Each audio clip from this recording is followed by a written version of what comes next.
Dude, what is up with Twitch? How do I have 20 viewers? Are they not notifying you guys? Oh, there we go. Maybe. Took a bit.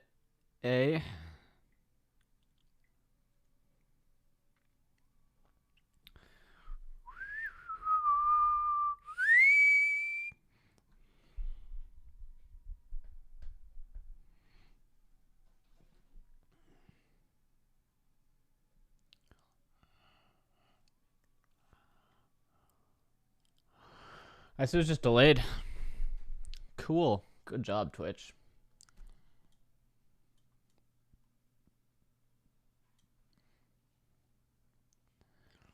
How's everyone doing on this weekend day?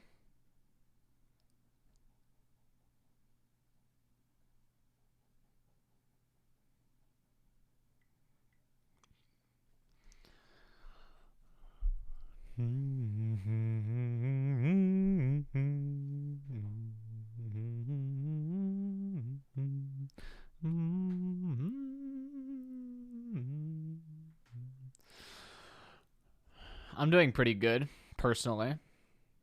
Thanks for asking, chat.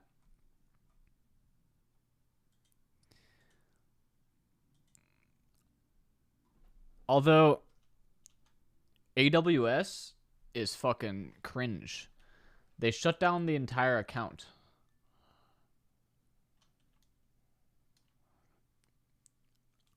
They shut down the account and was like, you have to send a picture of a utility bill address to your house in order for it to be verified. But it's not my house, it's the Mogul Moves company address. So I have to get Eamon Gaiman to send that to me.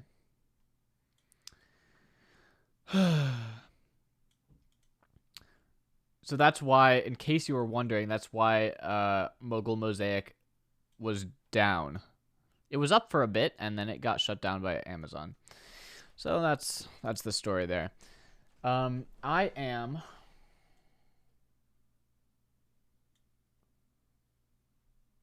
going to work on something pretty interesting today, though.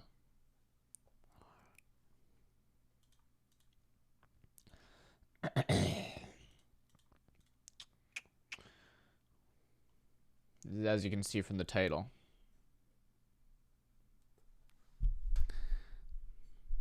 We'll wait a couple more minutes for people to trickle in.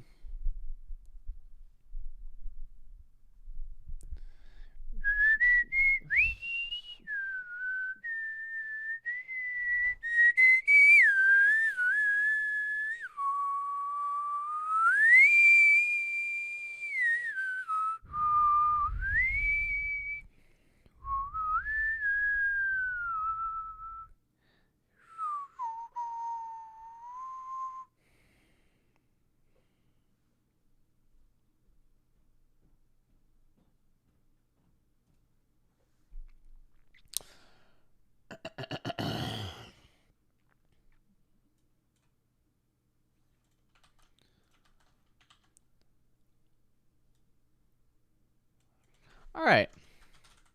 So, here's the status, chat.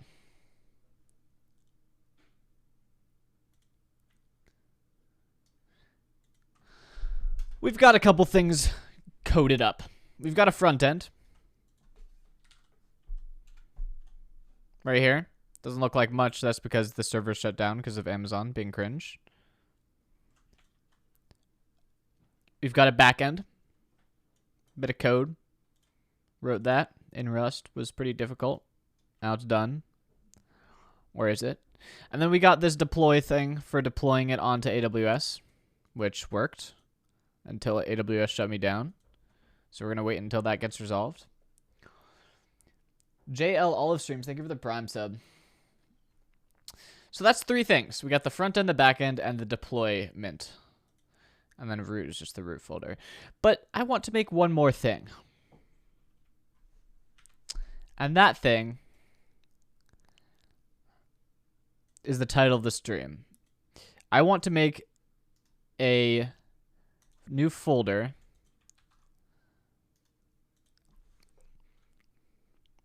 called, let's call it load testing. Because what I want to do is I want to write some code that will automatically bombard the server with hundreds and thousands of connections and see if we can get it to crash. And if we do get it to crash, I want it to fix that crash and then try again until it doesn't work anymore. So that's the goal. I basically want to try to DDoS myself. So let's init this up. Hopefully I don't accidentally crash my stream while I do it. A bit unfortunate. So let's add this to the project.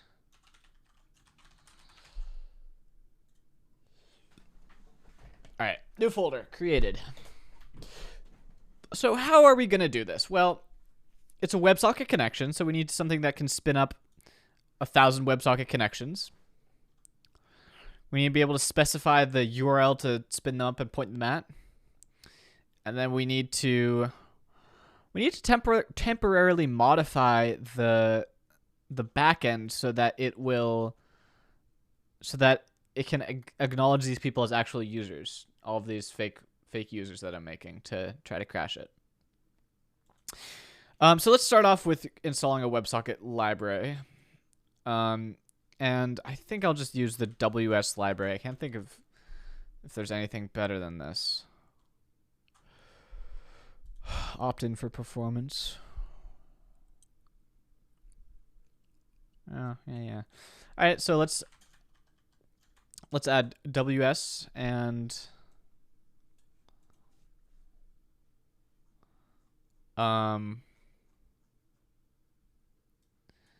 opt-in for performance. Yeah, I definitely want to... Oh, what is wrong with my mouse? Weird. Yeah, yarn add WS, and then buffer util and UTF-8 validate.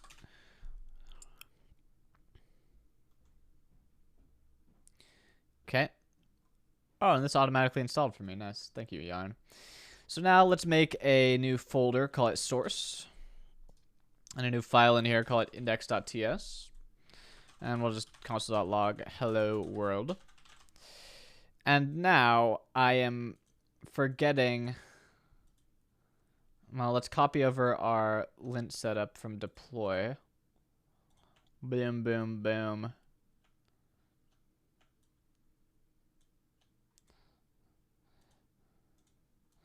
Okay, cool. And now what I want to do is set up a thing that will allow me to develop easily, which I have done before, and I forget how. In here, in TypeScript, and in package.json. Yeah, this.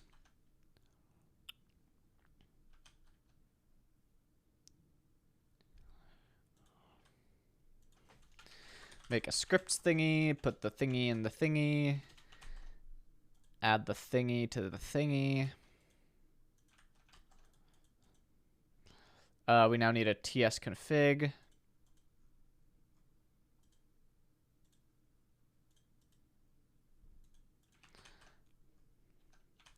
Copy.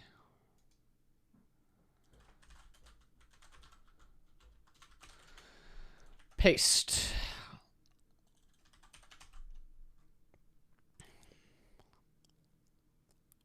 Okay, and now yarn dev. Does this work? No, I have to add tsc watch.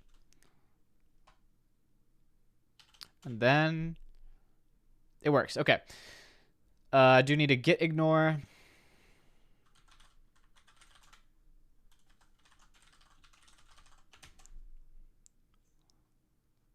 And I don't need this readme. We can delete it. Are we done initializing the load testing? I think so. Init load testing. So now inside the code, we need to begin the DDoS process. So let's import WebSocket like so. And then const ws equals new WebSocket. So I want to point this at localhost 8080. And this is going to not connect successfully. That's because I'm not running the thing on localhost. So let's go do that. Run the WebSocket server.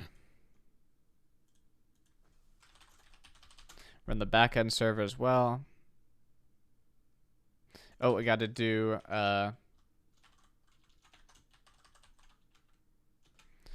this. Nice, that's connected. And now if I reload this, ws.add-event-listener open, or no, let's listen for messages. So when I receive a message, we'll print out the data. Okay, there's our message. Nice. So we now can connect to our server stealthily without using the front end. Let's also have the front end running here. Just for testing.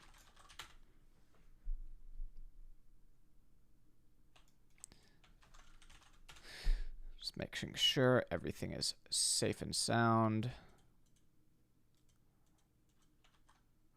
Yep, pixels are being sustained. Please use K6 for load testing. K6. What is K6?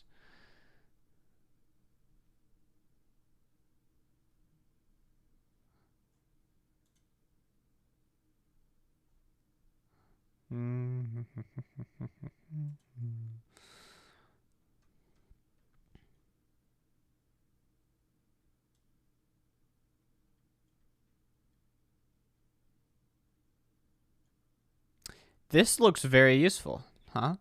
Is there there is WebSocket.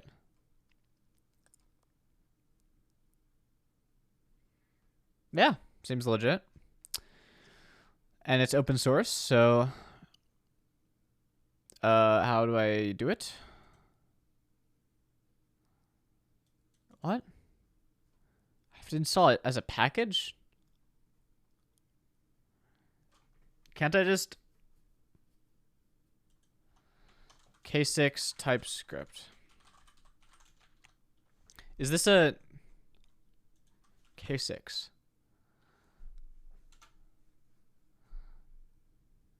No, what?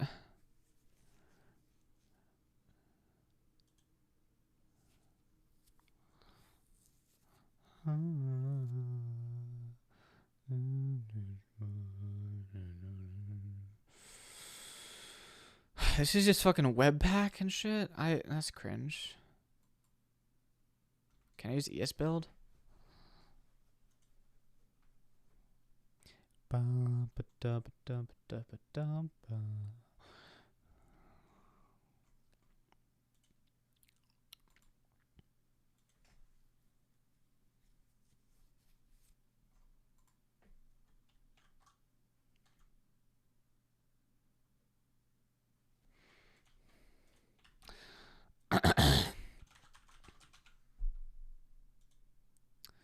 So I think I want this, right? And then let's see if there's something in the AUR for it. K6. That's the command, right?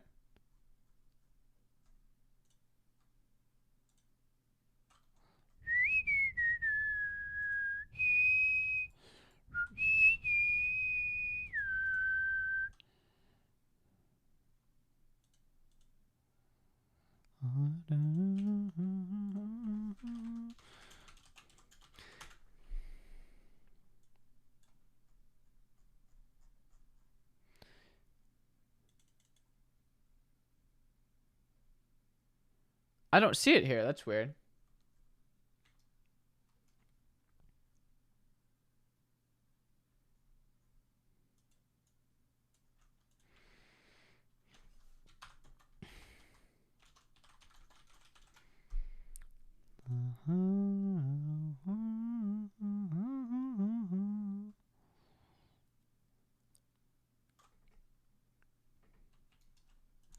Maybe I'm just stupid. K6, install.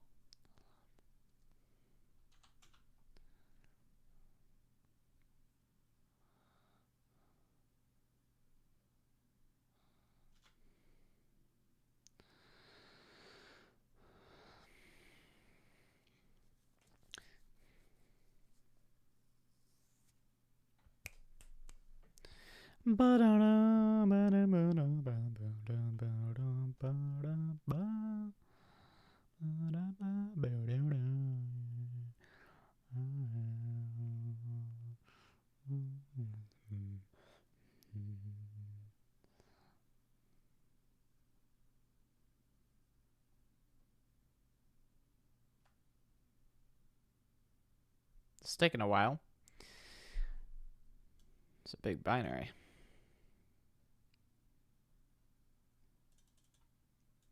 Five-second ETA, I assume.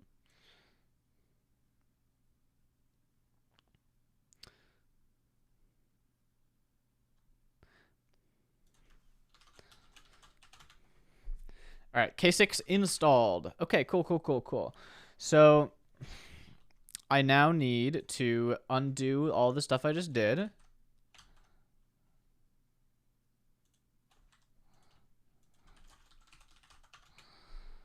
Keep moving. We don't need this. We don't need this.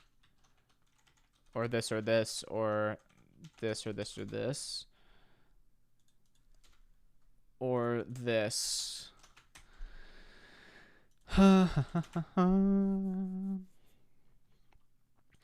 But we do need to look into how to get started with K6. So, documentation.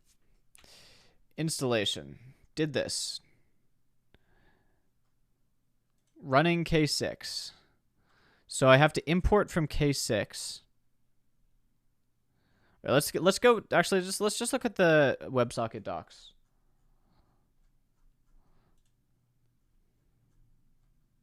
Yoink. Schloink. Okay, so now, now we're missing this K6 package, or at least TypeScript can't see it. So @type/K6 should do it. Keep moving.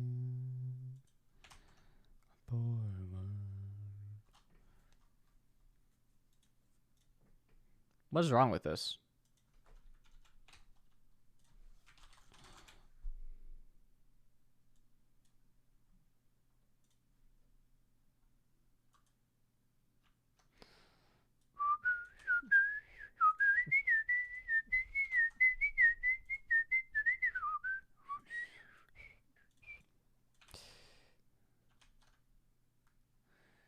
Heatseeker18, thank you for the Prime sub.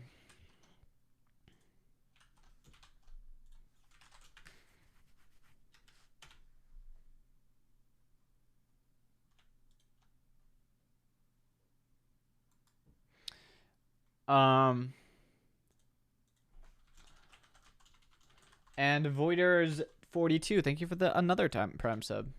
Appreciate that.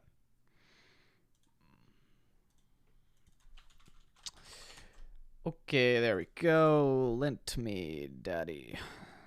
Am I missing a did I forget to copy like a closing parenthesis somewhere?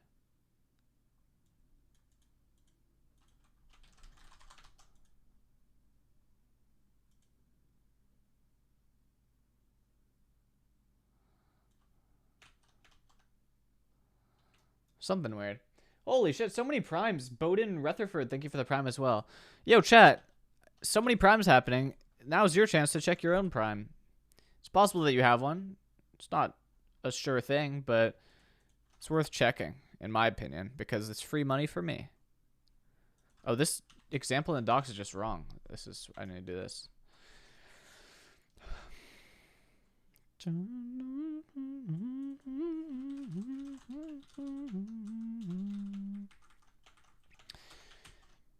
BG7KD94, thank you for the prime for 16 months. That's so long. 16 months? Holy fuck. 16 months. 16 months. That's like at least 4 months more than a year.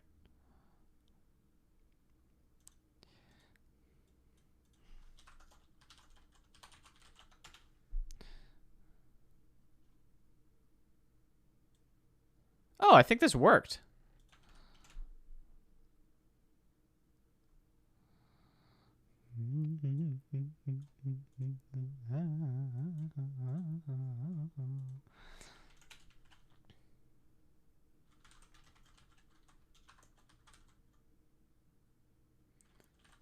Hype train. Holy shit. Nova Butter, thank you for the 5 months of tier 1. Guys, you're crazy.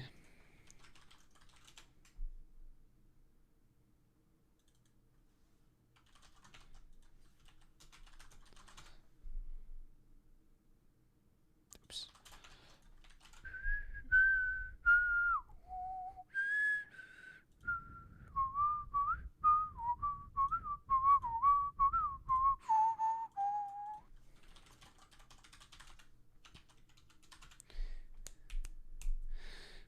All right, so now it looks like what do we got here? Where's this example up here? Okay, so I want to do export const options equals VUs 50 duration 3 seconds. Let's see what this does for me. So this should have 50 virtual users, I assume is VU. Okay, it connected with 50, and if I look at the WebSocket, here it goes, connecting with 50 things. Looks like it worked. Okay. I mean, that worked. What if I do 1,000?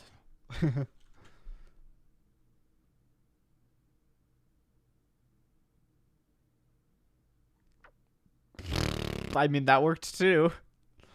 I assume. It said it worked. I actually didn't expect that to work. I mean, it received 6,000 messages. Okay. That cool. What about no, we're fine. I want to do const options. This is probably like a K6 options or something.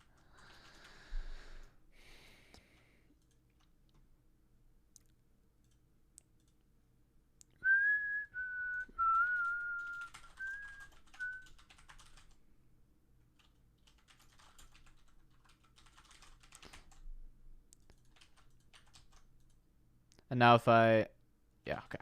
Perfect. So what other options do we got here? Batch per host, blacklist IPs, block host names, DNS, duration, execution segment. Lots of shit. Lots and lots of shit. Okay. Both of us see a cloud, or whatever we may believe. So let's try making the duration 15 seconds and ramp up to 2,000 virtual users. Nova Butter, thank you for the 5 gifted. Holy shit. That's so generous of you.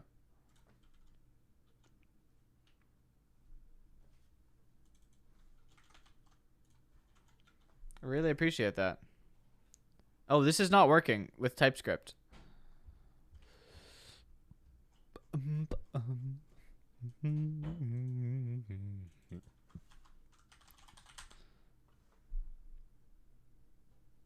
Who said that this would just work with TypeScript? They were lying to me.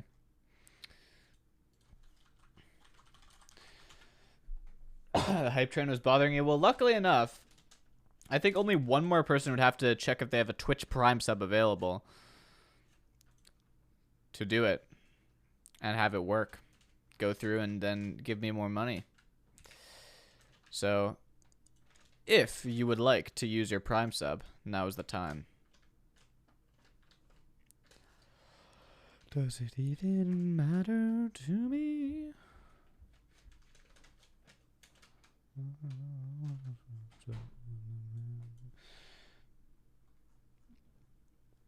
Any primers? Chat, I know there's 300 people here, right? Every day, we have 300 people. Divide that by 30 days per month. That's 10 people every day should have a Prime sub renew. So I'm talking to you, chat. I'm talking to you who's not watching the stream, is like tabbed out and hasn't checked if they have a Prime yet. You're one of those 10 people. There's 10 people in chat right now. They're among us, chat. They're among us. They have a Prime sub. They renewed today. It renewed an hour ago, and they haven't used it yet. See? Shadow06077. I knew it. I knew you had it in you. That's a Prime. And now it's not wasted. You would have wasted more money if you hadn't used it today. What the fuck is this shit? Tylenol codeine. It has a risk for abuse and addiction, which can lead to overdose and death. Cool. I'm not going to use their shitty template they use as Webpack. Webpack is outdated. Kind of. It's slow, though. I want to set up ESBuild, I think.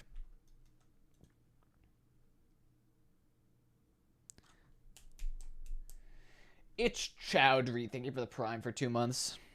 See, 2 people. 2 out of 10 is not bad. It's even, especially since 1, 2, 3, 4 people subscribed earlier. 6, 5. 5 people. So that makes 7 people total subscribe with Prime today. Our goal is, I would say, 10 because that's how many people are in chat. So yeah, we'll make it. Yarn add ESBuild.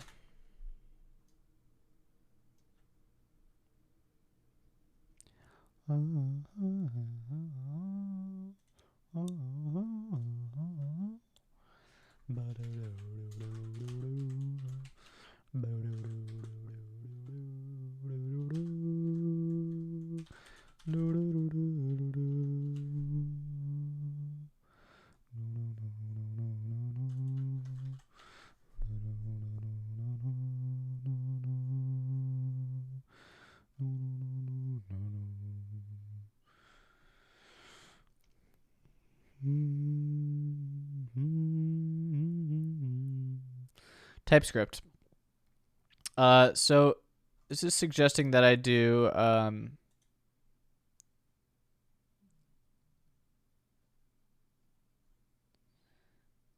let me make a build.js file, I think. I have bad experiences with Vite.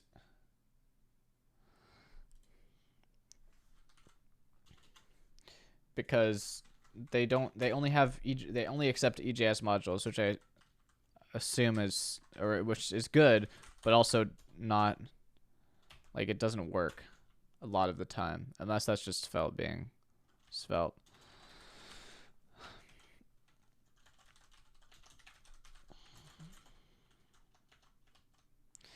So I want to do build entry points is source/index.ts bundle true out file dist/index.js. So does this work if I just do node build.mjs here? Cannot resolve k8/ws. Okay, I do want to mark this as external. How do I do that? External file. No. External.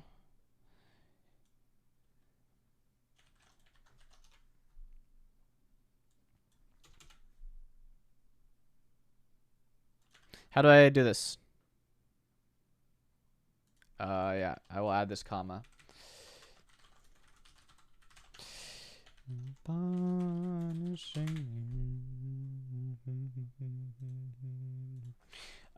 Might be as simple as doing external k6/ws, maybe. Yes. Okay, so then this made a thingy right here. Let me delete this actually to make sure. Cool.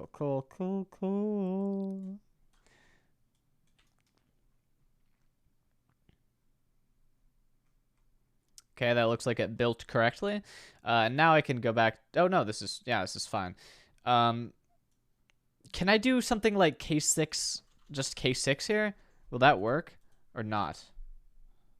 It does. Okay, perfect. I was worried if I wanted to do something that wasn't K6/WS, it would get mad at me. So if I now go here and then test, instead of source/index.ts, it would be dist/index.js. And I would have to do yarn build and do that. Go yarn test. Do it. Hit me. Okay, that did not work. No exported functions in script.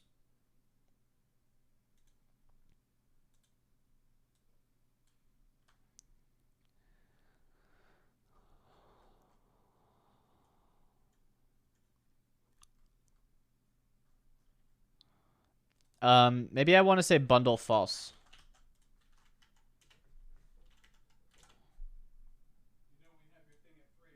Cannot use external without bundle.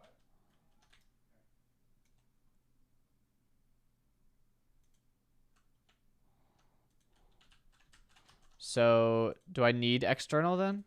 Can I just comment this out and then run it? Oh, it does work. Okay, cool. All right, so this is... It's going. It's hitting me with a shit ton of connections.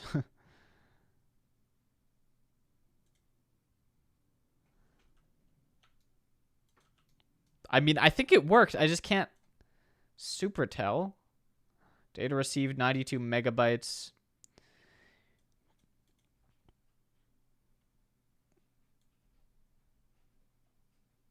Okay, here's a interesting thing.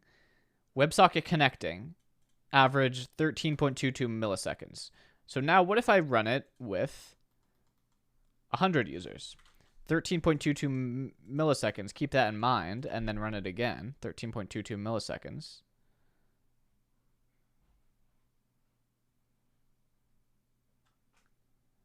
Thirteen point two two milliseconds. 13.22 milliseconds.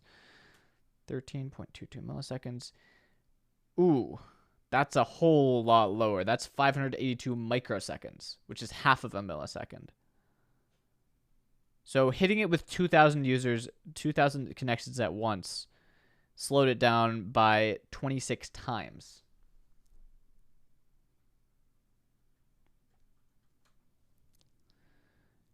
What was the max back then? I can't even see it anymore. That's cringe.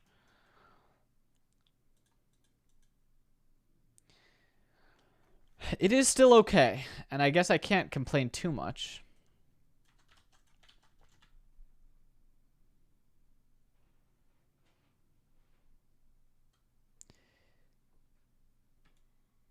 Now wait, that time it was 106.8 milliseconds. That's a lot.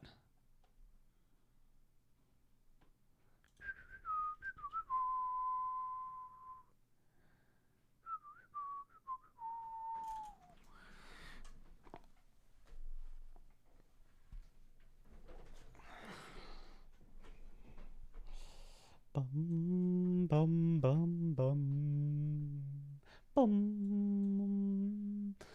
bum bum bum bum bum bum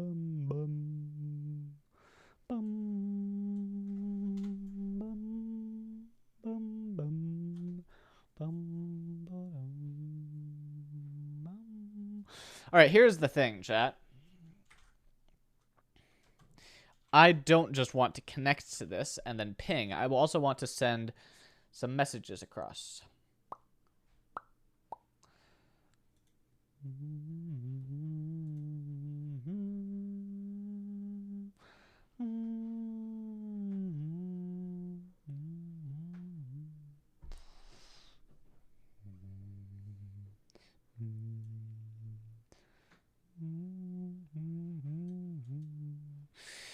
So I need to like tweak the back end in order to allow these people to authenticate.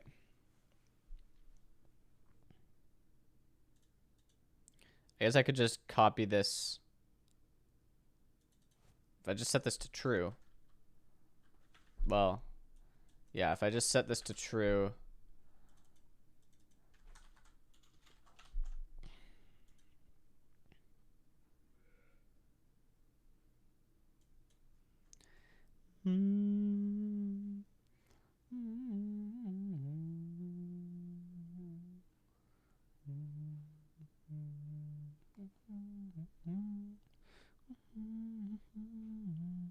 All right, so I wonder if I can import Bebop here. Probably can. I can't see why I couldn't. I just have to modify Bebop a bit on the JSON here, then output to also packages slash load testing slash source slash schema.ts. Bebop.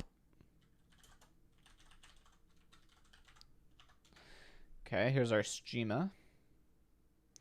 I do need to install Bebop.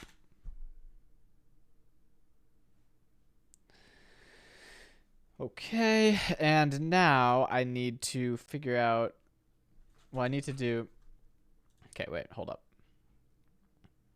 This I need to ignore on ESLint.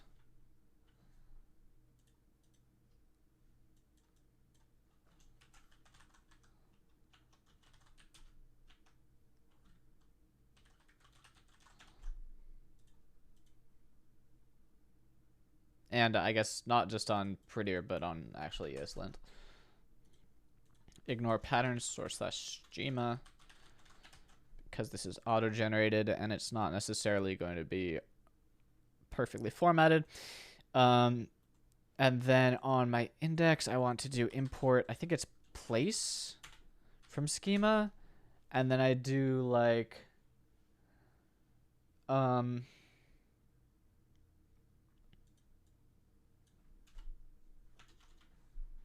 get rid of this. I want to do like socket.send binary.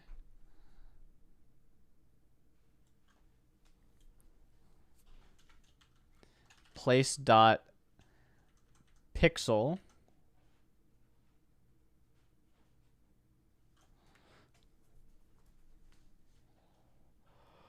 No. It's like place.backend message, right? I gotta look at the rest of my code.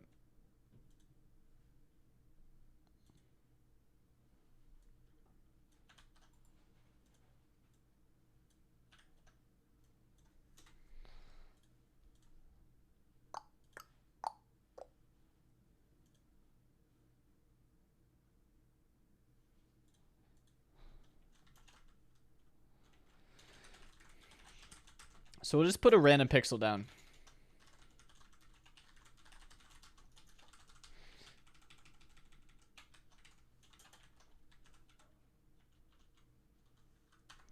Don't know what color 6 is, but we're about to find out. I have a feeling this won't work.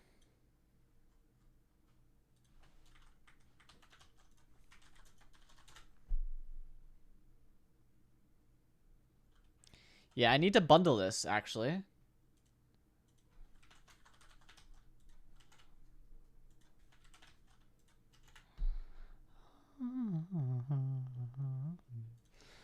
Platform node.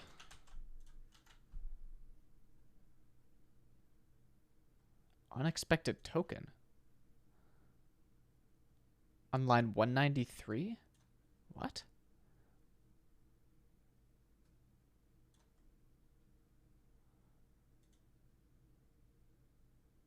What?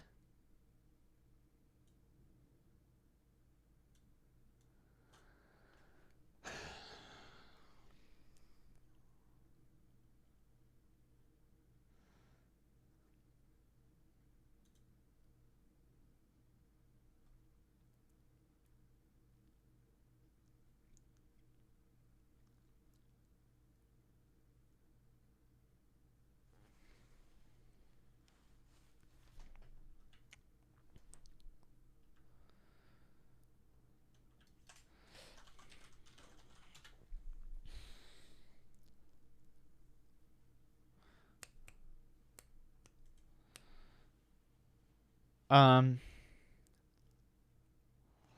I have to like build this for like a different target? Like target.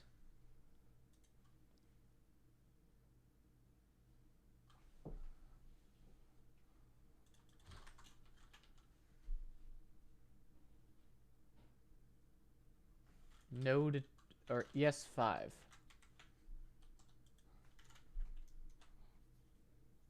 Uh-oh, big error time. Oh. Okay, let's try ES6 then. Oh. Um. Huh. Okay, well this is weird. It's like, it's trying to import util. Require util. If you're trying to import a Node.js module, this is not supported as Node is not node based. Oh, interesting. I assumed it was. Um,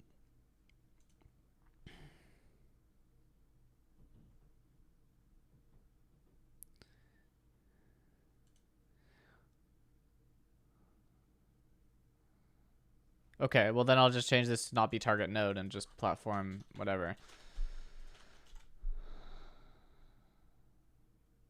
Well then, okay, well fuck you. How's this compiled earlier?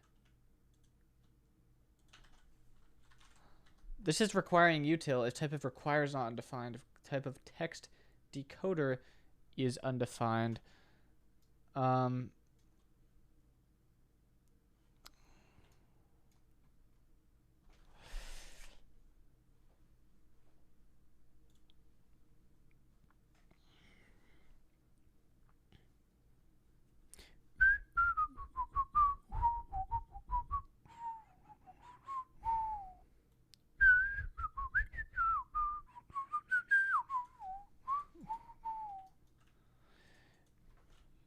Let me just do this. Take this part out and see what happens.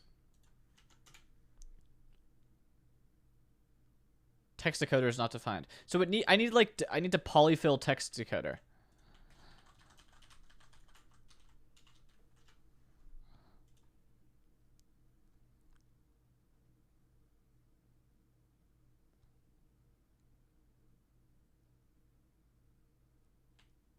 You can use the fastest okay. Fastest smallest text encoder decoder. What a great library name.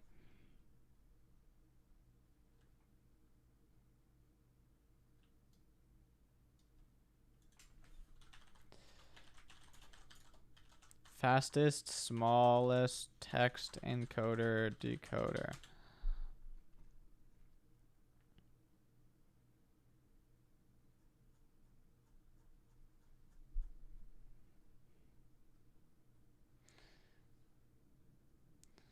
Yeah, I wonder if I wonder if there's anything faster or smaller than this that I could be using.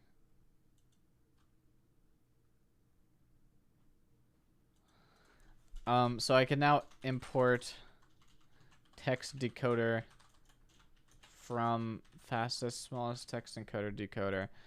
And I can do like global.text decoder equals text decoder. And now this should work.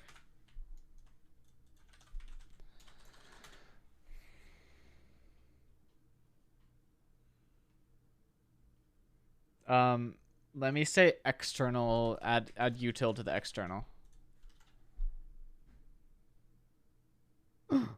No exported functions and scripts. Oh yeah, I remember that. Well, at least it worked this time. But the problem is now that I am wanting to export functions from this. Yeah, so yes, build bundle maintain exports.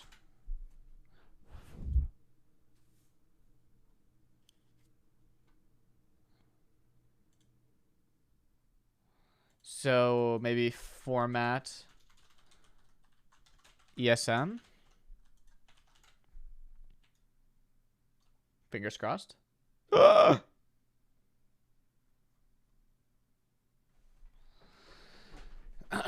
Big error energy.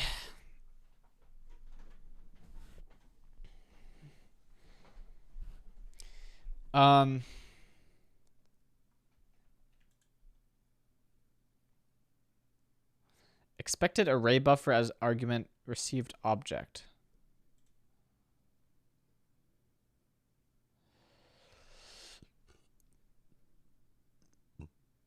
Hmm.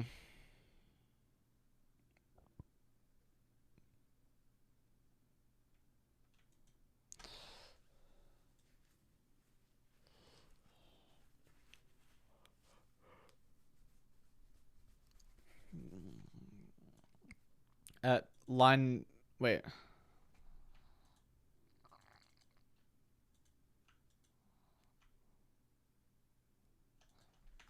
Line 964, 52. Oh, here.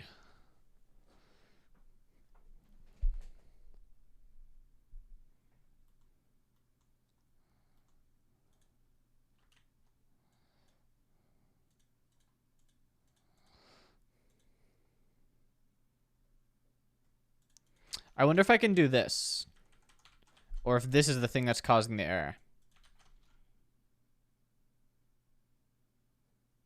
Okay, that works fine.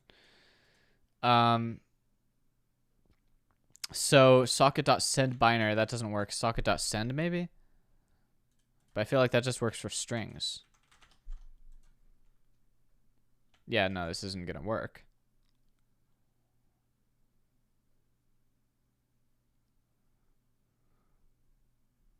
At least I don't think it worked.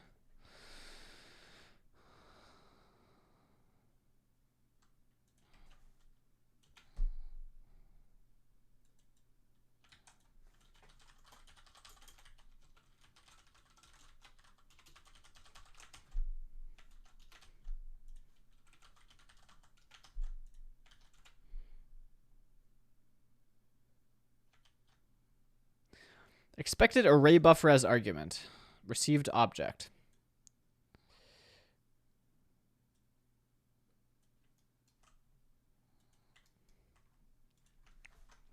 K6 expected array buffer. Received object.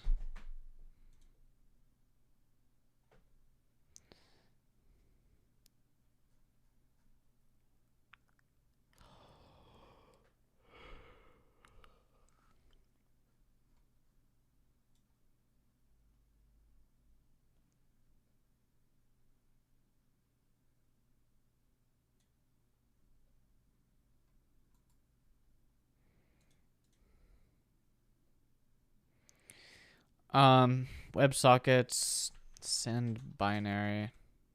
Come on.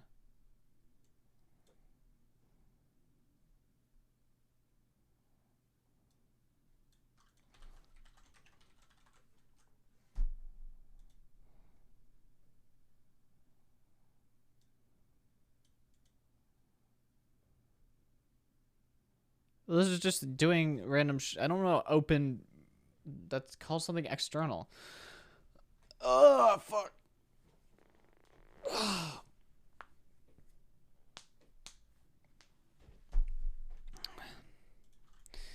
So can I do like maybe new array buffer?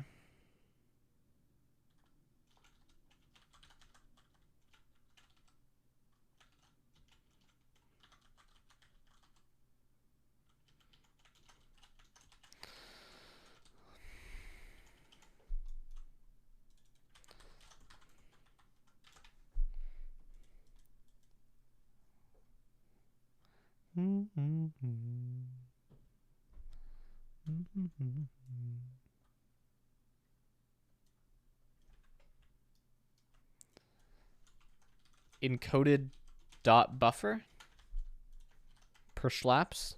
Please, please work. I think it's working. Actually, there's an easy way to check.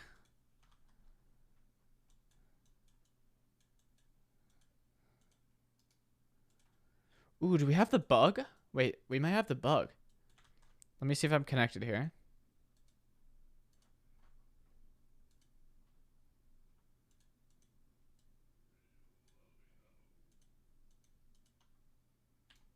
Ooh, we do have some kind of bug. It's not working.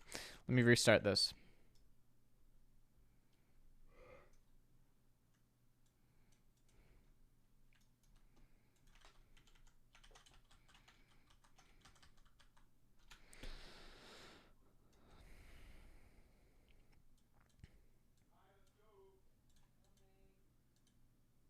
Okay, this is working. No. This is probably because of the authentication issues that I disabled. So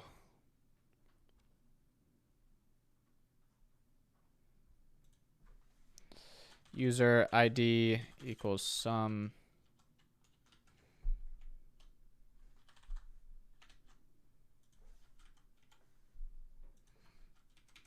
temp.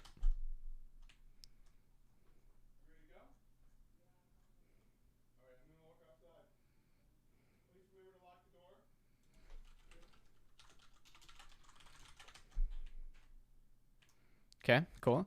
Now run this again.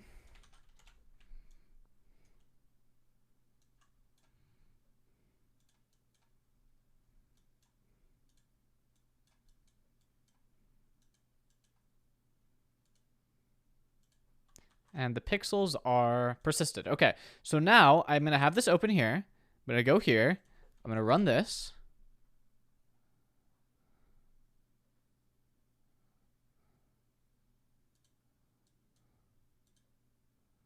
And I'm not going to receive any data for some reason.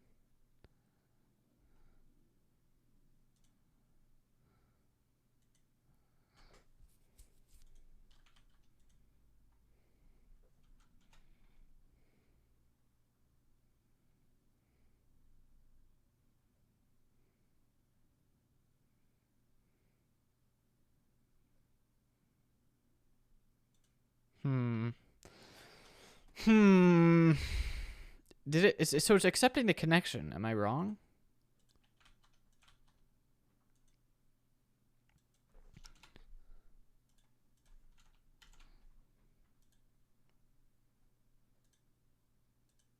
No, I'm not wrong. It does accept the connection here. But then it's like not working somehow.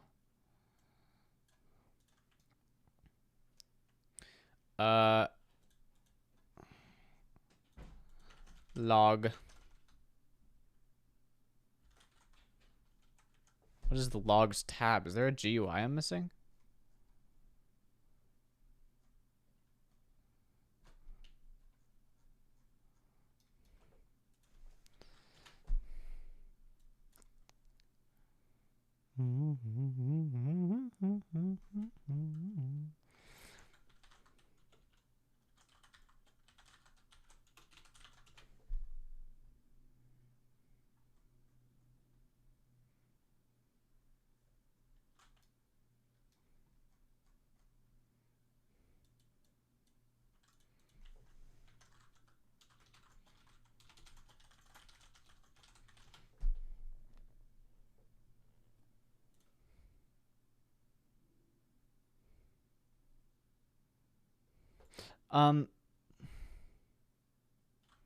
Verbose?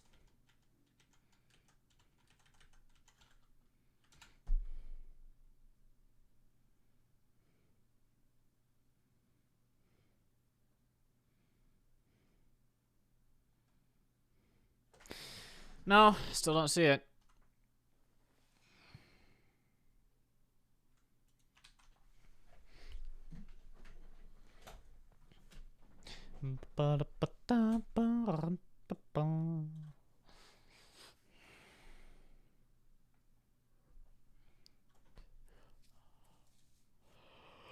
Oh, sheesh. Why is this not working?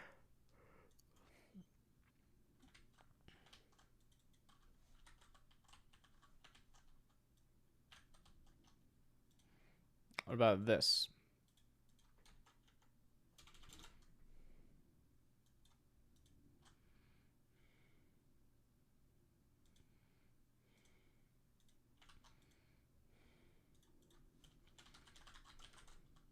What if I close it after I send the message?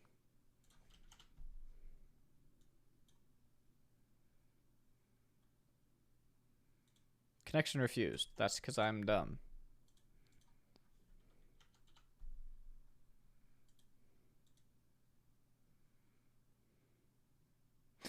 Bruh, this is cringe. How How can I... Why is there no way to log this shit out?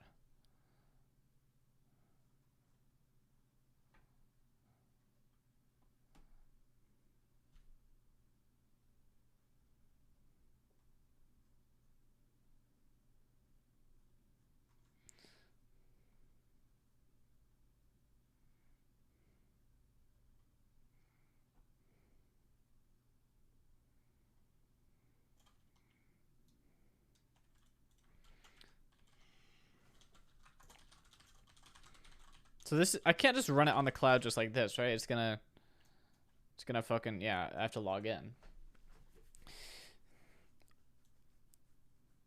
Chat, this is so weird.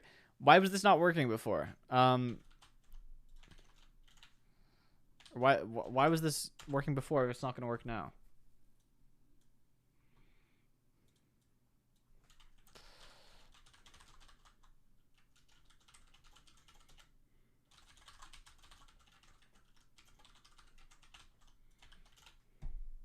Maybe on the back. Okay, so this now disconnected me.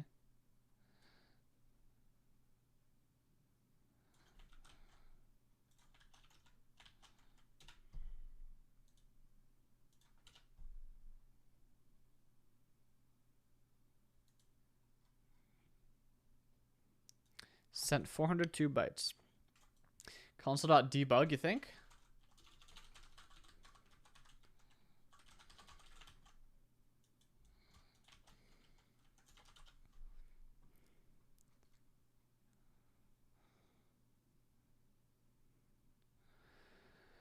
No such luck.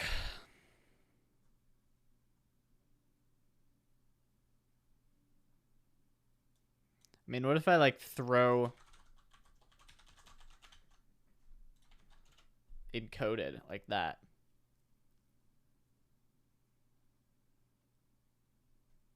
Nope.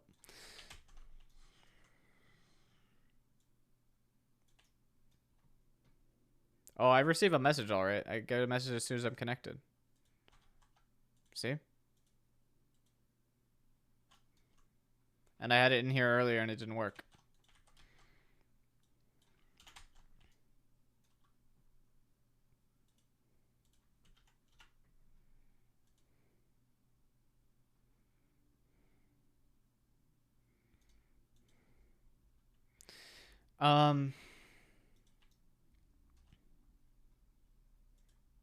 I mean, I guess I could try setting a test, like an empty token here, and then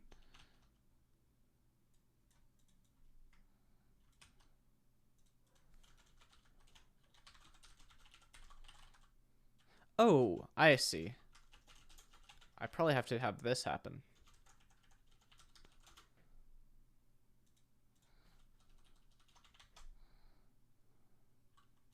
Does this work? It does. Look, pixels placed. Okay, now we run it. Run it big, chat. We run it with 1,000 virtual users with a 10-second duration and see what happens.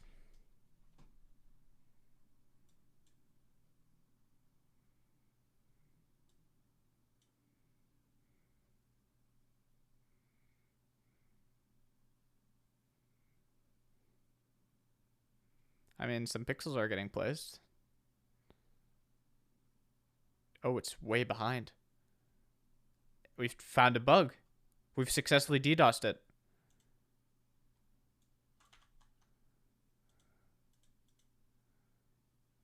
It's still receiving messages even though it's long closed. Look, here's the random pixels that are getting placed.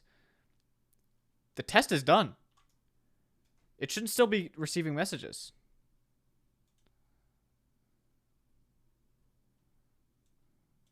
It's backed up.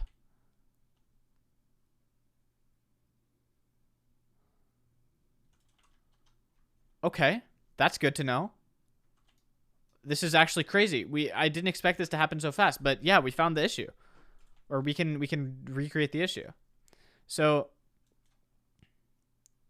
let's try running this again with 100 users.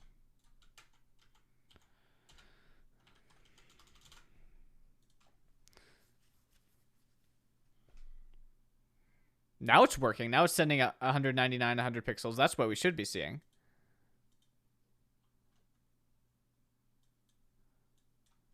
Oh god, it has freckles.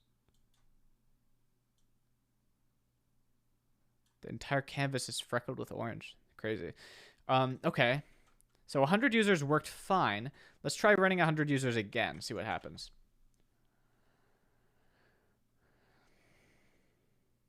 Seems to be working. As we can see here, this is what I'm analyzing, chat, right?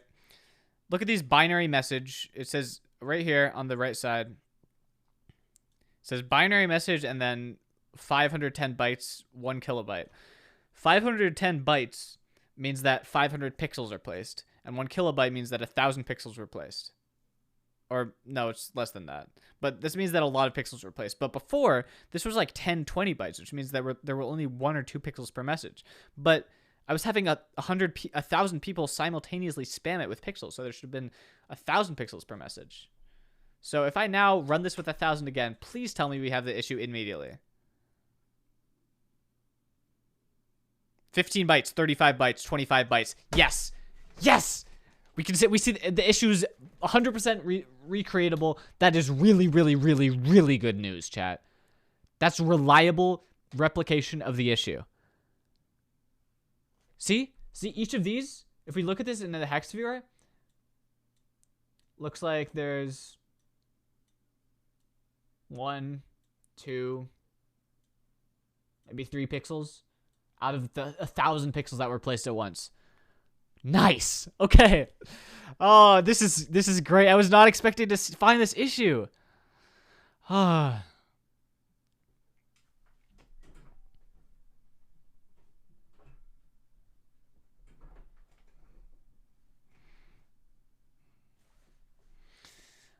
All right. We can deal with this. We can deal with this, chat. Oh, okay. I'm excited. I can now actually try to fix it.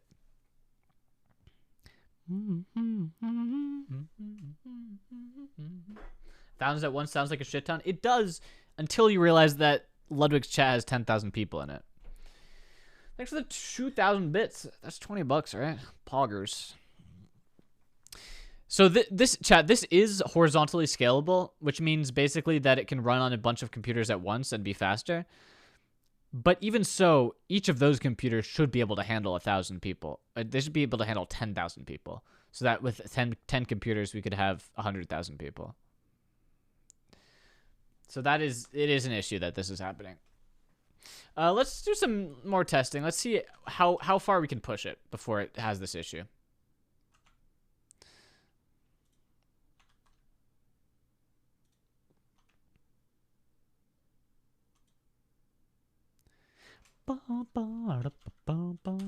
Binary search. Let's go with 500 people connected at once. Virtual users. Test it. What do we got here? 2.5 kilobytes, 5.0 kilobytes. So this looks like it's stable. 500 people, and we are receiving all of these pixels at once. Holy shit, it's filling in the canvas. That's insane. That's insane. Wow. Let's do a random color. Let's do a random from 5, 6, 7, 8, 9, 10, or 11. So math.random 1, 2, 3, 4, 5, 6. Math.random. This isn't necessary. I just think it'll look cool. Times 6 plus 5, right? 0, 1, 2, 3, 4, 5, yeah.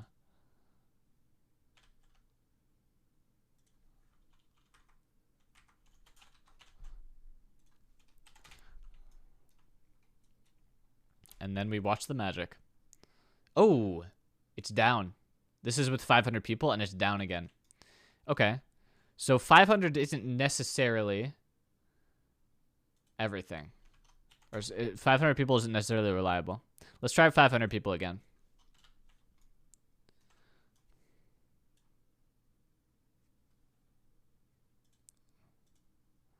It's working right now. This is like fucking barf color. Did I leave out purple? I must have. And most of it's orange still. Left over. So it handled all 500 people. And now if I run this again with 500. It's handling them again. Ooh. 4.6, 2.8. 4.6, 2.9. That's not 2.5, 5.0. It's like it's kind of desynced. Let's run it again. Looking at these numbers over here still again, chat. 500, 2.5, 5, 2.5, 4.8, 2.7, 4.9, 2.6. But this seems to make... Oh, and then it happened. And then it crashed. And then it got held up. And then whatever the bug is happened, and now it's down to 15 bytes. So chat, if you don't know, a kilobyte is 1,000 bytes. So this is it went from sending 2,600 to 15, which is obviously suboptimal. Okay. Let's try tracking down this bug. I don't know what it is. It's caused something. It's causing something somewhere in the code. There's an issue. And if we solve this issue, I think that's the last issue that we have to solve.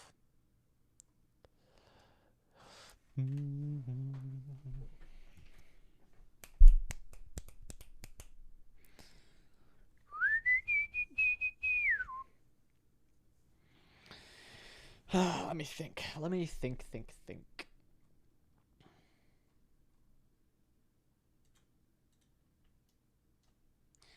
So we got some threads here. We got the main thread, which is accepting WebSockets. That's probably not the issue.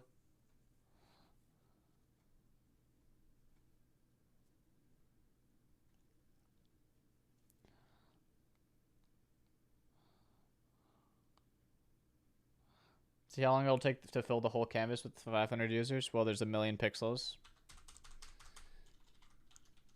500 users. Placing 2 pixels per second.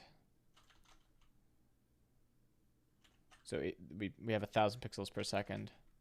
So it'll take 1,000 seconds. Assuming they don't overlap, which they will. So there's a lot more math involved. Trying to think, chat. Trying to think.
All right.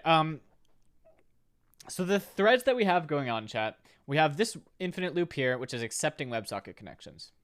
We have this health check loop, which is also infinitely looping, accepting HTTP connections to a different port. That is not the problem, for sure. We have the RPC client loop. And then we have the threads that are spawned by the WebSockets. So what we see here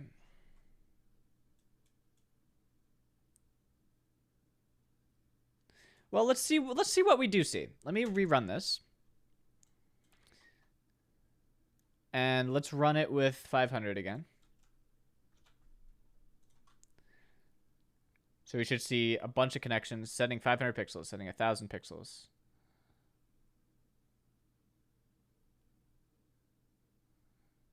Okay.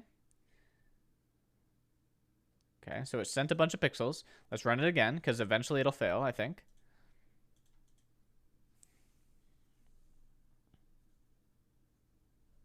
$975. I mean, it got a bit behind, and then 1,994.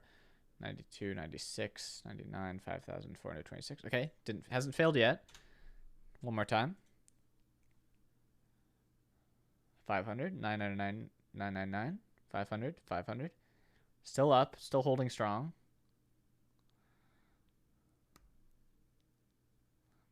Okay. Keep going until it crashes. Oh. Was that a coincidence? Chat, was that a coincidence? Hold up. Wait just 1 minute, chat. I'm going to get rid of this thing that says accepted connection, and then inside here, this thing that says peer address, just so we can be a bit less cluttered. I think I might have discovered something. Either it could be a coincidence or it could be not.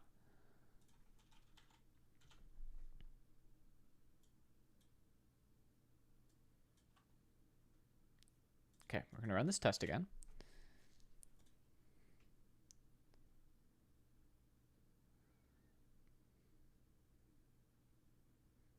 Looks like it's perfectly stable so far.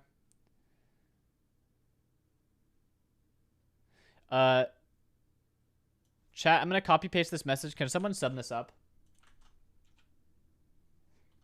Can someone sum up all these numbers and see how many there are in total?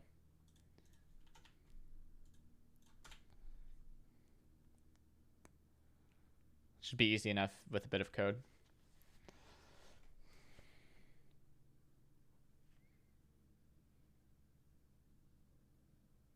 I don't understand why it's 999.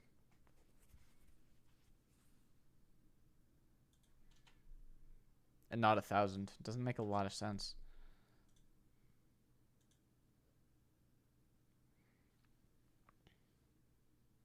Do you see what I see, chat?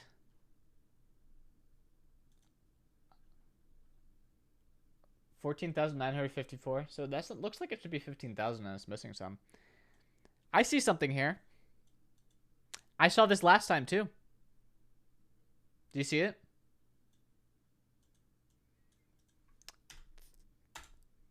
Twice could still be a coincidence.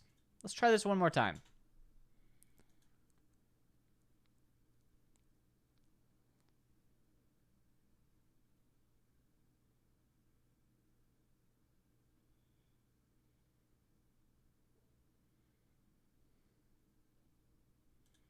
Keep going.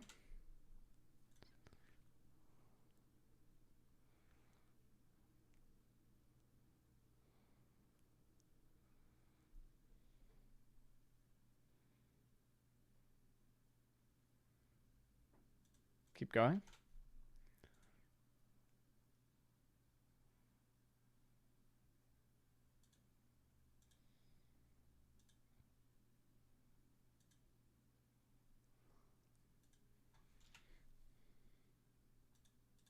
Keep going.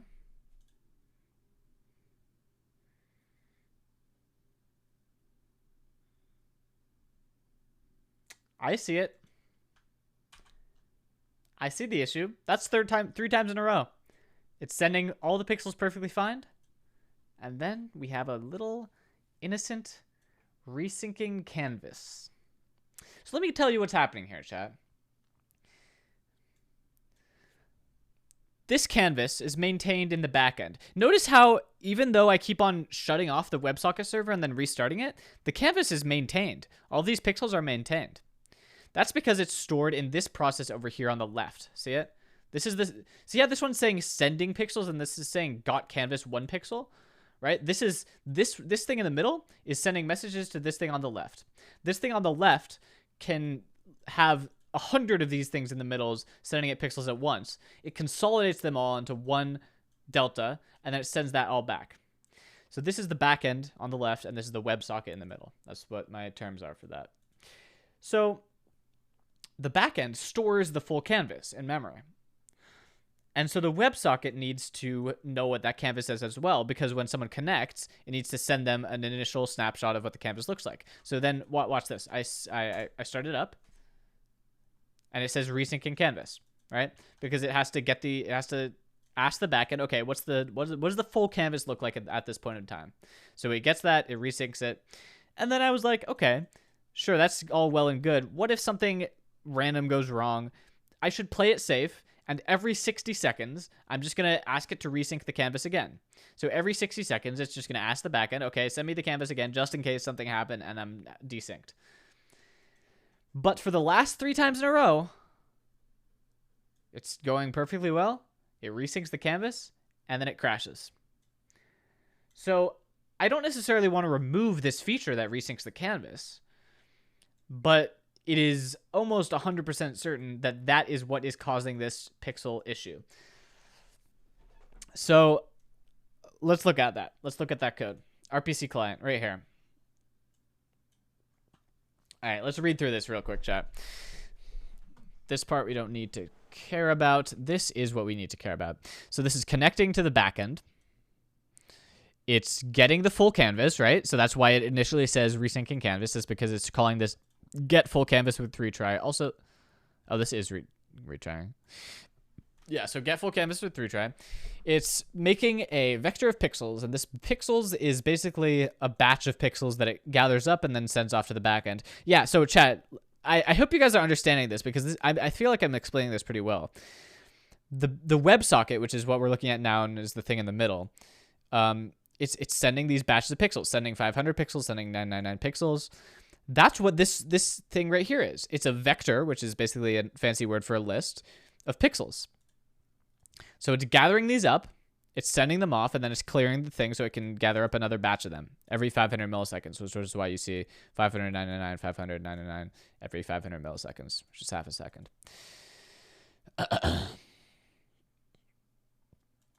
So then I'm creating these intervals.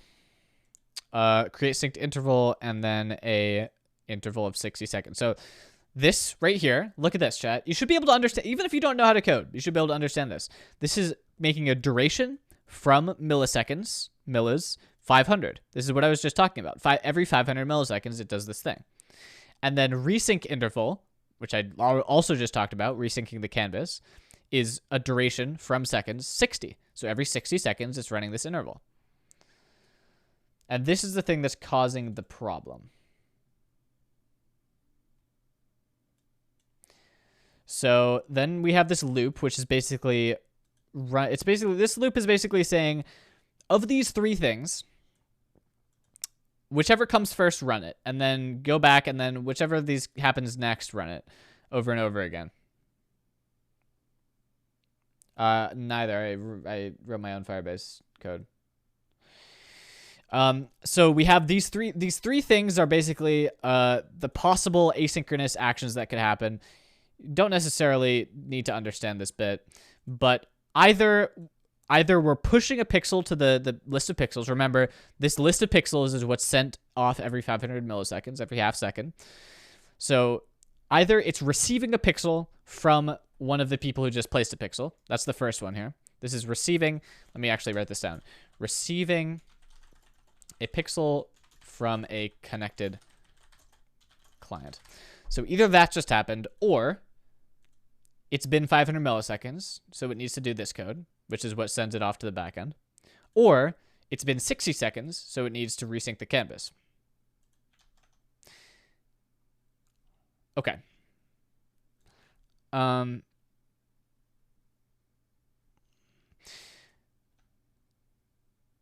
This, I feel like I want to do interval at... This is probably not the problem, but it is running this 60-second timer. It's starting the 60-second timer at the start.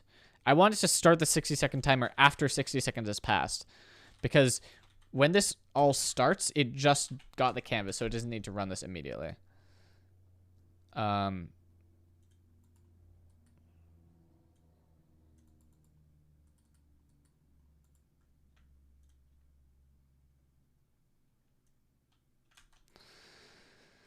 So we're just going to say start at now plus 60 seconds, and then the period of this interval is 60 seconds.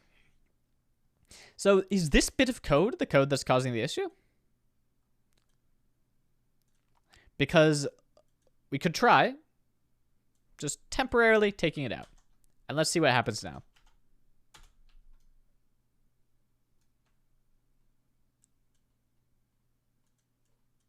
So now I should be able to run this with 500 people.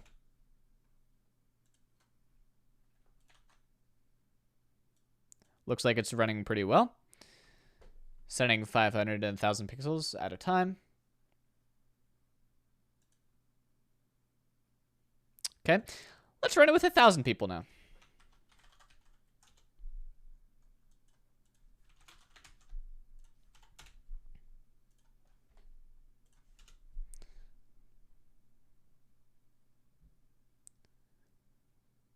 Ooh. It's struggling here. Look at this struggle. So it sent 1,000, 1,000, and then it started to take some time to process these pixels. And then it started sending 3,000 at once, which can't be healthy for it. Like, compare this. This is so clean. It's like, okay, 500, 500, 999, 500. And this is like 1,996 and then 1 pixel at a time. We'd never want to send 1 pixel at a time. But it did go through. Let's run that one more time, see what we see. Ooh. This is weird.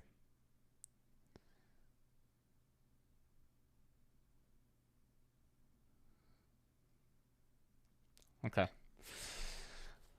Okay, I need to go take a piss real quick. But this is definitely interesting. Chat, if someone wants to sum up all these numbers. See how there's like 2 batches here? If someone wants to like sum up the numbers in these 2 batches, they should be the same. Or they should be very similar at least. So that's your job while I'm away.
All right.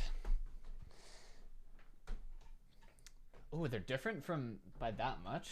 By okay, that's weird.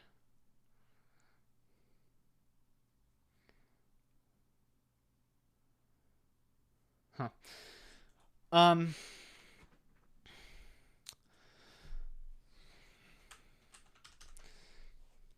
in your arms.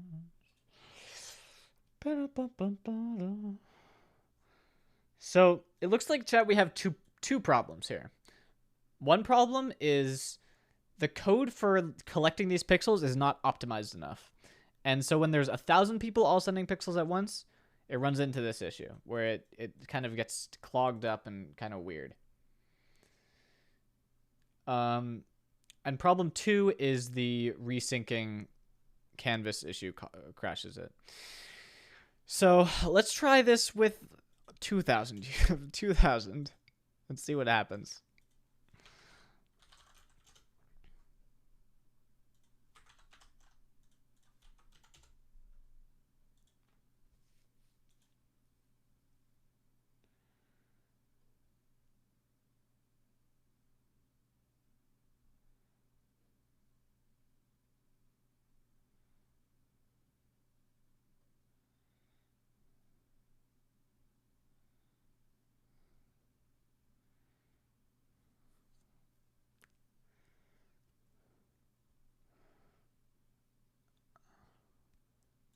Well, this isn't great. The problem is that I send a pixel every time I receive a message. Yeah, I mean, that's part of the problem, maybe, but... Oh, I guess that's the problem with it being inconsistent, sure. But I could just move this up here.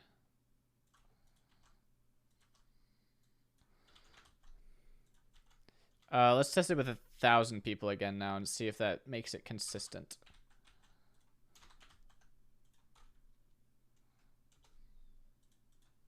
Oh, it's not even connected.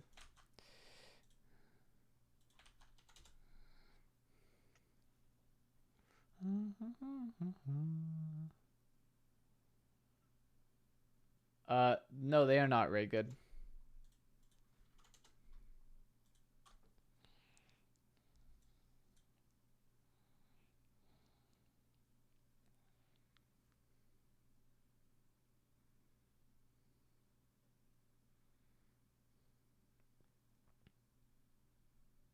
Okay, that's weird. And now, chat, for the demonstration on why you should know at least some basic code. Watch this.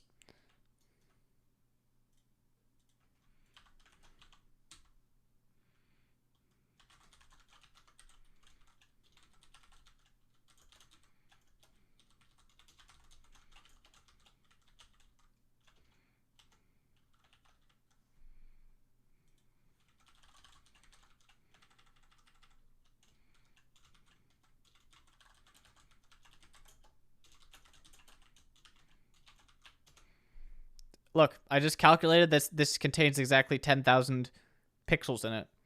And I just needed this much code. So if you too learn this much code, you will also know how to find how many pixels are in this message. And that's exactly 10,000, which is exactly what we were expecting. So that's very nice. Now, let's run it with 2,000 again. And see if we can get it into that crashed state. Because if you notice, chat, it was in this bad state where it's like sending 2 pixels at once and it's super blocked up. It was in that state even without the resyncing canvas thing. So the resyncing canvas is maybe a symptom, but it's not the root cause of the problem. So let's try 2,000, see if we can get it to crash reliably. It's in backticks because it has new lines in it. Yeah, 2,000 seems to be crashing it reliably. Is it done? Yeah, it's done. And it's still backed up somehow.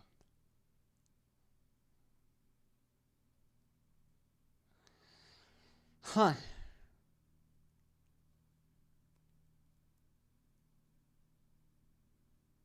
Very odd. My code is the bottleneck. I'm not even using Firebase right now.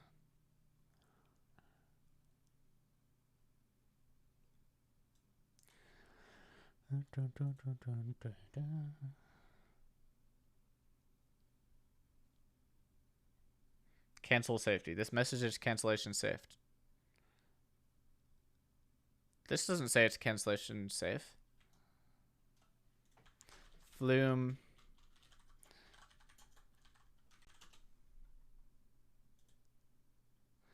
Cancel. Flume cancel safety.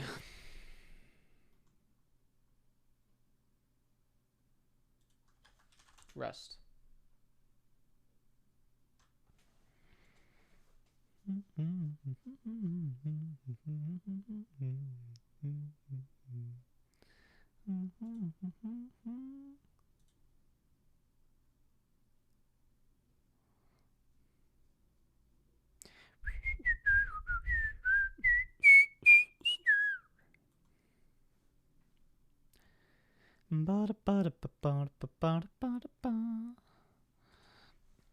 Tokyo cancel or Tokyo select Flume.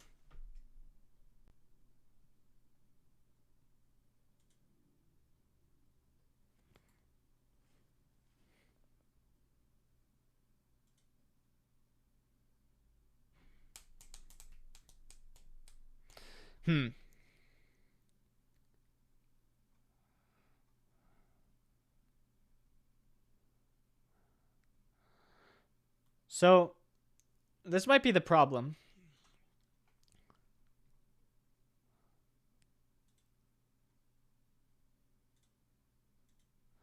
Okay, chat, let me try to explain this. And maybe if there's someone in chat who understands this more than me, they'll be able to understand if this is the problem. So, this is an infinite loop, chat. This code that's highlighted blue, this is run over and over as fast as it can. And every time it runs, it checks these two things and sees which of them happens first. The two things, number one, we receive a pixel. Number two, 500 milliseconds has gone by. So in order to check both of those, it has to call both of them. It has to do both of those things, right? In order to check which one happens first, it has to do both of them. So first, it has to check if we've received a pixel, and it does that by trying to receive a pixel. And second, it has to check if 500 milliseconds has gone by, and it calls this tick method, which basically, I can't explain that further. So the problem that might be happening here is that this is getting clogged up to a point where it's receiving all of these pixels, but the tick is happening first.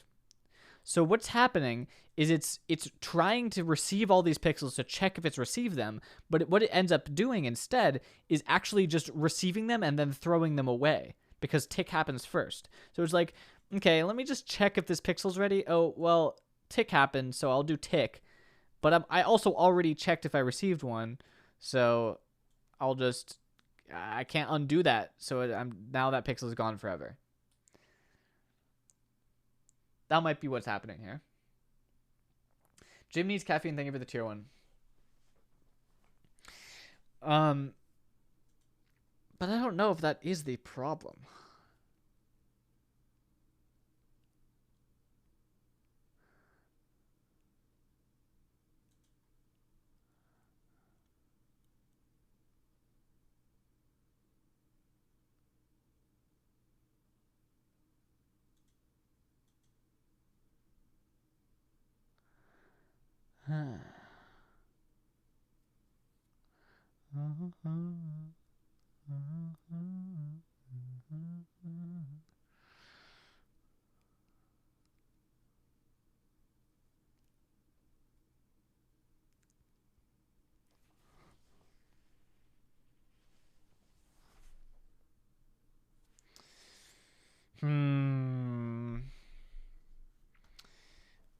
I don't know. This is hard to figure out. Well, I don't want to increase the tick time. It's possible that would help, but I guess I could increase the tick time relative to how many people are here. Can I move the tick logic to another thread? If I did that, I would have to share this between the threads. I mean, not really. Not really. this is the other thread. Like, this is the other thread that it was moved to, is this thread, because it's receiving these pixels directly from the receiver, which is sent from each of the WebSocket threads.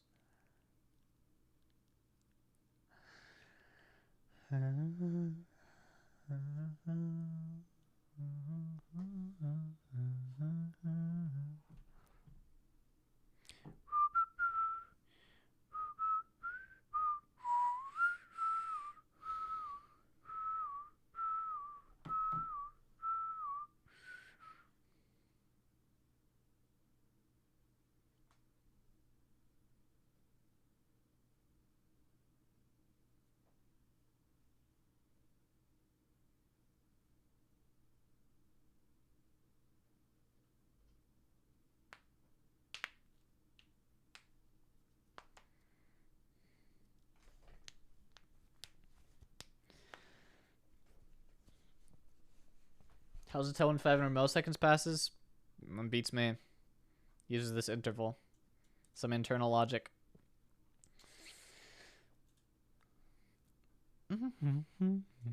But I do know that this is reliable when there's less than 2,000 people sending a pixel every 500 milliseconds.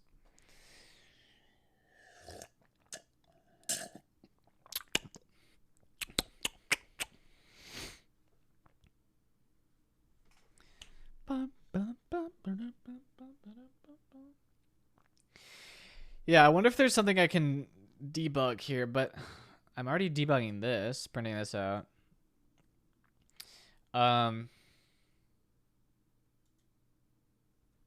Let's print out receive pixel. This is going to clog up our console by a lot because it's going to receive 1,000 of these. But let's try running it.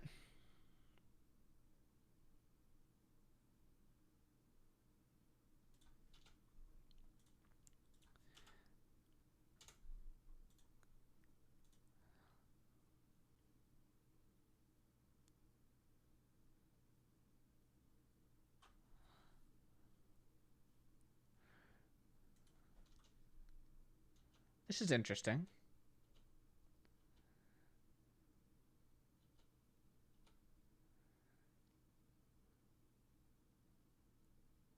This is an interesting pattern, chat.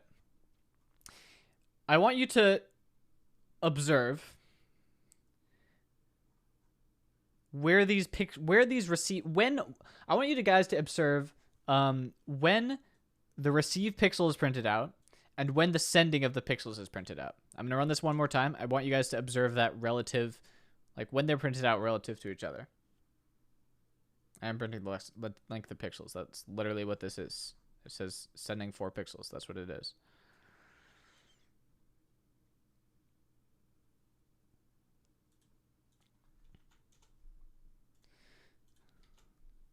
So at first, it does that.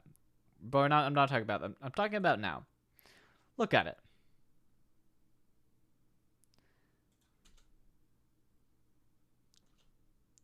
Isn't this odd? It's always doing them right after each other. It's always printing out all of the receives right before it sends them off.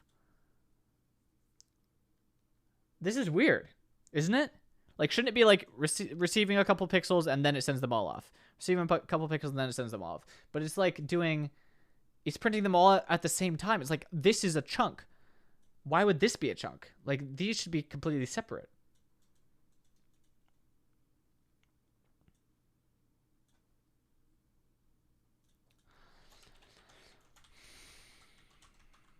I'll print out the pixels length here.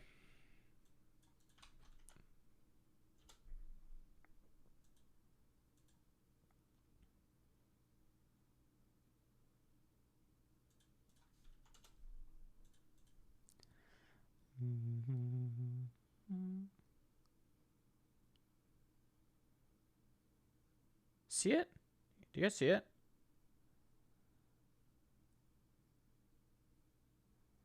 And it's also taking more than 500 milliseconds here. That's weird, right? This should be ticking every half second, but it's not consistent. Or at least it wasn't for a while.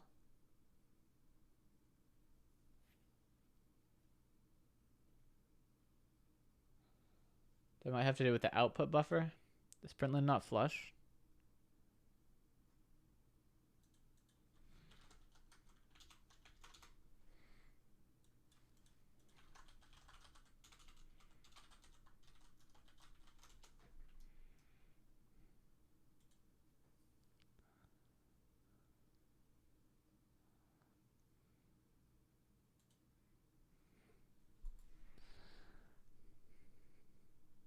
No, it's a line buffer by default.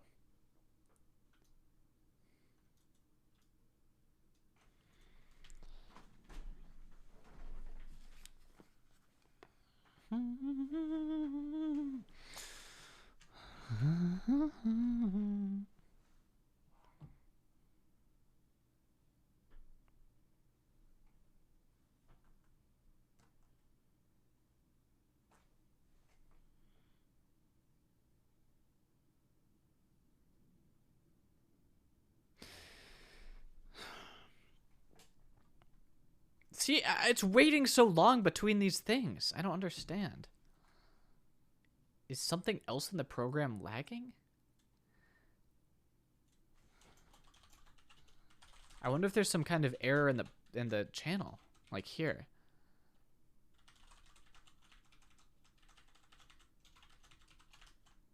What does this give me? Get rid of this.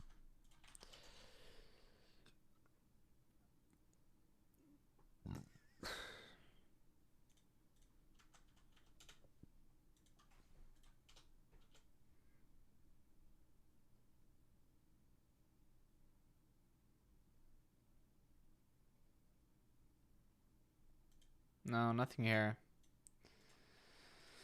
It's not an error.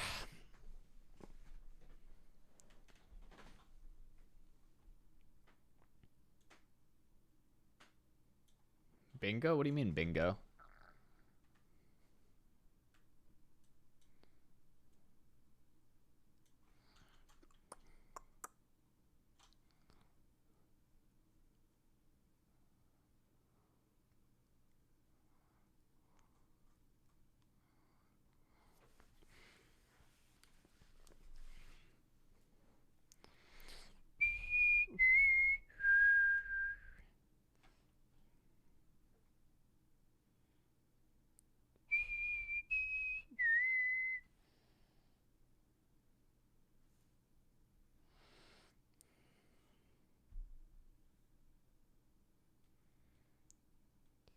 You would check the part of the code that pushes the pixel to the pixel receiver. Not very much I can do to that.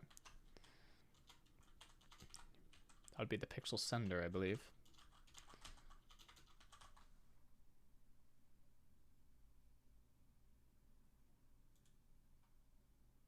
Right, I'm just sending the pixel off here. Handling it in the handle WebSocket message, I'm decoding the pixel and sending it off. I can't change this. Now I wonder, here's one thing. Loop.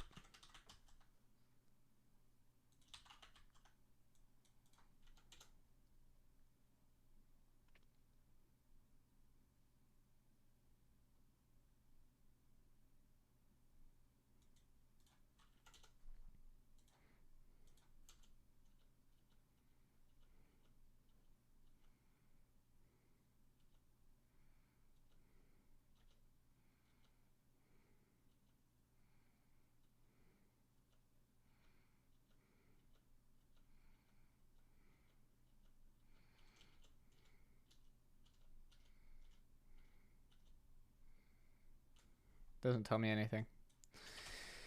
Oh, what's the problem here, chat? Can I get like the backed up amount in this channel? Pixel receiver dot. I got a capacity here. Drain. No.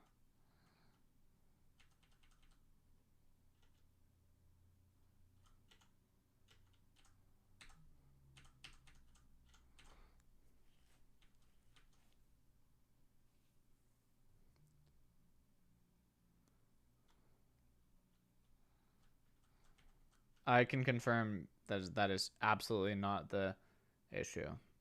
The printing the message if there's something to send.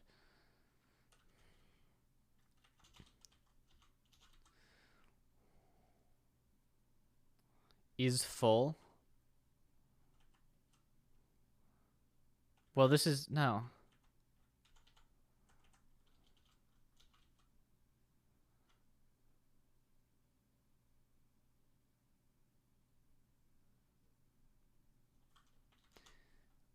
I mean I'll remove this, but I don't think that this will make it print out every 500 milliseconds. I very much doubt that.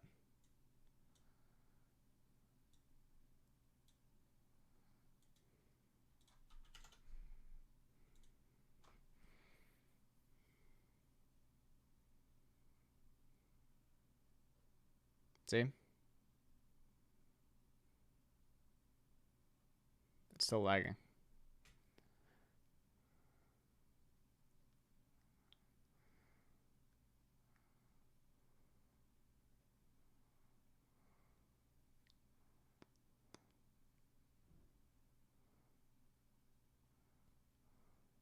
I wonder if the issue is like from the back end or something.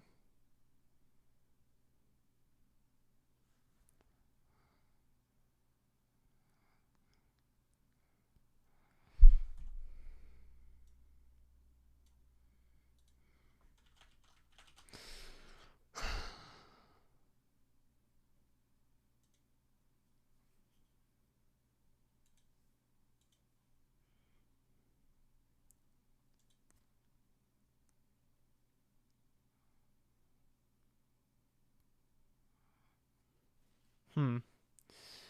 Hmm. Hmm. Hmm. Hmm. Hmm. Hmm. Um.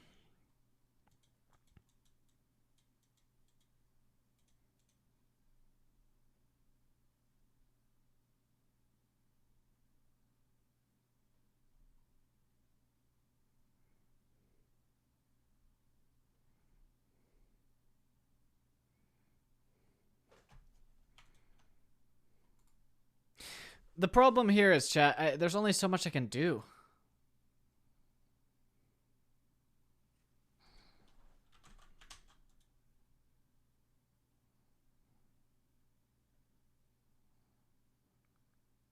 No, my channel is unbounded. Stop putting auto in front of your messages.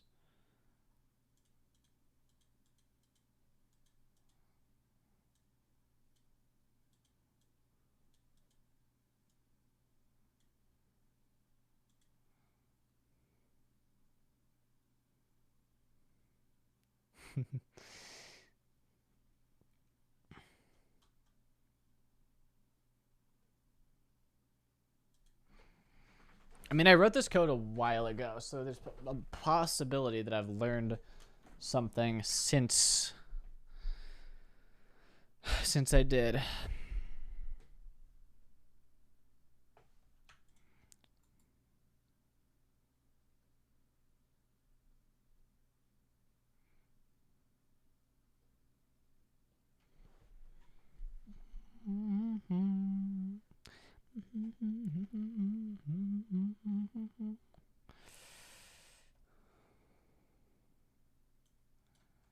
Wait, what just happened?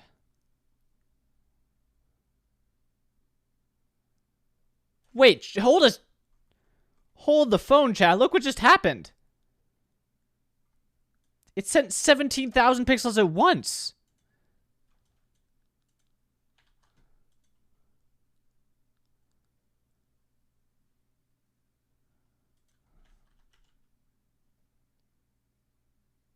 No, it doesn't always do that at the beginning. You don't understand.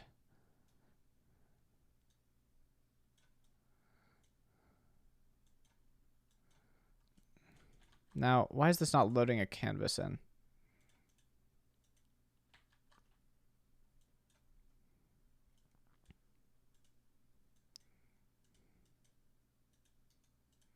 Come on. What the fuck is wrong with this shit?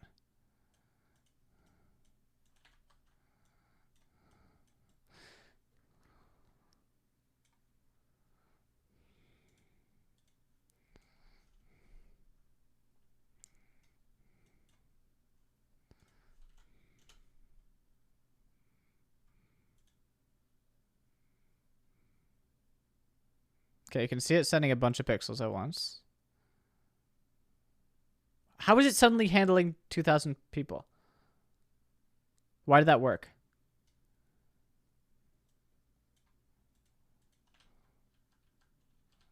What did I change? What? Why did that work?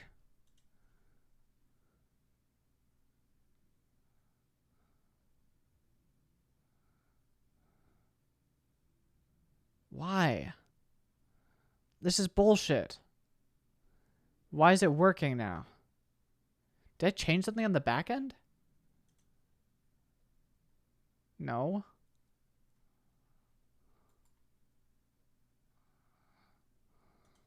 I'm not a real client. I'm testing it.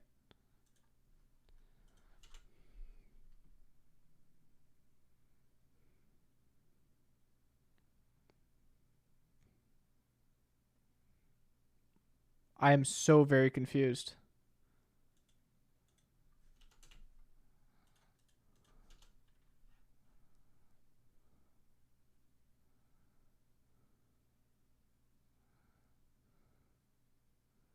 I can't crash it now.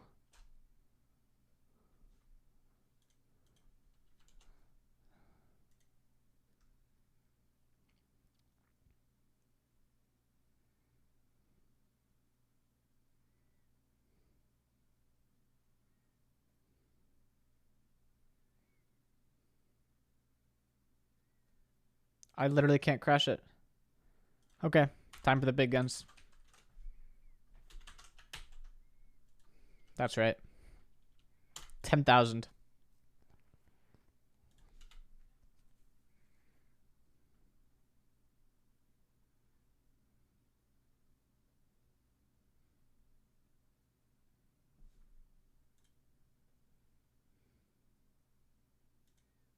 Well, that worked. That did do it. So now the thing that happened is I restarted the backend, and then it sent all the pixels out at once. As soon as it reconnected. 44,000 pixels. So if I reload this now, there are... What?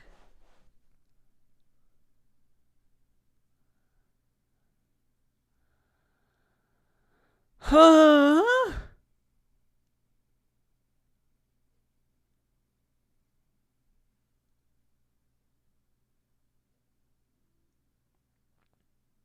I have an idea.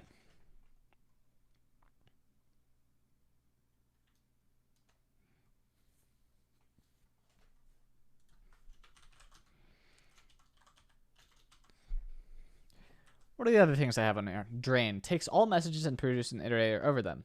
This iterator will not attempt to fetch any more values once the function has been called. Yes. Yes, yes, yes, yes. Drain.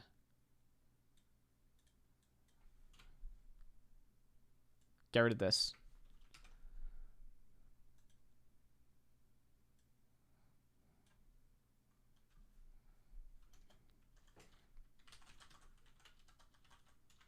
Drain this. Collect it into an array. And then watch the magic work, because now it's instantly going to work perfectly, and now I won't have to do any more coding.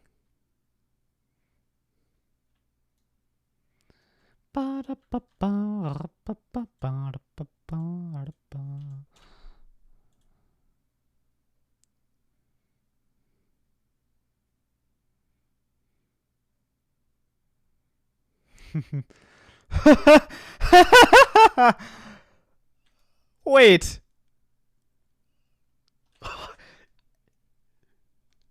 No, no, no, no. I was joking. I was joking, chat.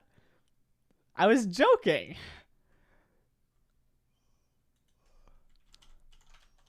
Oh, you move this up here. Move this up here.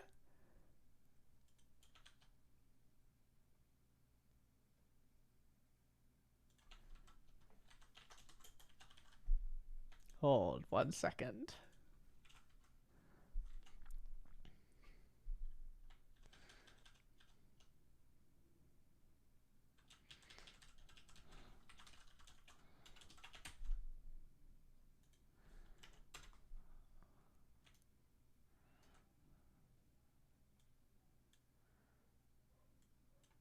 Okay, 10,000 users. Let's just put those 10,000 users on.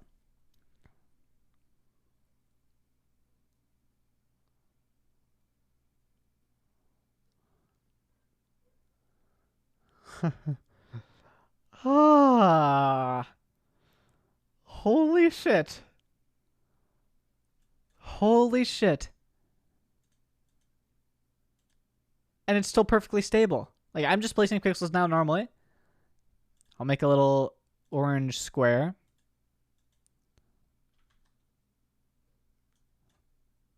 And it persists, of course. Holy fucking shit. Well, we all know what's coming next, chat. We all know what's coming next. Ramp it up just a tad. 20,000 should do it.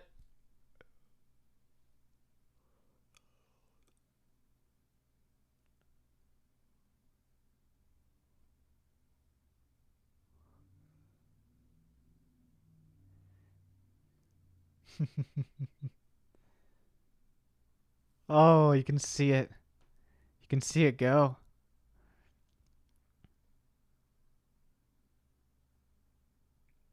Okay, 20,000 might be a bit much. Wait, is it done? Wait, did it? Oh, it finished. Never mind. 20,000 wasn't a bit much. It handled it with no sweat. Got my red square. Where's my red square? Oh, there it is. Holy shit. 20,000. Handled. Perfectly.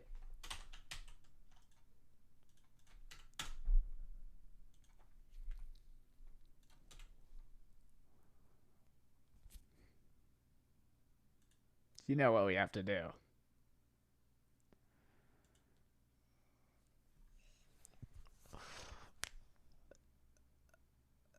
I think that might have been a bit much. I think 50,000 is maybe a bit much.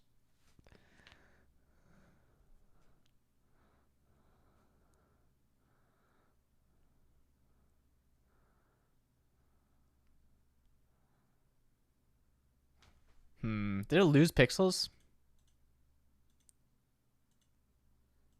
I think it lost pixels at this point.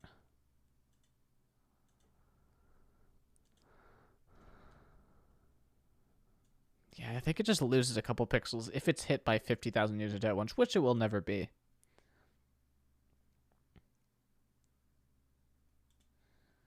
The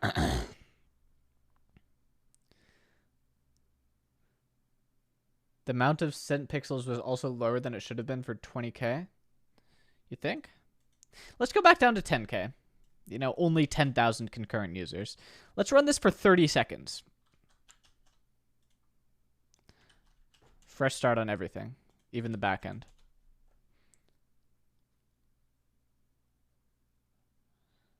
Well, chat, the thing is, you don't understand. 50,000 literally won't happen because I will have 10 of these running in synchronity under a load balancer, behind a load balancer. So if 100,000 people connected, each of them would only have 10,000. And this is only if everyone, if this is only if there's a 5-second, a 0.5 second cooldown, and everyone's spamming their pixels on cooldown. So this is way, way, way overestimating what the load is going to be. This is 10,000 running now for 30 seconds.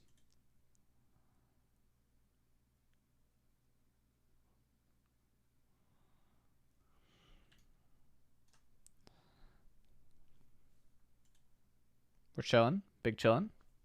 It's even, if it's 10,000, look at this. It's sending off these messages every 0.5 seconds, even, which is what we want.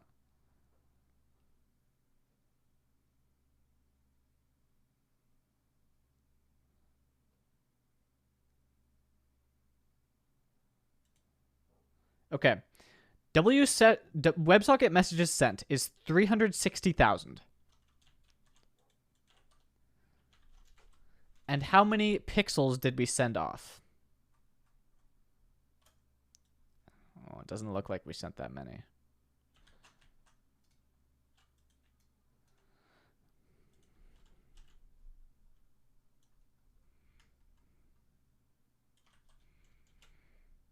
$157,000. Is this exactly half? No.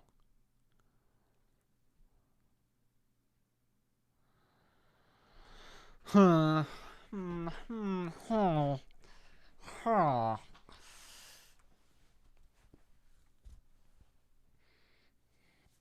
It's less than half. Okay. Let's pop down to 5,000.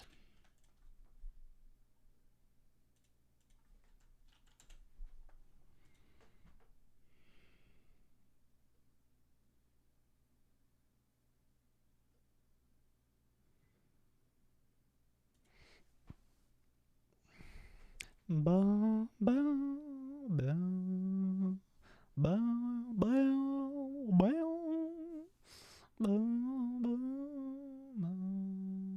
Oh my god, look at my CPU graph up here, chat. Right at the top right of the screen. This thing that's red, red and yellow.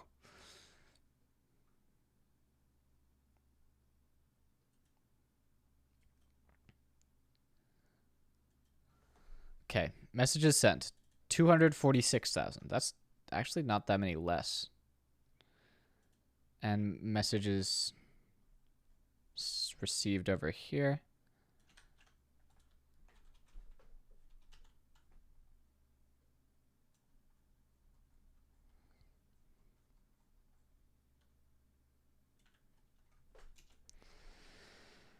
Still half. Still approximately half.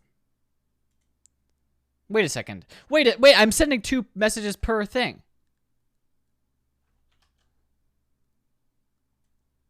Yeah, I'm sending 2 messages per thing.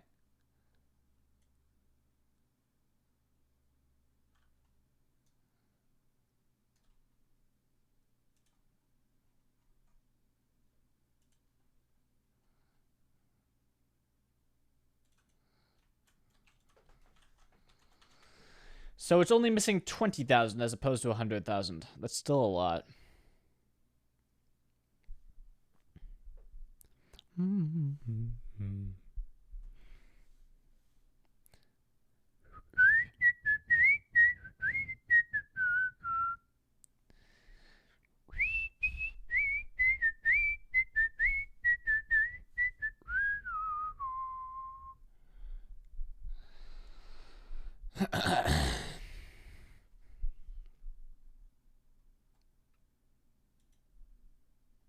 Let's go down to a 1,000.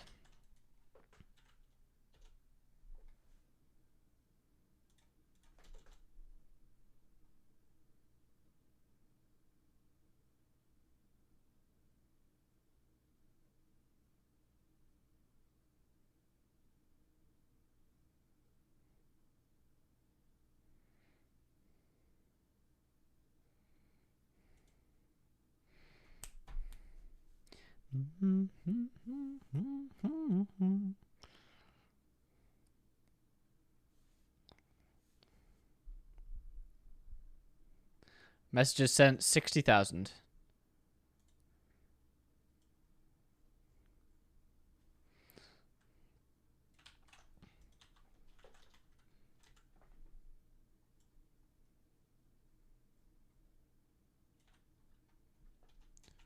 $30,000. So it works with 1,000. So I mean, we solved the issue, chat. There is a limit on how much it can do. Especially since I'm running both of the front end and the back end and the WebSocket server and the load tester, and I'm streaming to Twitch on the same computer. So it's not, although my CPU is very good, this is not the optimal situation. And it can handle 20,000 people. It loses some pixels when it does that. If everyone is sending a pixel, like, okay, it can't handle It can't handle more than 5,000 pixels per second. You know how many pixels per second Redis could handle? 100. 300 at cap. 333 maybe. That was their peak. That was Reddit's peak. 333. You know how many mine can handle? At least 1,000. At least 2,000. So I'm not disappointed with this at all. I think we are in a very good place with this. Now I want to listen to this music, perhaps.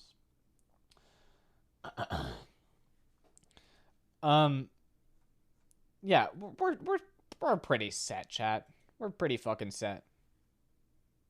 Now that issue is solved, I think that was our last thing. I mean, now I just have to wait for AWS to reactivate my account.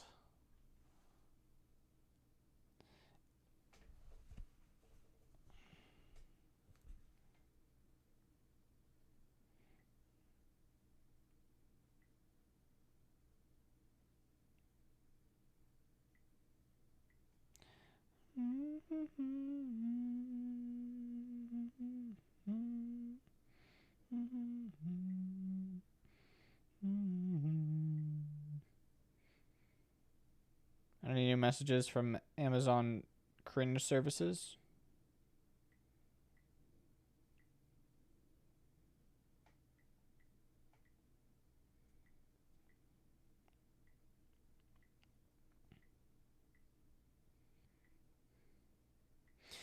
No, but it is the weekend. What happened with the AWS? They want me to fucking validate my address by sending them a picture of a utility bill. And my utility bills aren't under my name. So it's going to be sus. And like I also need one for Mogul Moves. So they have to take a picture of their utility bill. JM needs caffeine. Thank you for the 5 gifted. That's crazy. I appreciate the gifted. How many subs do we have? 281. That's a lot. We could make it to 300 subs today.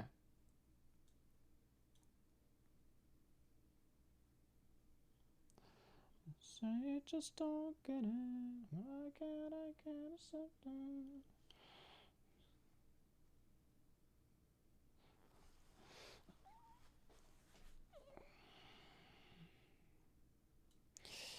All right. The thing that I want to do next is, oh yeah, I want to see if I can now turn back on the canvas resyncing. Because this was a big source of problems. I'm almost certain that we can successfully now.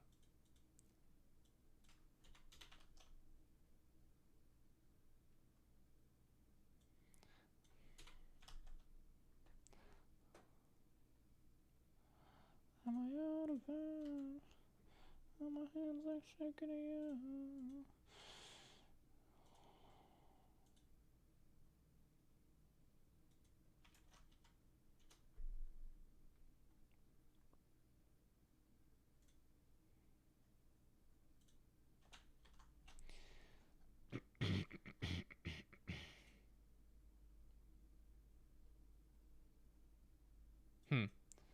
This is weird.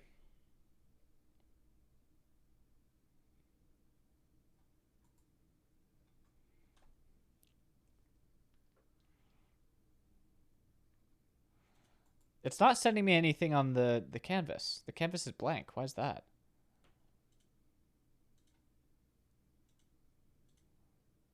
Okay, come on. Close that. Thank you. The canvas is just empty.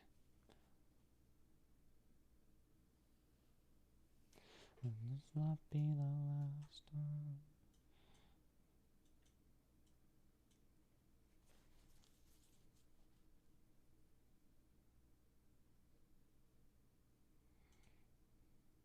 What about now? Now that it resynced the canvas. Okay. So the problem is that the initial synchronization of the canvas is not successful. Which is this thing. Get full canvas with retry. Why? Why is this not successful?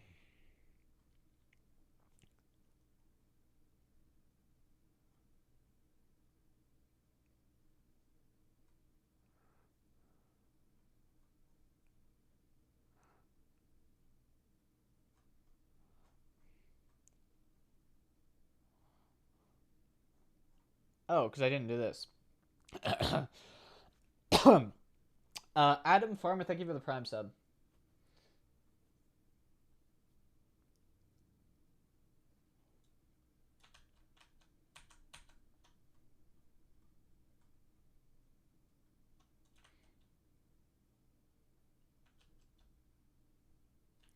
If I'm really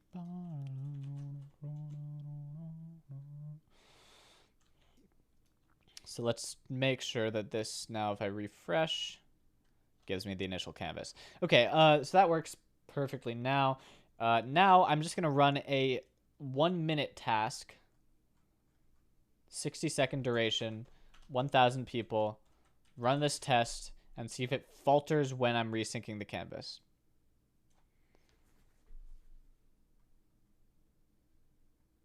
You can see the pixels being placed on the right. Looks good. You can see the pixels being sent off in batches here. Can I place my own pixels while this is going on safely? Like, does it work?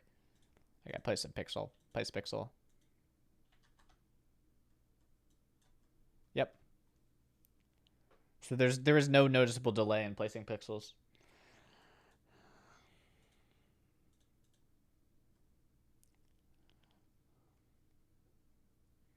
Has it resynced yet? No, but it's guaranteed to in this next minute. All right, there it is. And it hasn't faltered at all. Let's do another quick test.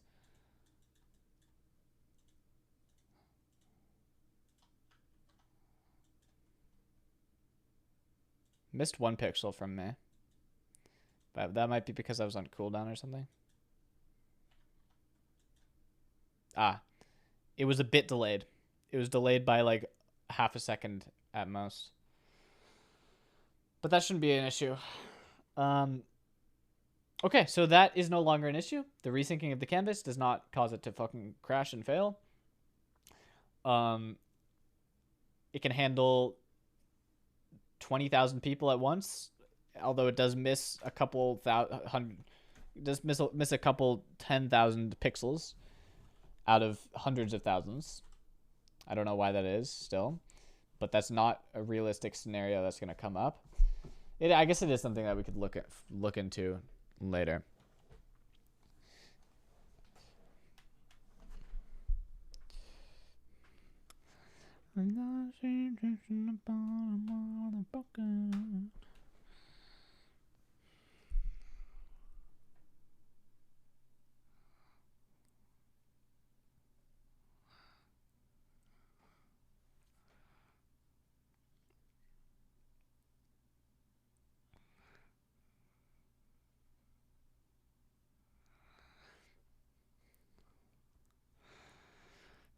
All right. There are a lot of things left to do on this project, like making the rate limit on the backend side and making like a administrative panel that I can use to change the size of the canvas and change the available colors. Those are 2 things that I want to be able to do. But I don't necessarily want to do them right now.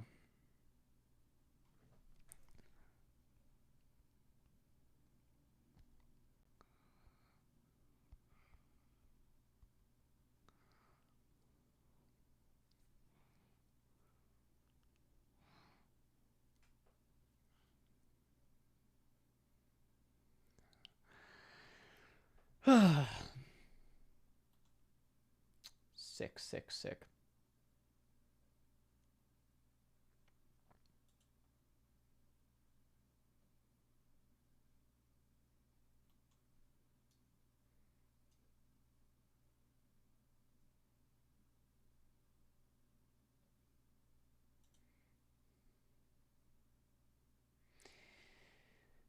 Yeah, zooming is something that I need to consider revamping.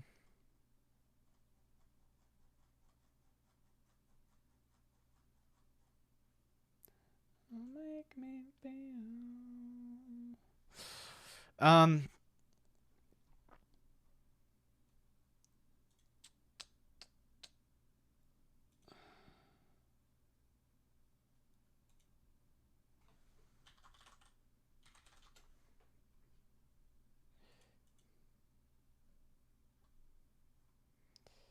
The other thing, the thing I'm gonna do next once this is done, chat.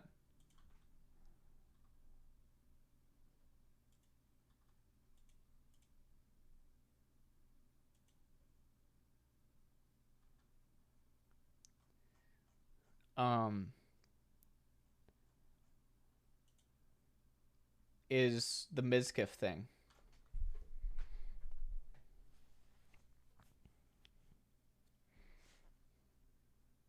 I'm gonna do that.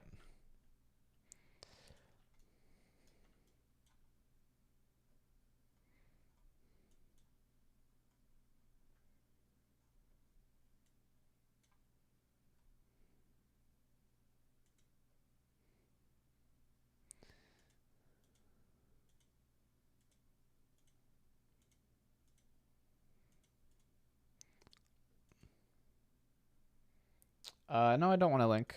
I don't. Thank you. I mean, I don't know why you would think I would want to link. Because I'm going to do it.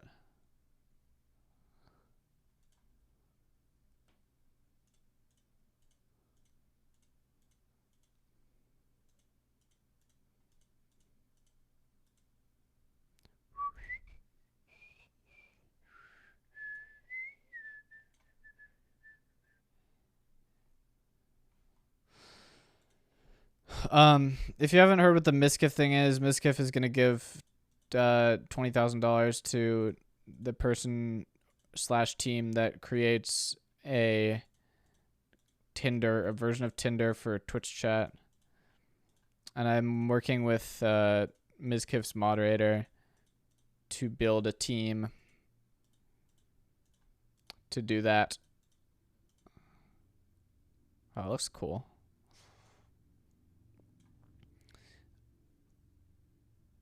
Looks collaboration is cool. Well, yeah, but not when there's $20,000 at stake. You know.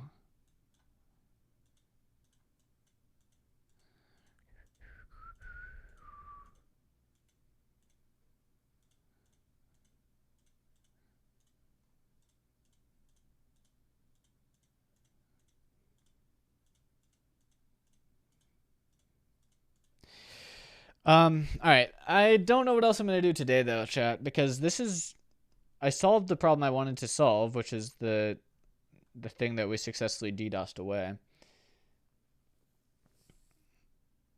And I guess I could start working on the rest. Stuff I have yet to do.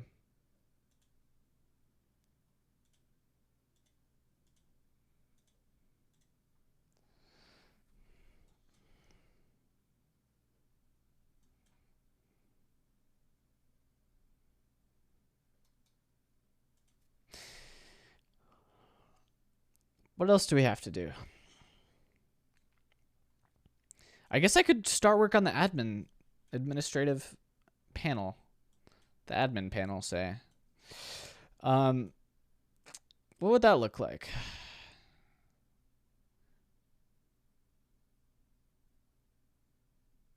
I guess it would check for a specific Firebase user ID when it connects, and then accept messages over WebSocket per schlaps.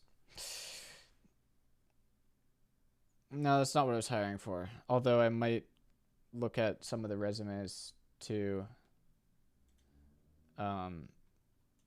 bring them into the team.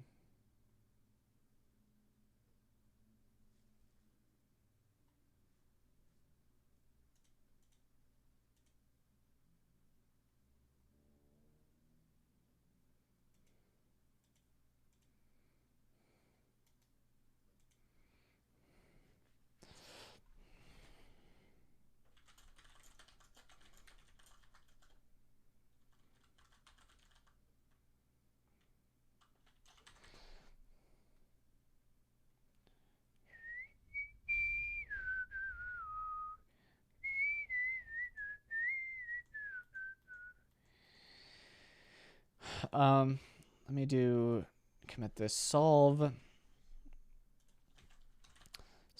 a pixel hold up issue.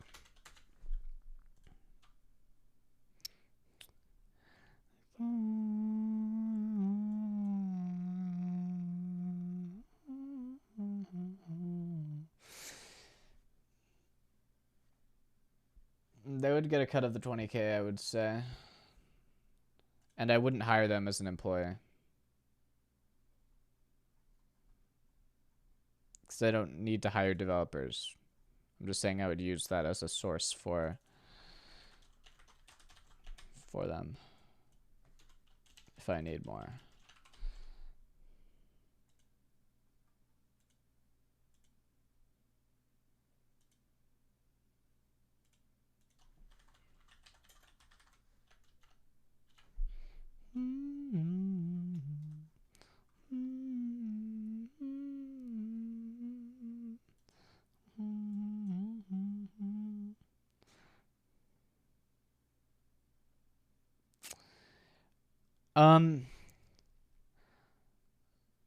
I think I want to do this.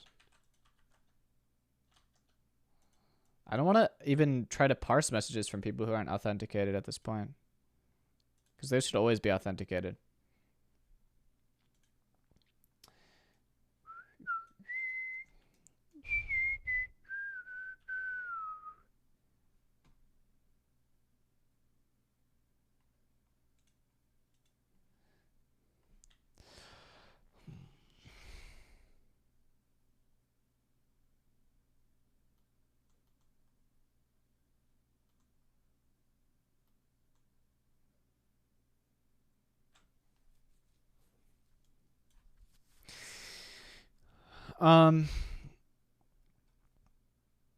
So here's the question. Do I want to do this? Do I want to add these admin controls to this page for me to have? Or do I want to add them to a different page? Probably the easiest if they're on this page. Which means that I would just need to have an environment variable.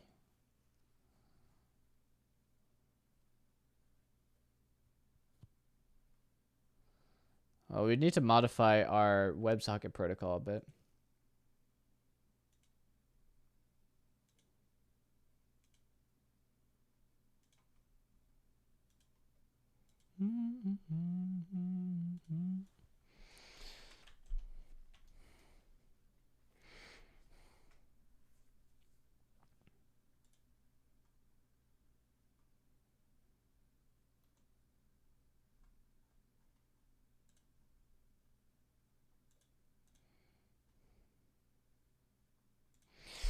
Okay.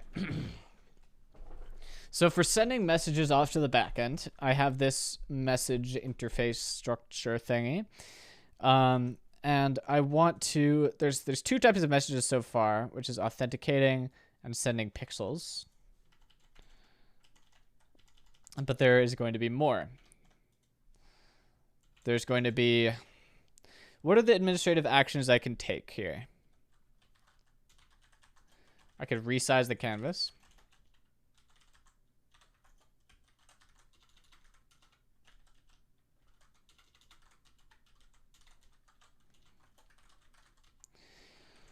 I could change color palette.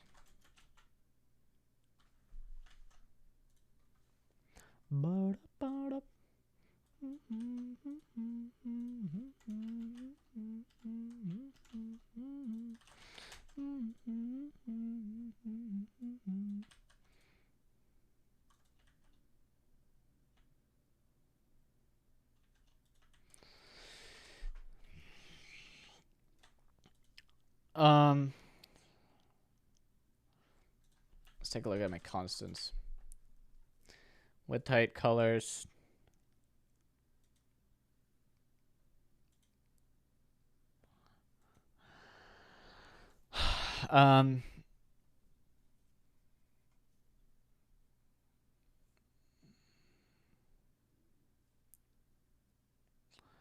I could also, what else could I do?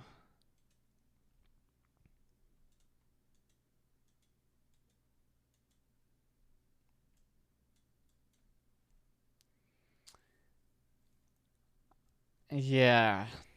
Send a bunch of pixels.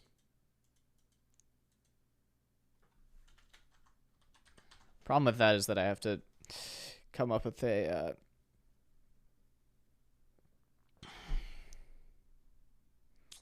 a user interface for that. Okay, so resize canvas, change color palette.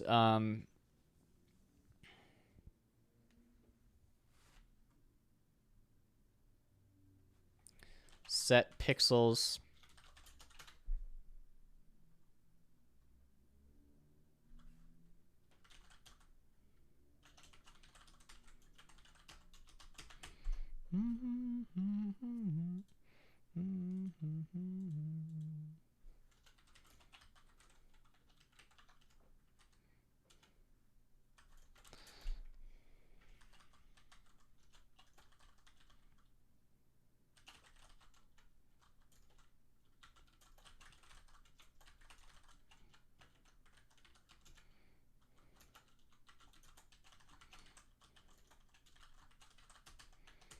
I don't see myself ever using that. Freezing the canvas doesn't make sense.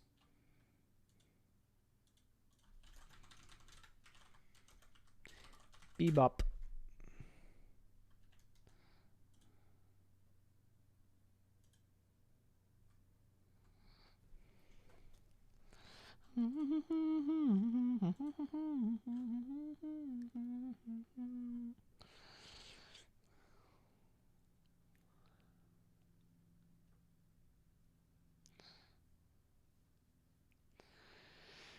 Okay, so set pixels, change color palette, resize canvas. Ban user? That's a tough one. It's a tough one indeed.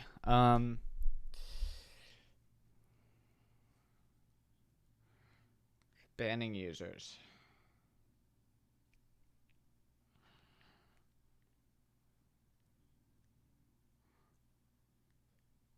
I guess I could do that. That would mean I would need to store the who placed which pixels somewhere so that I could know which users to ban.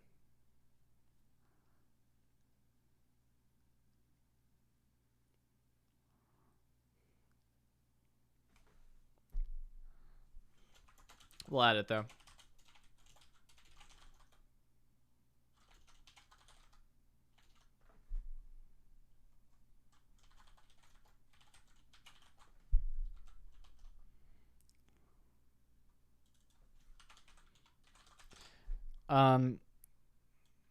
Let me simplify this a bit. Don't need this.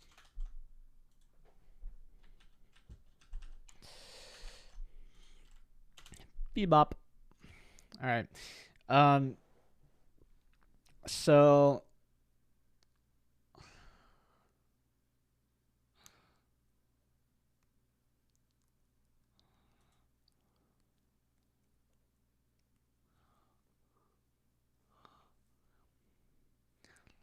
I now need to manage these commands somewhere.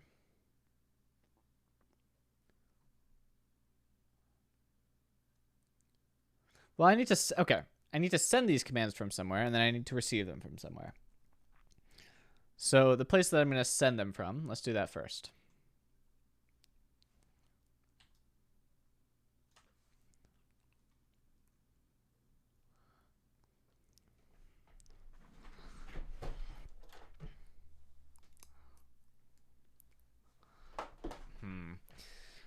So let's look at all of these 4 things and what's the best way to do each of them.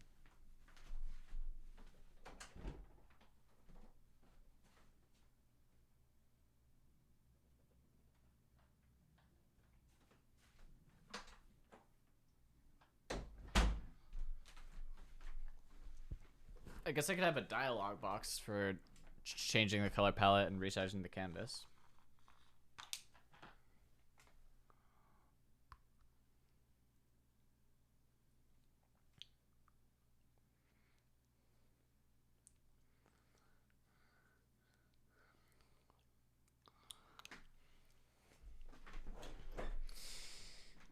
Okay, let's go to the front end. Let's go to source lib components and let's add an admin control. And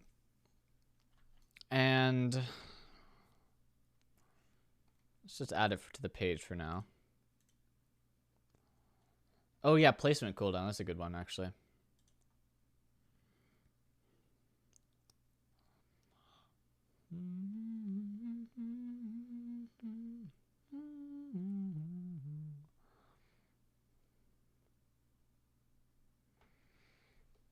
Oh yeah, tell it to freeze. That's a good thing. That's a good idea as well.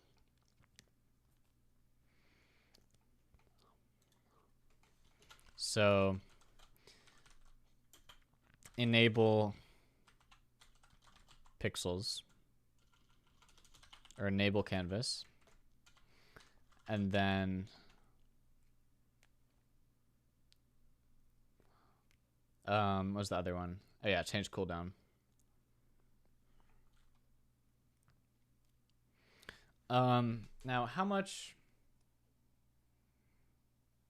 This could be a unit 16, right?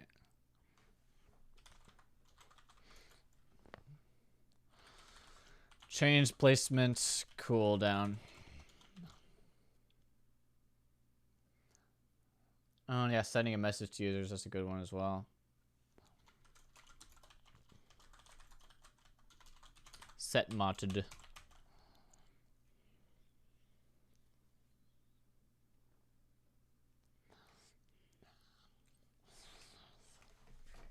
That's a nice little collection of admin tasks. Looks pretty good.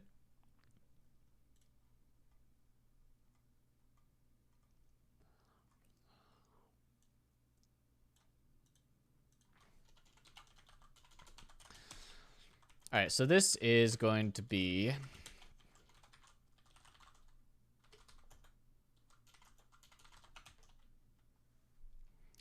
where do I place it on the page? Let's put it here.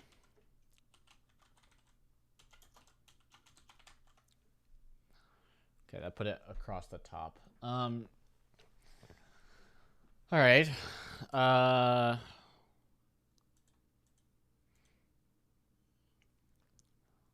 don't I put it like under my user menu?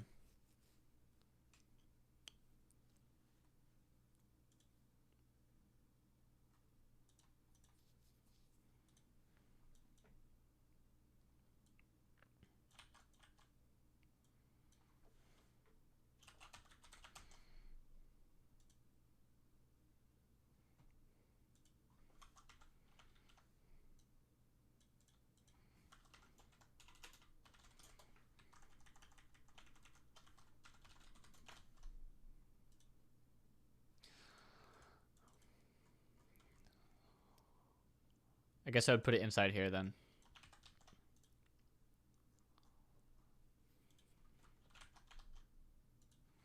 So admin control open equals admin open, like so. We'll do let admin open equals false. Import this. Remove this import. Go here. On click. Admin open equals true.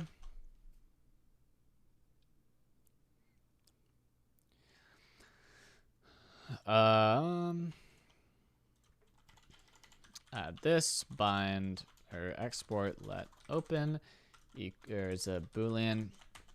I do actually want to bind open.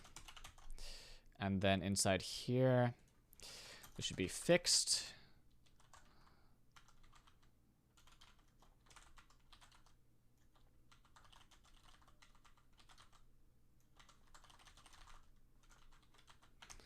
In the middle of the screen.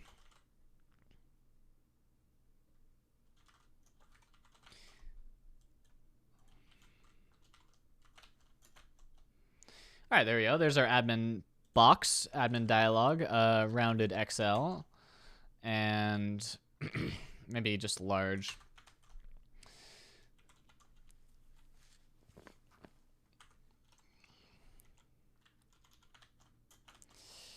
Inside this thingy, we want a close button.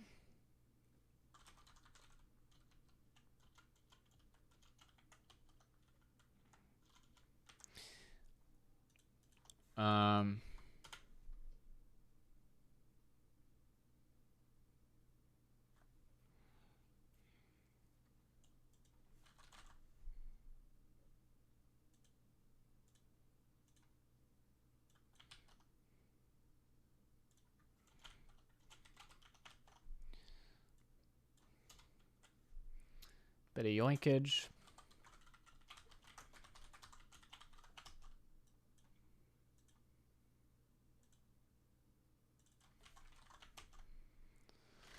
Cool. There's a little close button. And I want to do BG or hover BG white divided by 20. Rounded medium. Active BG white divided by 30. Can I divide by 30? Yeah. Transition colors. And absolute right 0, top 0. But like top 2, right 2. Top 1, right 1. Nice. There's a little close button. Coolio, coolio. And on click, open equals false. And I only want to render this at all if we're open.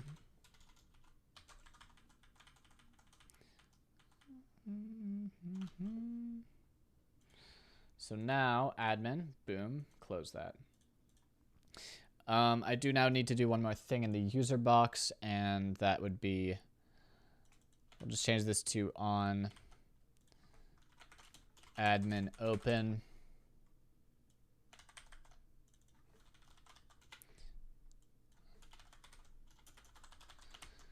A little bit of that, boom. Nice. All right, let's set admin open to true by default so that I can just see what's going on.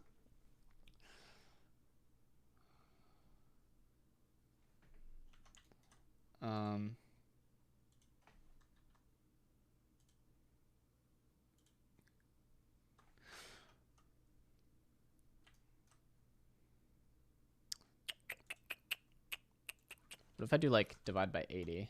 No, divide by 95. And then be backdrop blur small.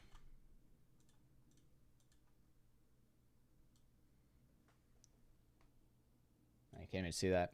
Thank you for the Prime sub, HMigo. I'm sorry for the for the Slack notifs. I can't. There's no streamer mode, and I'm in like 3 different Slacks, so I have to go into all of them individually and disable notifs, pause notifs. So I just end up not doing it.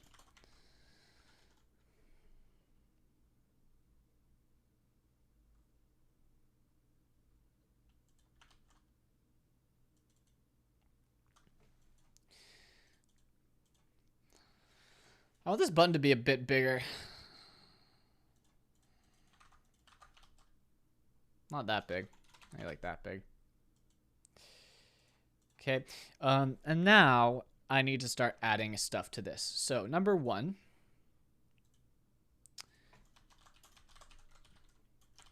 Number 1 is going to, well, let's just go through the things that we need to add, which would be in here. Resize canvas, change color palette, set pixels, ban user, enable canvas, blah, blah, blah, blah, blah. Let's make a new message, admin message. Move all of this stuff into here.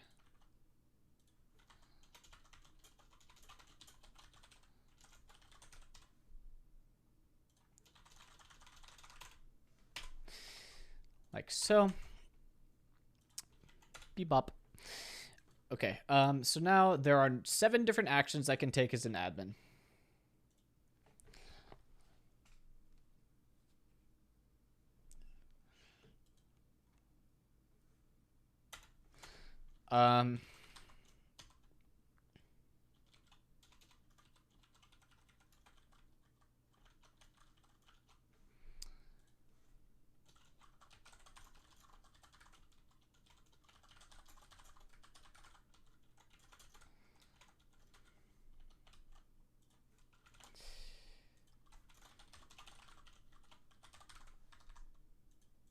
Canvas width,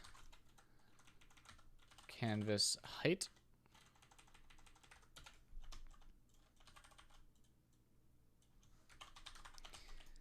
Oh, I need like a header on this. Admin.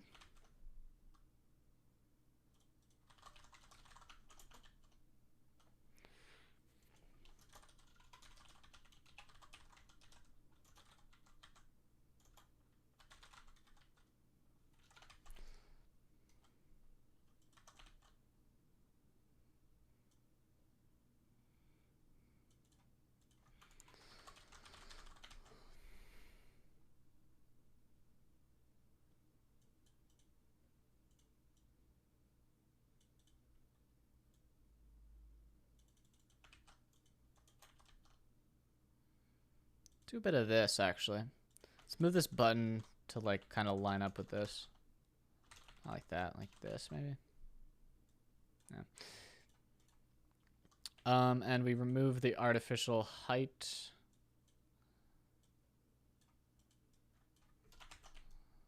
There we go. All right, so now we got the width and height here. Make it draggable, no shot.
Okay. That's better. Now I need like a big X in the middle. Item center. Is there like a times symbol, like at times, right?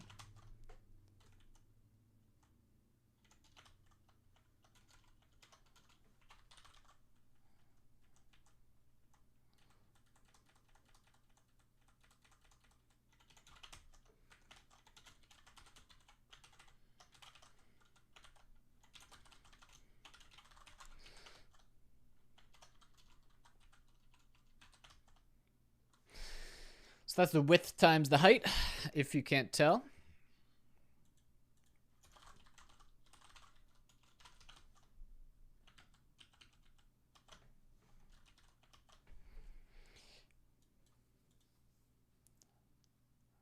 I'm going to be the only admin. Yes. Adding other admins, I don't want to deal with that.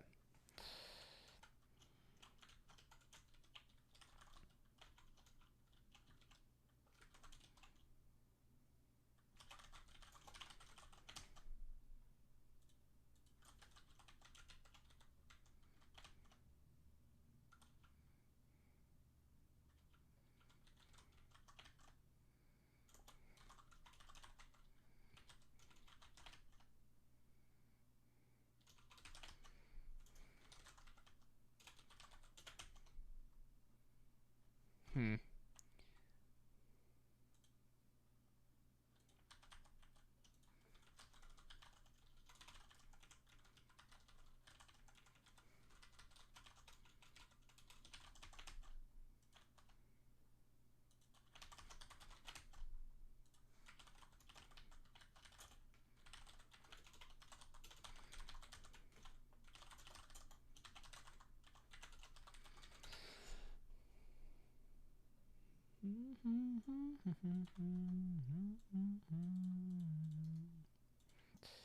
No, I'm not going to do it IP-wise. I already have Firebase in front of this. There's no way someone's cracking my Google password.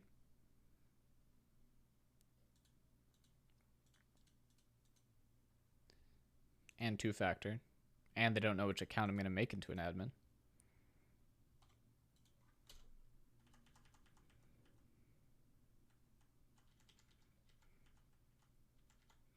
Why is there no 500 width here? Should I restart this?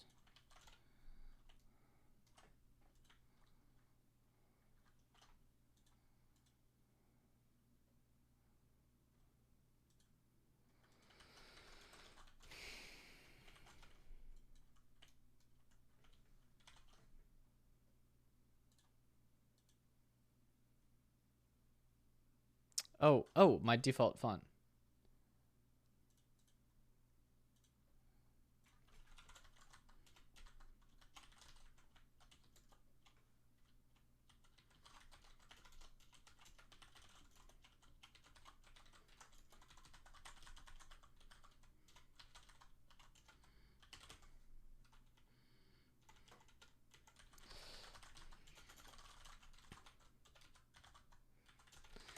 All right, just a bit of that.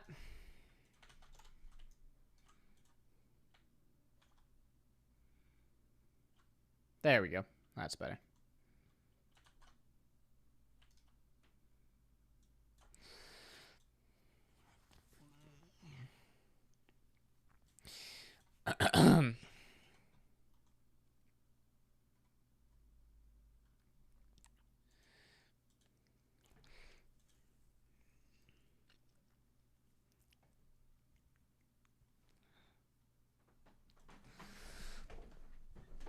All right, so now I just need like a button, big button that says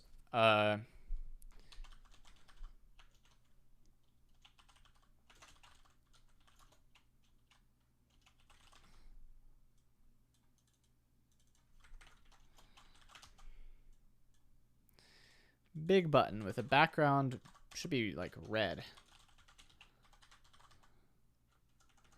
Bright red.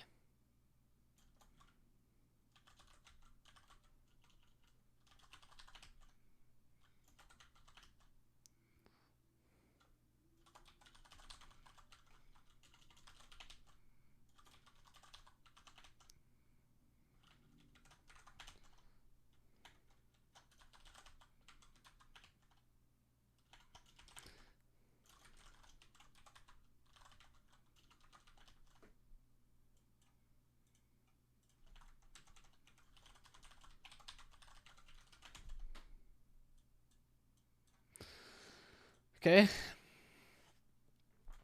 Confirmation pop-up, no shot. Who needs that?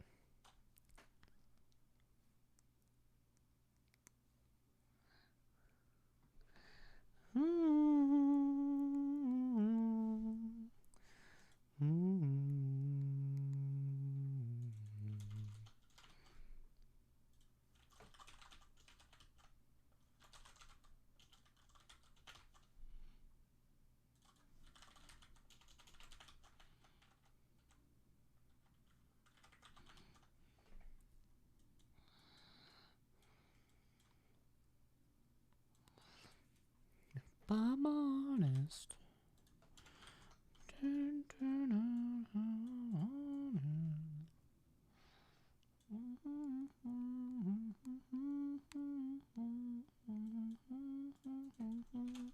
All right, color palette.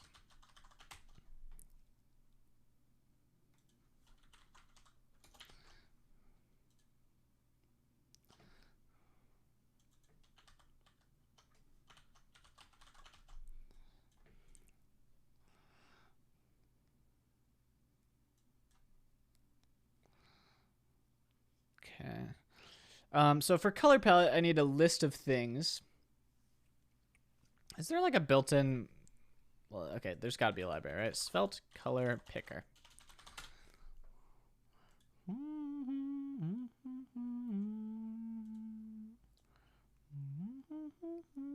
right, this is cool. I don't want this whole thing though, at all.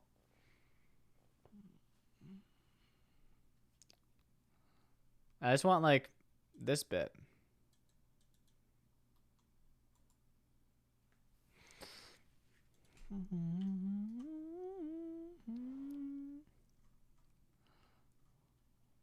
Okay, I can't use this then. Come on, give me a demo here. You can't just make it Svelte package without a demo. So cringe. It's the native HTML color input. Is there such thing? I was thinking about that.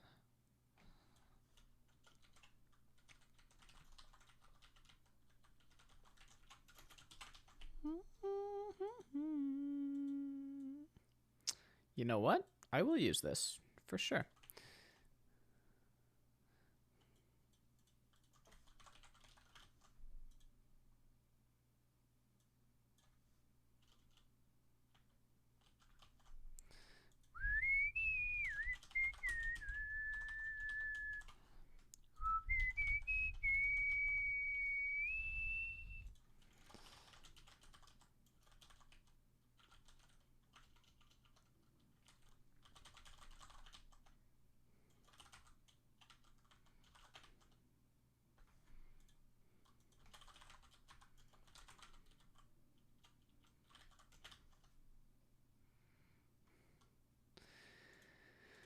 Okay.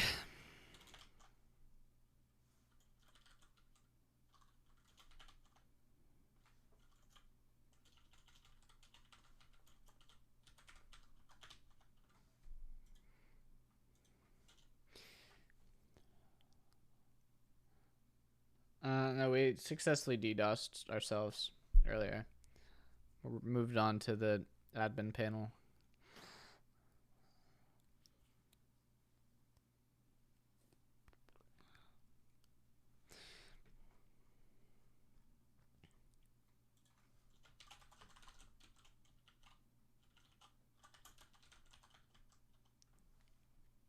The fuck is that button positioning?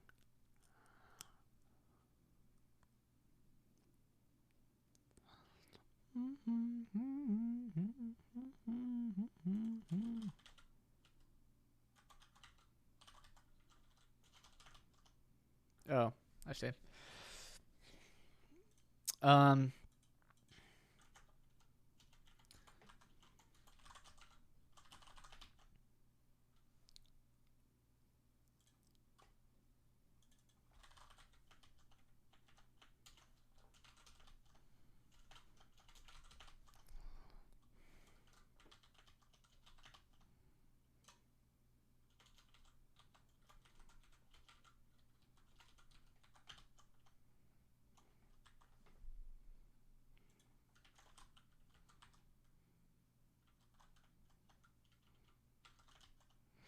right, add color. So now I should be able to do, like, Svelte makes this really easy.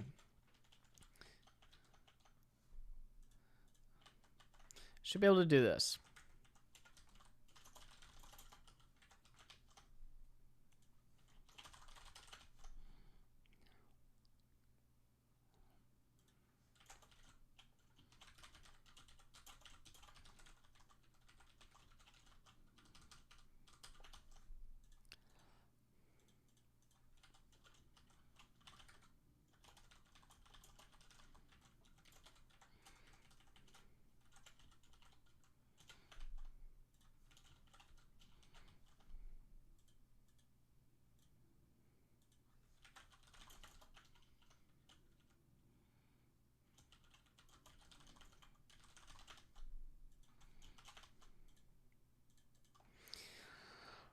Okay.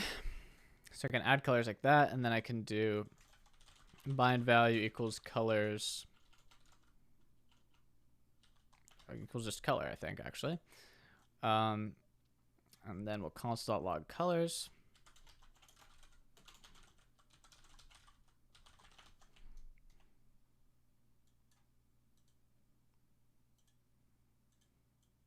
So incredibly sick that I can do this.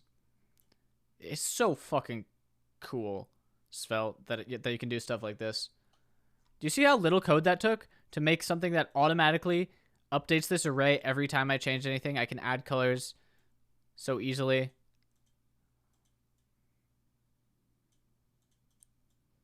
It's incredibly powerful. The reassignment is necessary to let Svelte know that I mutated this array, yes.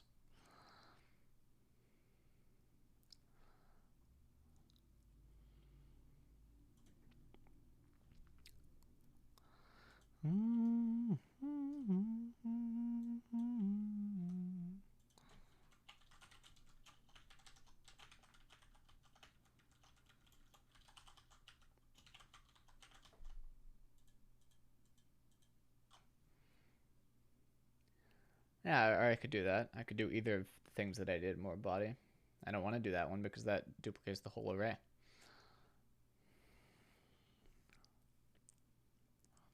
Oh, what was it? What was the thing called? Tabular nums?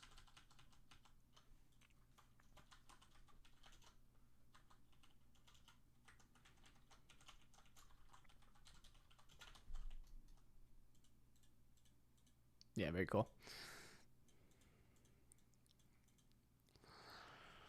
All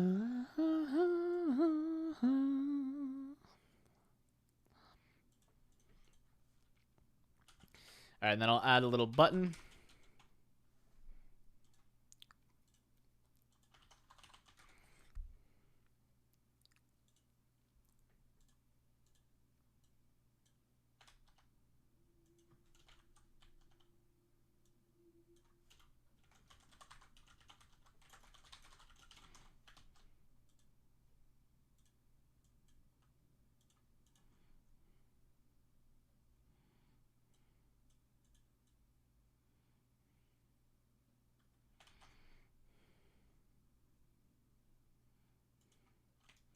I should definitely be moving some of this stuff up into its own components.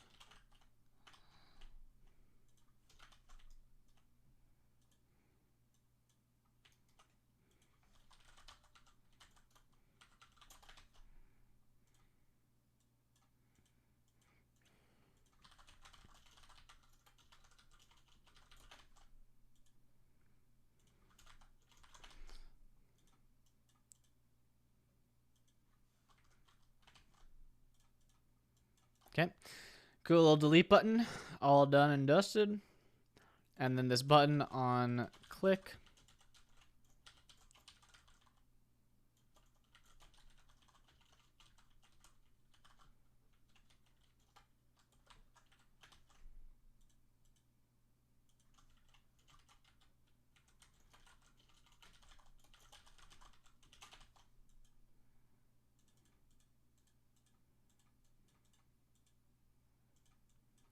All of that works. You know how long this would have taken to code up in React? A really long time.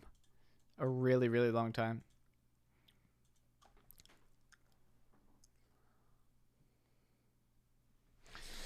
It's so verbose. So there's our color palette. I kind of want to make these flex wrappable.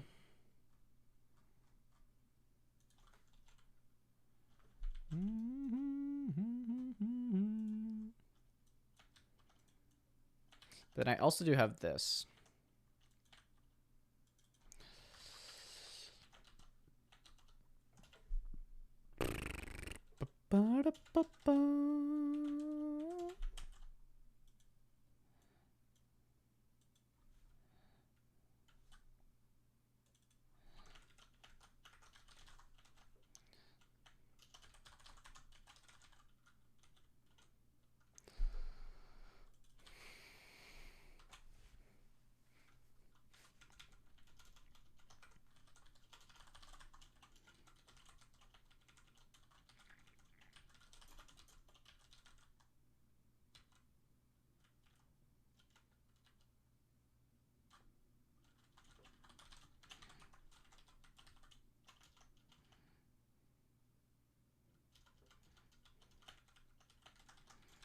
Okay, so I'm doing a little bit of transforming these colors into map.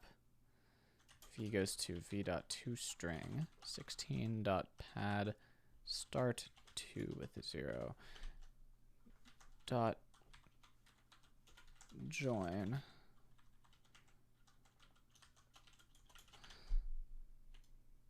So now I fucked up.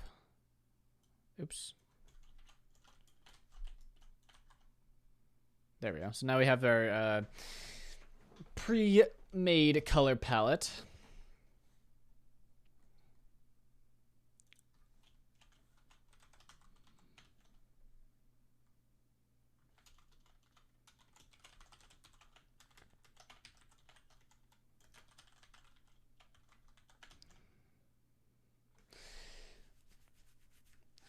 All right. And I want to do something like flex wrap. Are these like full width?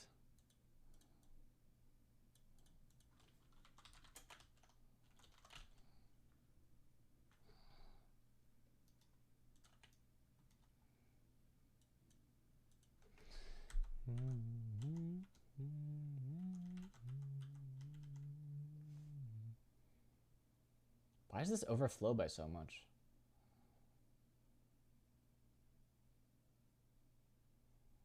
Is it the margin?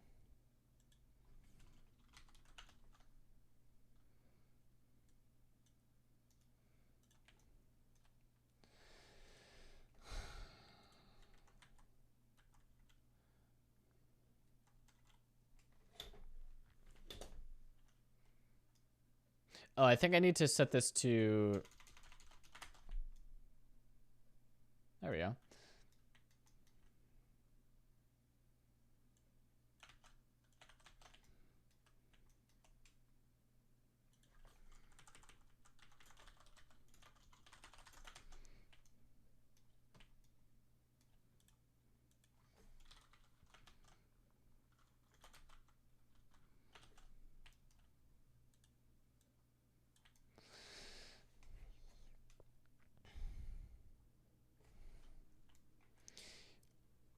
Programming is also my job, Stealth Clown. So that's not that surprising.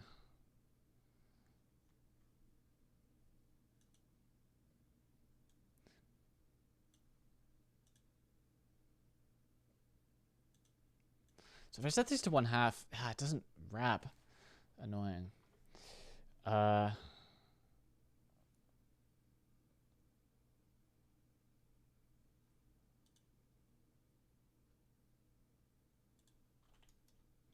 It's not this padding, is it?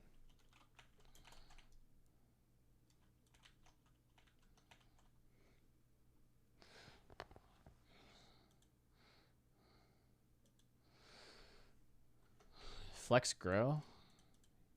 I mean like flex 1 on these? Oh, there we go. Smart.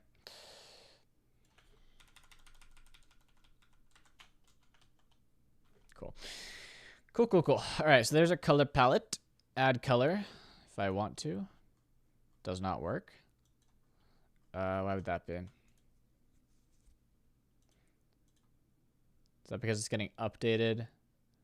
Yeah.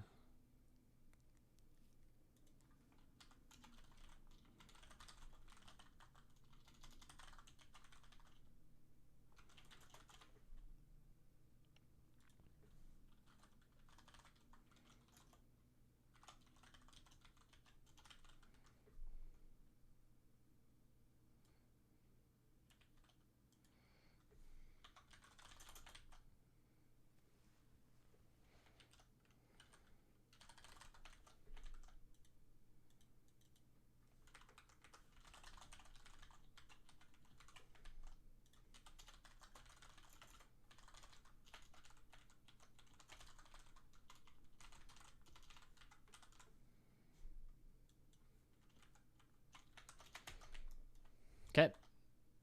Nice. Wait. Yeah, there we go. Add colors, perfectly fine. Delete them, perfectly fine. Cool. I can't drag them around, but I don't think that that's a worthy addition, really. I don't need to be able to do that.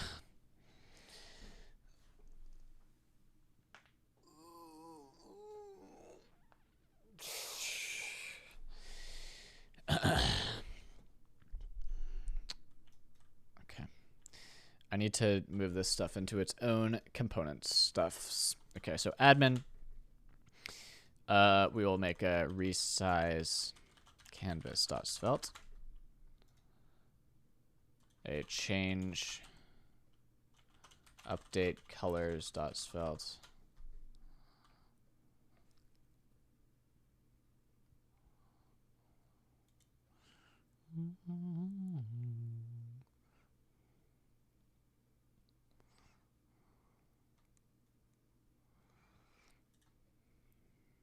So then this is the resize canvas stuff.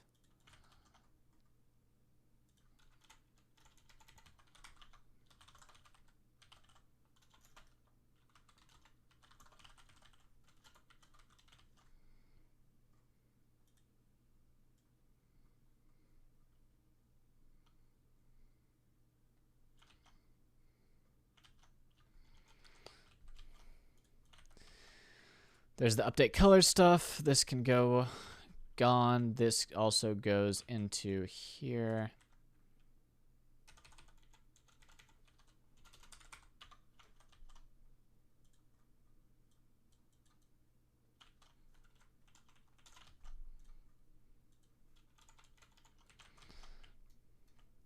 And suddenly, I forgot to add these back to the admin control.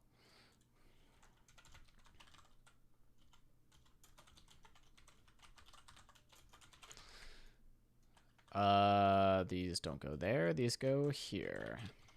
There we go. Much cleaner in the code.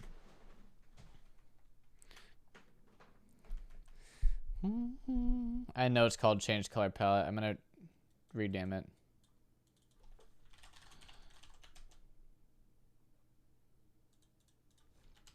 Nope. Bebop.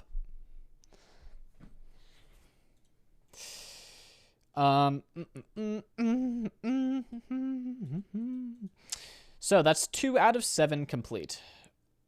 The next one is set pixels. That one I'm going to leave till later because that one's very difficult. This one is the one for mass setting a area of pixels to different colors. And that's quite hard to do. So let's add ban user.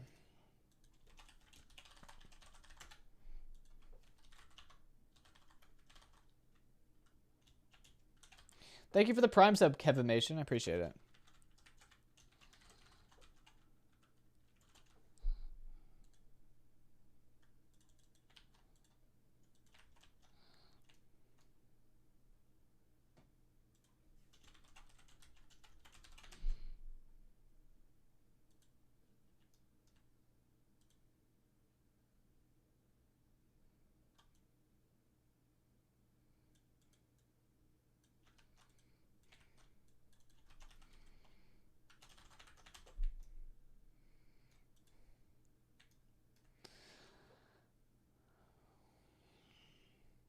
That was such a satisfying sound. Oh, thanks. I made it myself.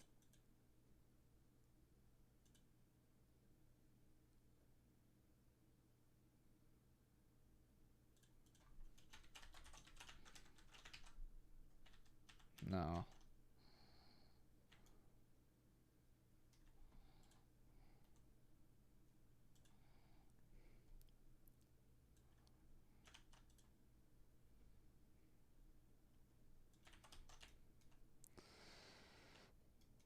Okay.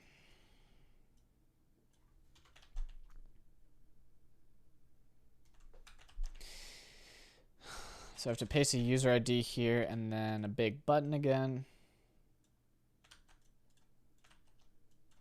Ban.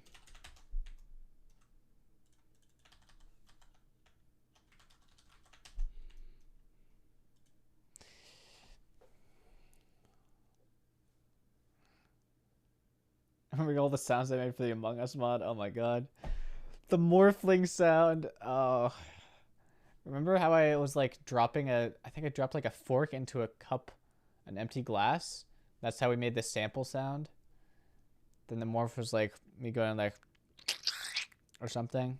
And then bass boosting it with Audacity. That was so fun.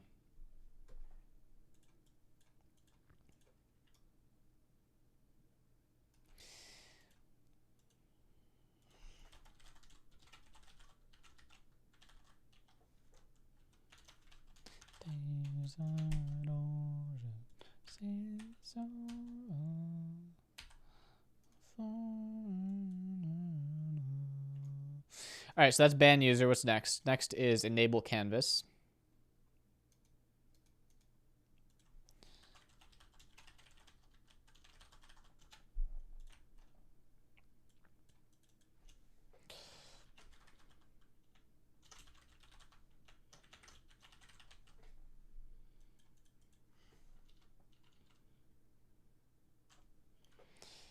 We don't even need anything here besides a big button.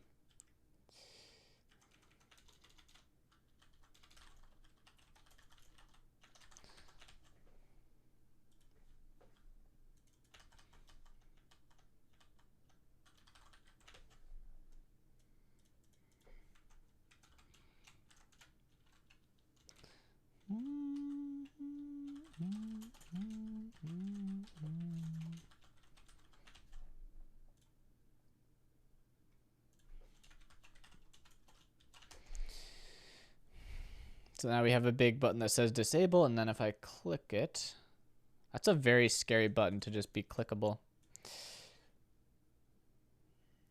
Do I need the numbers next to the color swatches? Don't need them. I don't really care how it looks though, because this is only visible to me, so. That one might need a confirmation. I can just press it twice. I'm sure nothing will go wrong when the actual event happens. Change placement cooldown. Now that's one.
This is getting a bit too big for its britches. I'll set a max height on it.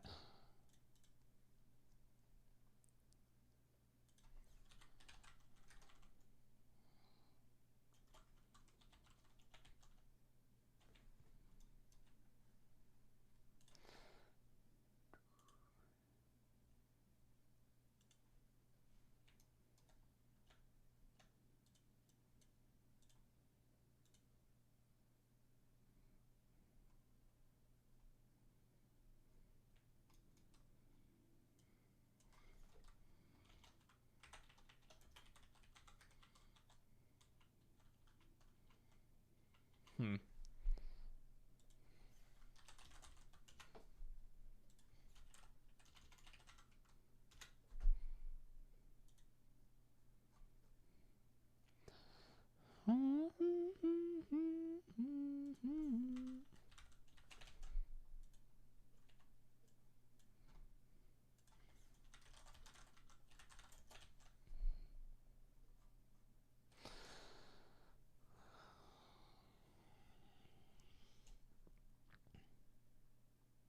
These need bigger gaps between them.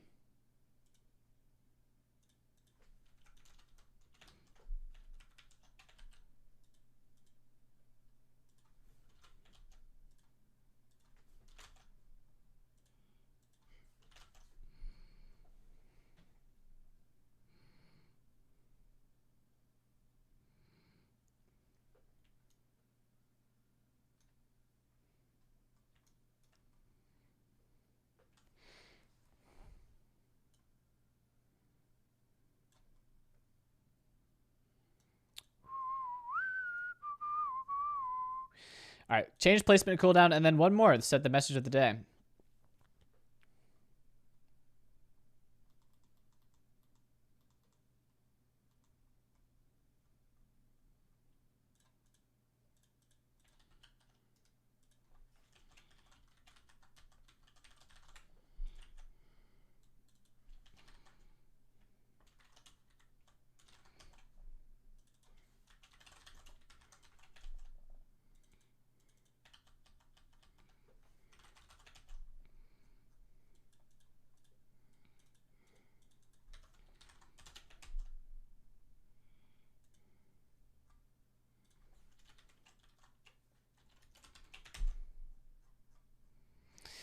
All right, so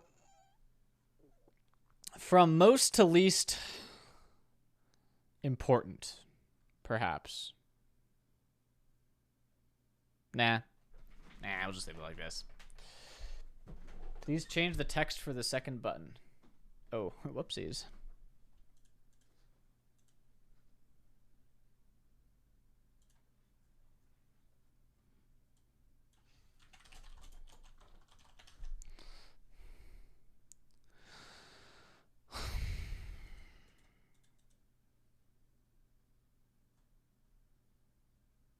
Yeah, luckily I don't give a shit, Rapalux. Why would I spend an extra 10, 25 minutes having something custom when I could just literally just use this?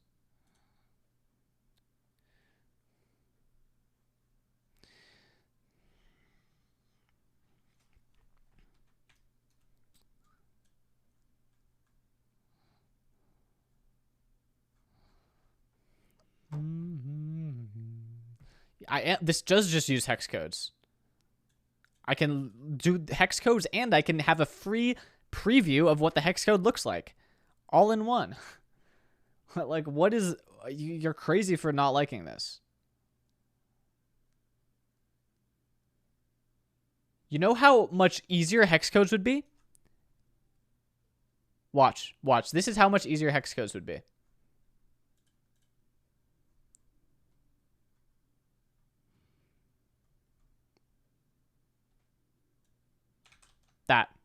That's how much easier. Now they're all hex codes. Hooray, hurrah. Oh, let's change it back to colors by adding literally 12 characters of code. Wow. That was so hard.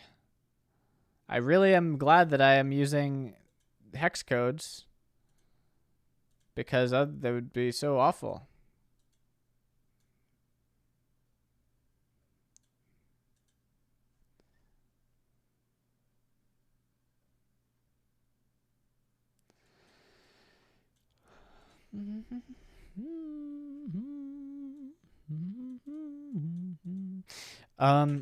So MOTD, placement cooldown, enable canvas. The one thing that I haven't done in here is the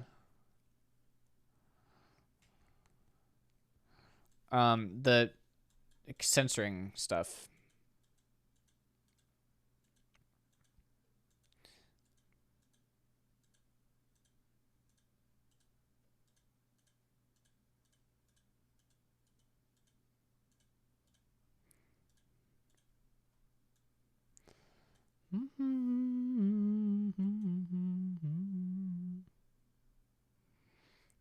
How do I want to do that?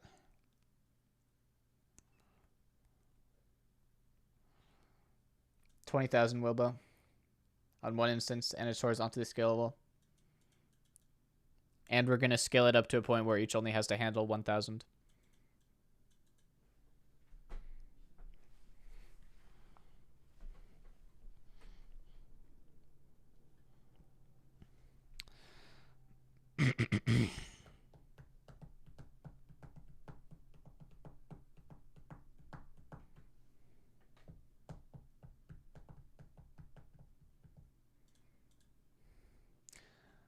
Look at the sky, I'm still here. I want to put update MOTD near the top.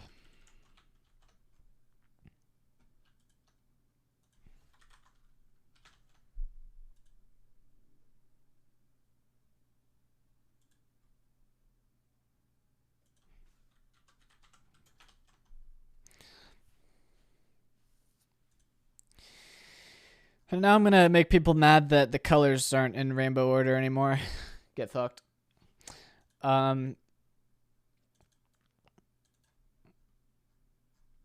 This canvas size needs to reflect the actual canvas size. Well, no, it doesn't. No, it literally doesn't, though. Because, I literally just need to, like, this is me using it. I can just type in the numbers manually.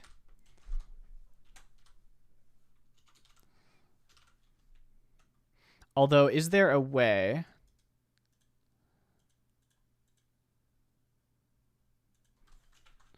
I want to set type equals number, I guess, and then can I set the max equals, what's fucking uint 16 max?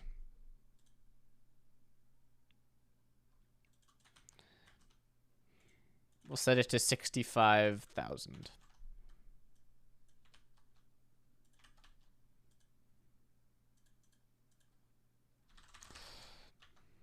Well, that didn't work. Luckily, I could just do...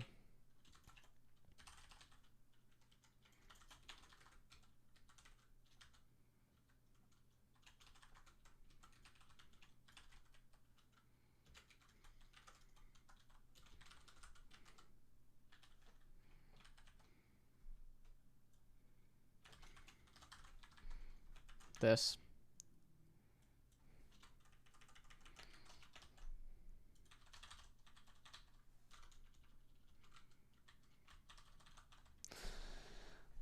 Cool. That's how easy Svelte is.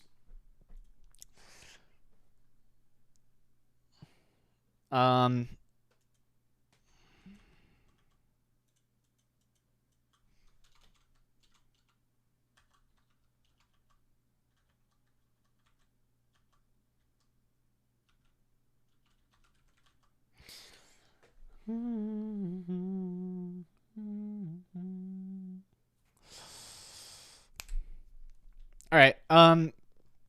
So this is part 1 of 3. Part 1 was create the user interface. Part 2 is send when I make these buttons actually do stuff. And then part 3 is make the server receive those and then send them off to the back end and shit. So let's go through those. Let's go through these one at a time, starting with the MOTD. I need access to the Canvas WebSocket.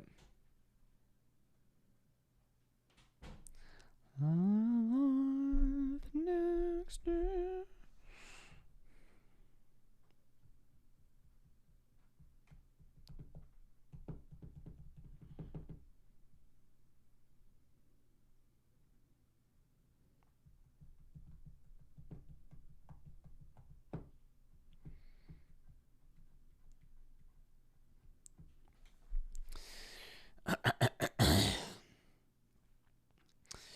So I have this WebSocket, but it's currently a local variable, right?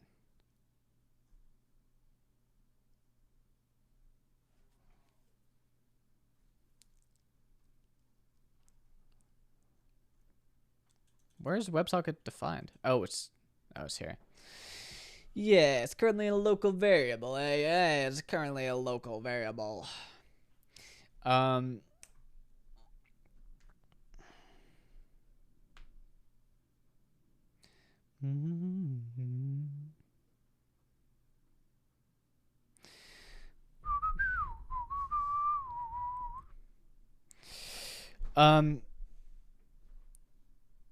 Yeah, so I just need to attach this to a context, a writable context, I think.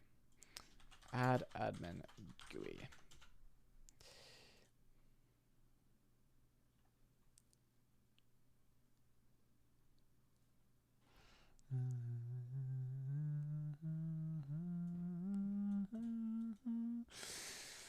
So yeah, you can put anything in a writable, right? So we'll do this. Const ws equals get context.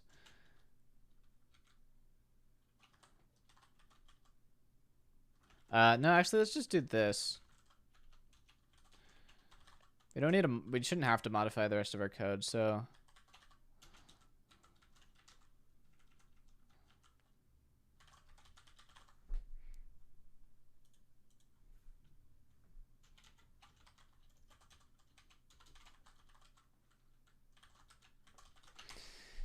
Easy as pie. I do need to add a thingy in here. I don't know why I did this like this when I could have just gone like this.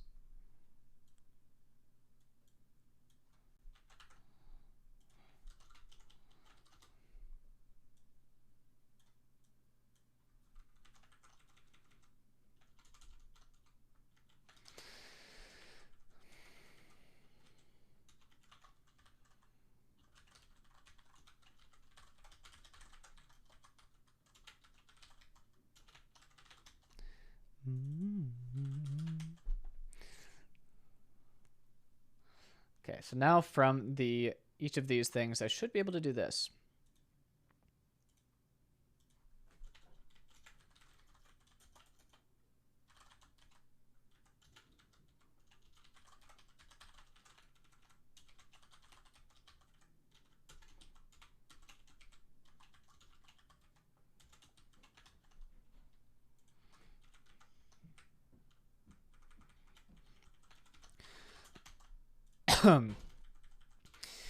To import the WebSocket, and then I can do Um,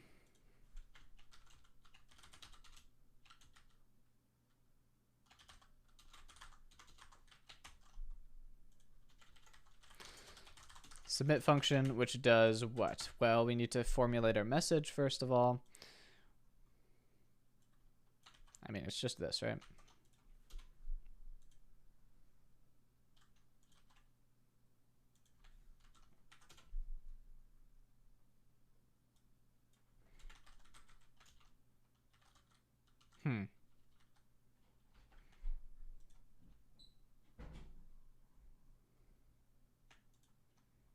This is weird.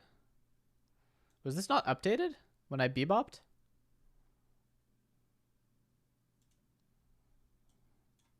Did this break the bebopping?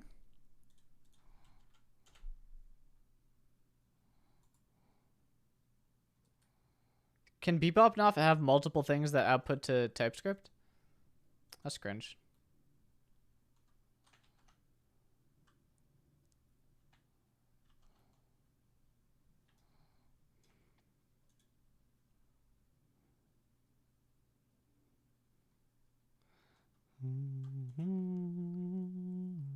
All right, so then I can just do admin set motd equals motd. Simple as that. Easy clap. Now I can do this for most everything. Go through all of these. Ban user. Let's copy paste. And then just change this to ban user. User ID. And then change placement cooldown. Paste. Change placement cooldown. Cooldown.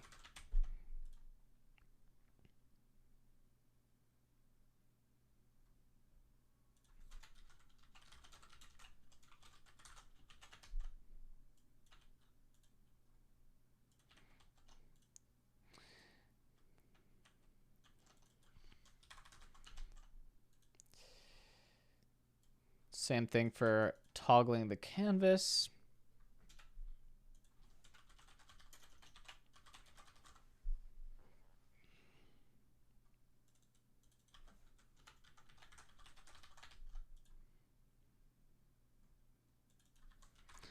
I'm trying to feel alive.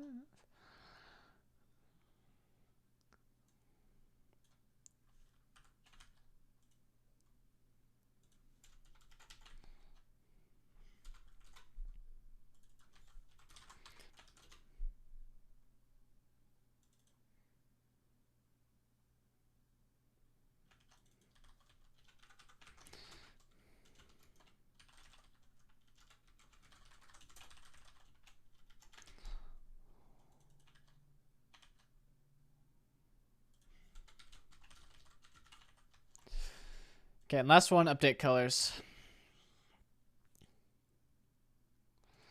This one's a bit more involved because I do need to... I do not care, PGA Web, but thank you for pasting that in my chat.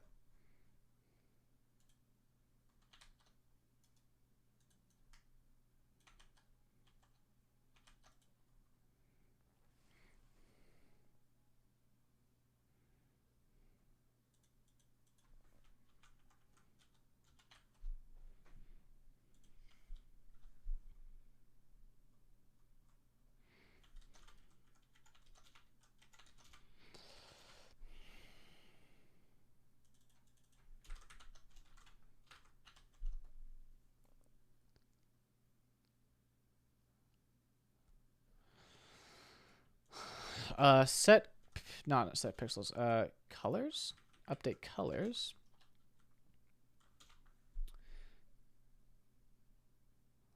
There's an array of place.iColors, so this would be colors.map. Color goes to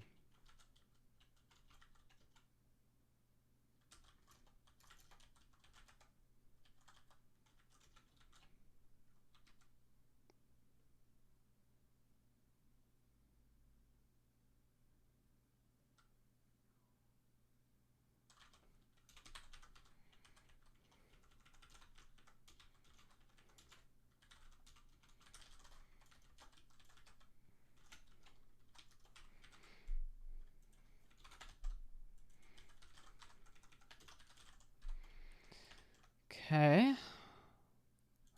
And then I want to do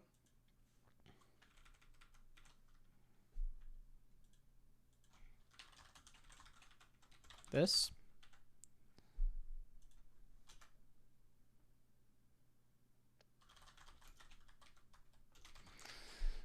Right? I think so. I think that's what I want. And we are finished, I think, with all of this stuff.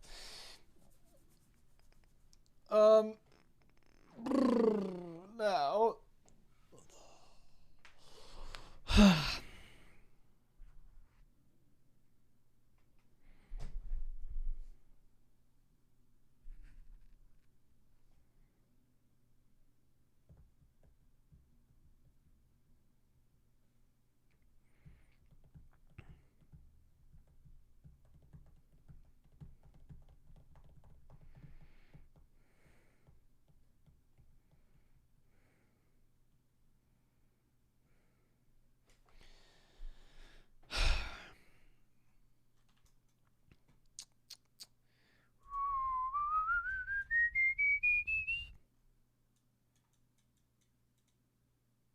I mean, I guess I can just test it at this point, right?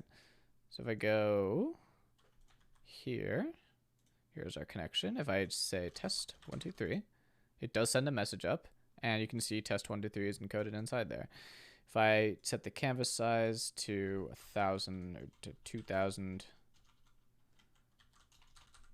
by 2,000, sends another message, and D007 encodes to not 2,000, but 7DO does encode to 2,000.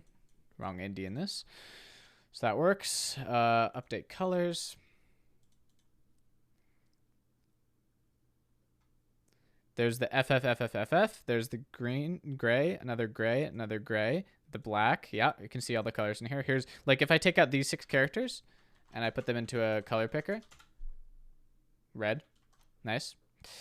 Ban user test. Sends off the test. Disable canvas. Enable canvas. You can see that right here, this 0 flips to a 1 when it was a 0 when I disabled it, and then a 1 when I re-enabled it. Placement cooldown.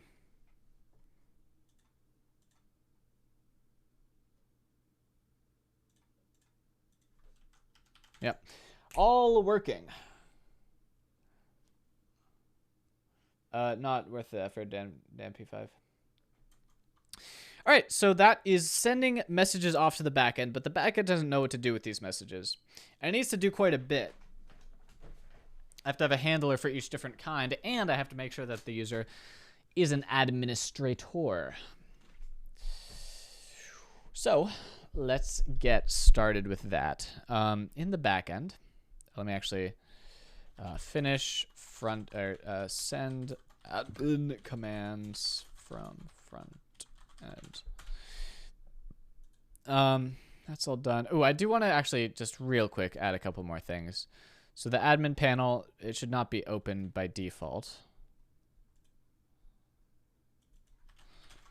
It also shouldn't be loaded on the page by default.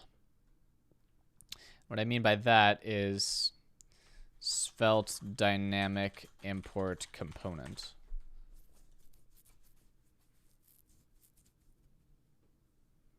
Cool. So we'll have let admin control.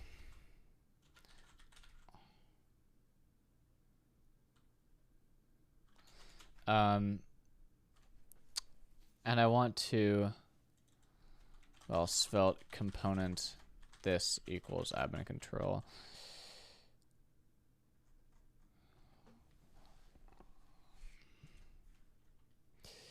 And if now I need to figure out how I get my user ID. Sporadic Spaceman, thank you for the 13 months. All has been going pretty well.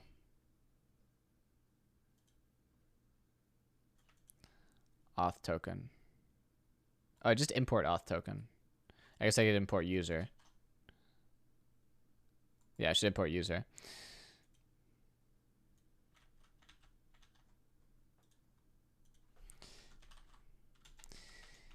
If user dot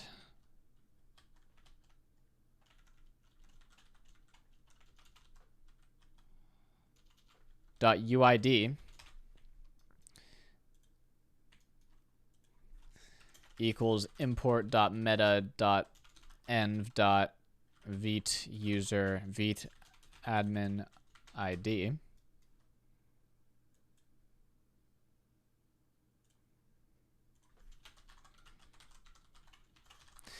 And what is my admin ID?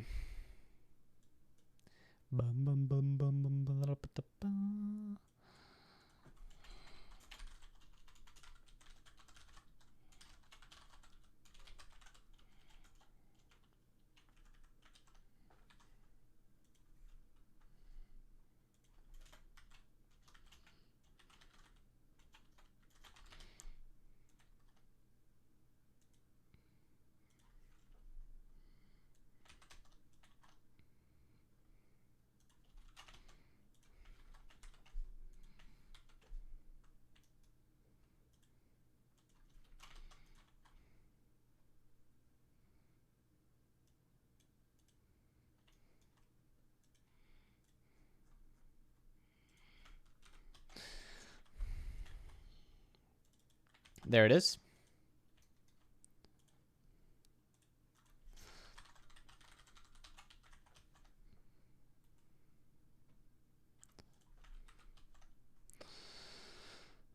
Oh, it's calling.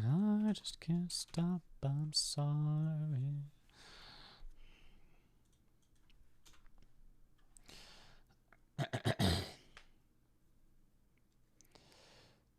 um,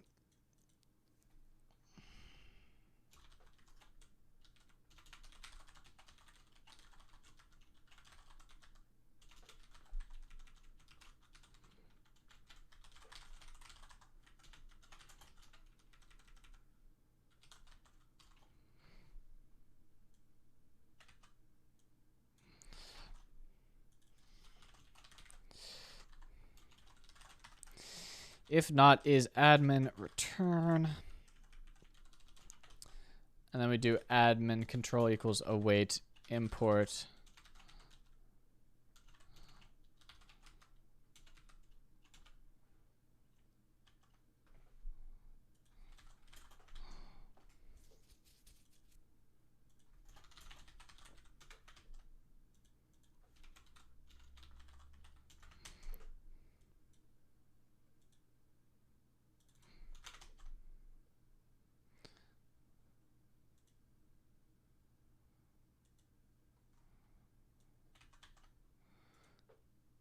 Okay.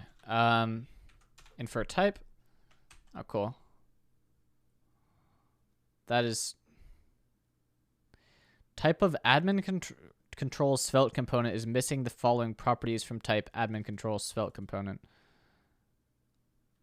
Fuck. Well, then this is a svelte component,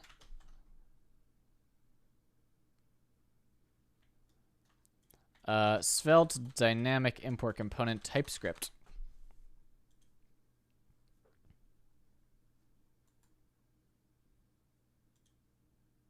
No, no, no.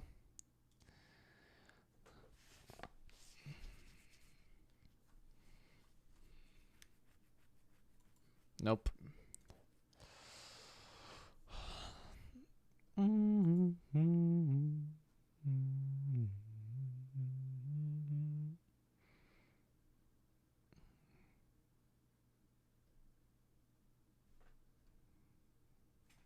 I mean, I know that this code will work. Right?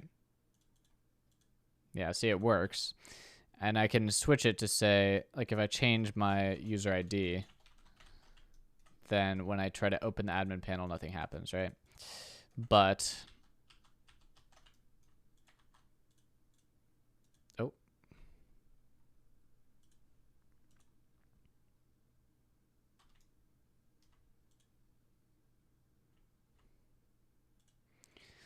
But... The TypeScript doesn't like this.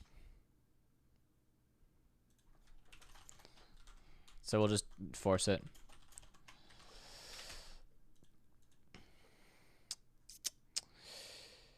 And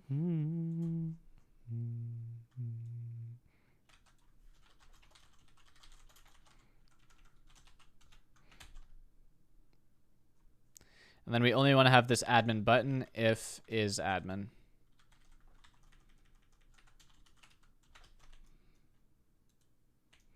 So now I have that, and then if I swap this around, no more admin button. Cool, cool, cool. Okay, that is all well and good. That was the last thing I wanted to do for the admin stuff here. Now go back to the back end. Dynamic admin panel import. We'll call this. Back to the back end. If I go to mosaic.ludwig.gg, I see the admin panel, right? Yeah, cool. It doesn't do anything. But now once this is pushed, it should change. Okay. Backend, backend, backend, backend.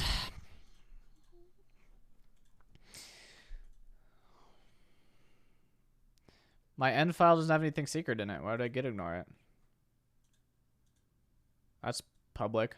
That's public.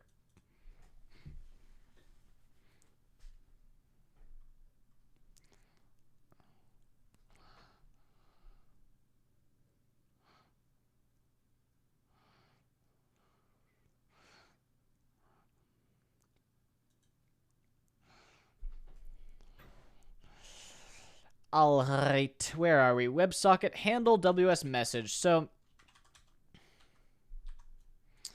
we have a user ID here.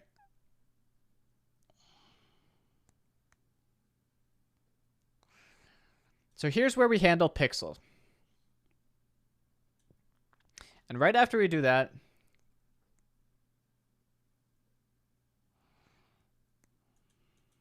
yeah, I know you're seeing an admin panel. I literally just said you would see it. And now, probably, if you reload the page, you won't see it. That's literally what I just said.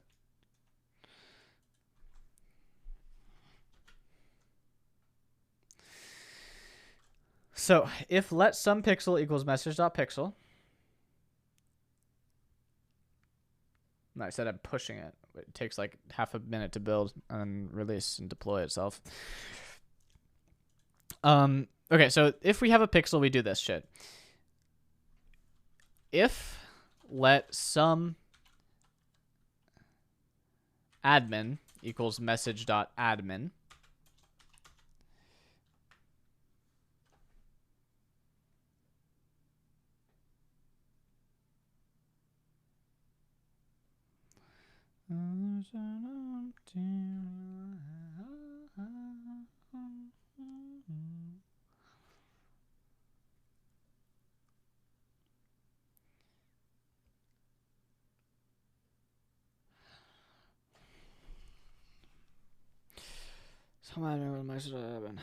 so I only want to do this if the user ID is this admin user ID. Let's add this to constants.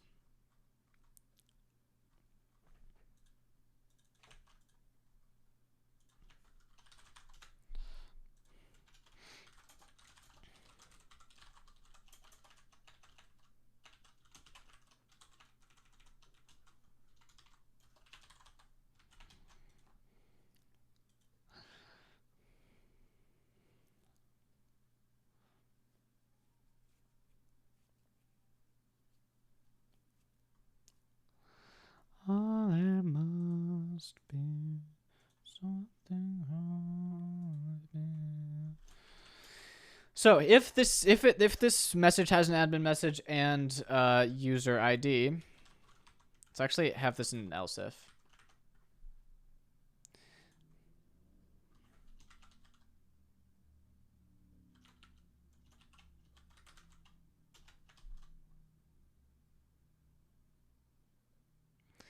Let expressions in this position are unstable.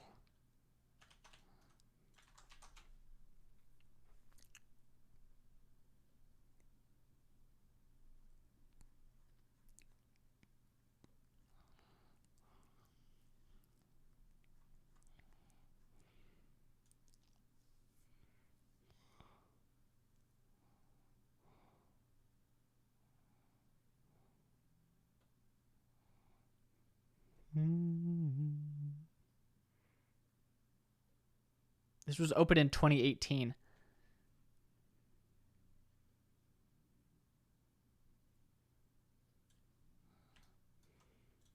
Okay, so I guess I can't have it and. So if then I want to handle admin message admin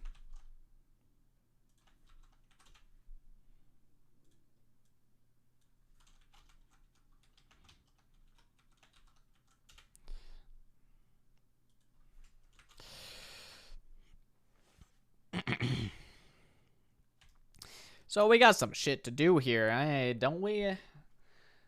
We got a lot of admin messages to administrate.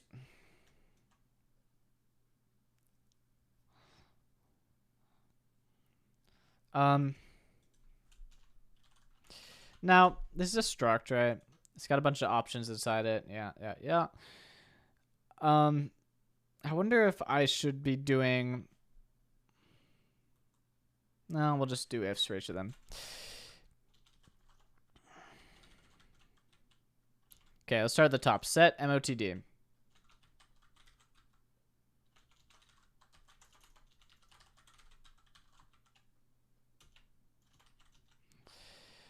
Well, okay. Here I received the message, but I got a fucking deal. I got a schmeal with it. I gotta send this off to the backend, huh? I don't have MOTD implemented at all.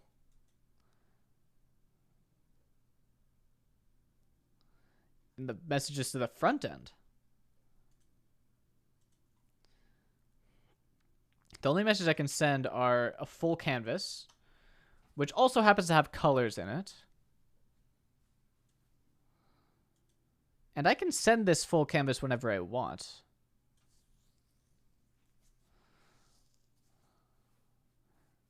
This has colors and it has the encoded PNG here.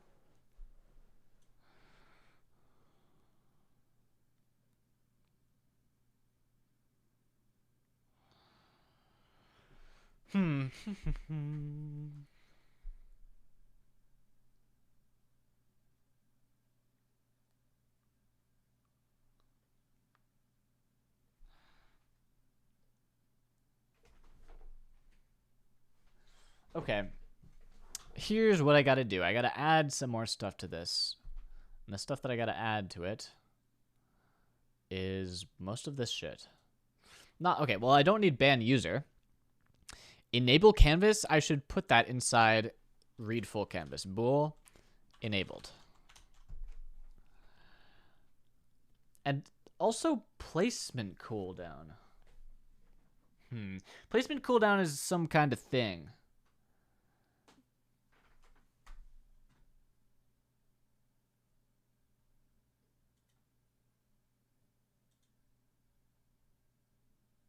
It's going to be tricky to deal with the placement cooldown. I've thought about this before. It's a hard issue because I need to. I currently have nothing on the front end that indicates the placement cooldown, and I have nothing on the back end that rejects physically a message.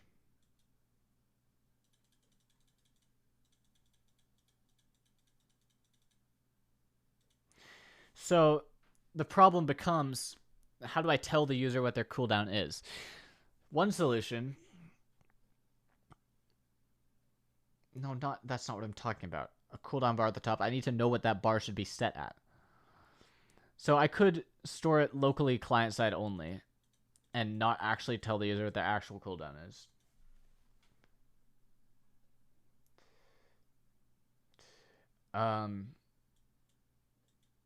I could store it locally client side. So something like in local storage, I store the cooldown. And whenever they place a pixel, I update it. That has the advantage of being very easy to code, and the disadvantage of it won't actually work.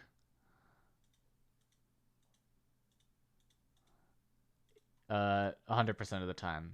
Like, for example, if they access it on their phone, after that, it's going to be, they're going to have a cooldown.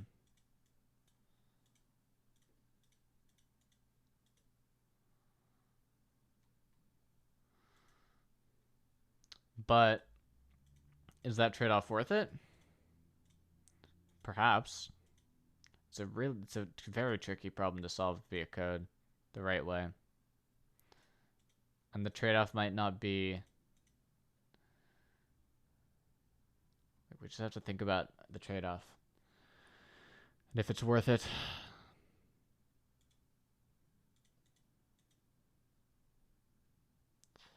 It's my Minecraft sword, chat. You like it?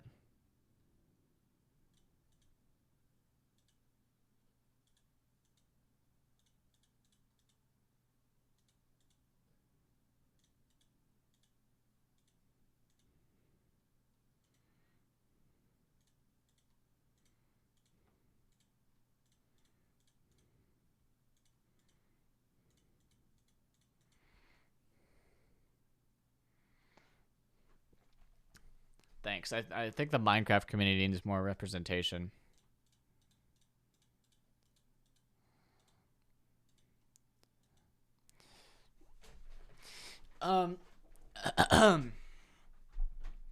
So yeah, advantage is very easy to code.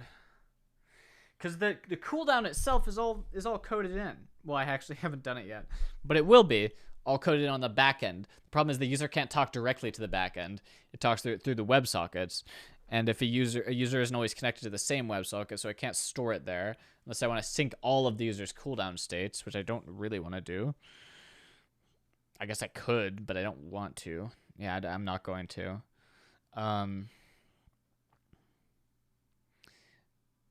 I could reject, but even rejecting pixels, like telling the user that they're rejecting pixels is easy. Telling the user that their pixel was rejected is muy difícil. Or is it? Oh, wait a second. Genius idea, chat. Holy shit. Optimistic rendering.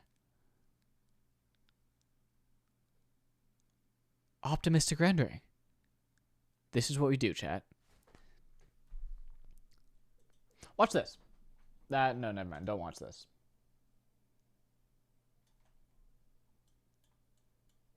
But imagine this. A user clicks down a pixel. Actually, no, watch this. Watch this. Watch this. So look, this is all the binary messages. These are all the pixels being sent back and forth. I'm going to place a new pixel right now. Boom. Here's the message sent up, 11 bytes, saying that I set this pixel to black. And here's the message sent back down, which is 15 bytes saying that this pixel was set to black. Every time I set a pixel, I send a message and I receive a message back. Now, if someone else sets a pixel, I still receive this message back. But how do I tell if a pixel placement failed? Well, if I place a pixel and within the next 2 seconds I don't receive a message back that includes that same pixel, so that is that same color, well then it probably failed, I would say. And if it failed, there's only one reason for that, which is if the cooldown's active. So on client side, I will store the most recent pixel that the user placed. If it fails, if I don't get that pixel back, then I'll say, oh, you must be on cooldown. Now, I don't know exactly how long the cooldown is the only disadvantage of that. If someone overwrites the pixel, I can't control that. This is not a perfect solution, obviously, but it is a very, very good solution that doesn't require any extra back-end work.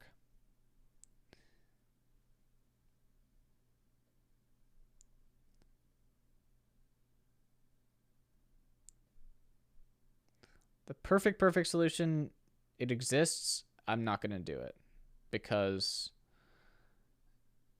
it would add a ton of network requests and bandwidth and shit.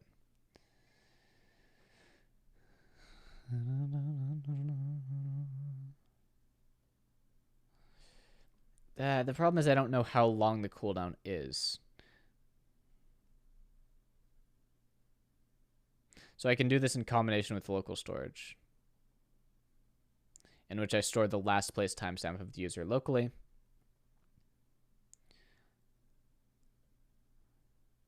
And I can just artificially extend the cooldown. Like I can say if a pixel fails, assume the cooldown's at 5 minutes just to be safe. But that's only if I don't already know the cooldown from local storage. Yeah, this is a good plan. This is a good plan. And it's the best part is that it's all entirely client side.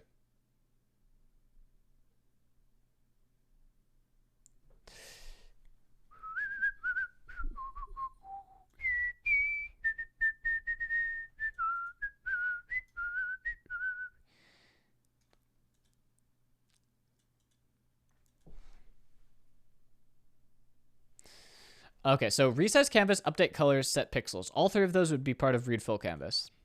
Ban user, the user doesn't get a message if that happens. Enable canvas, that is also part of read full canvas. Change placement cooldown and set message of the day. Those two need to go somewhere else. So we'll have the MOTD here and then 5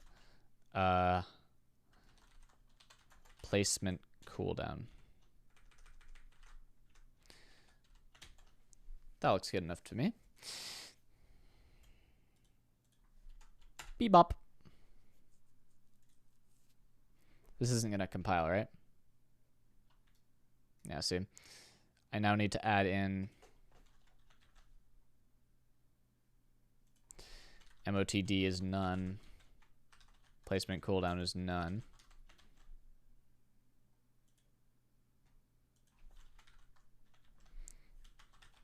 Enabled is true.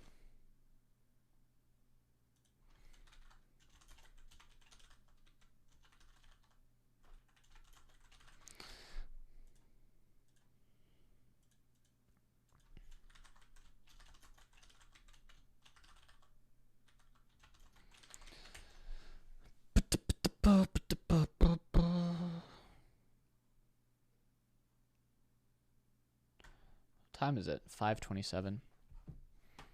When do I end my stream? Probably soon. Been 4 pretty big hours.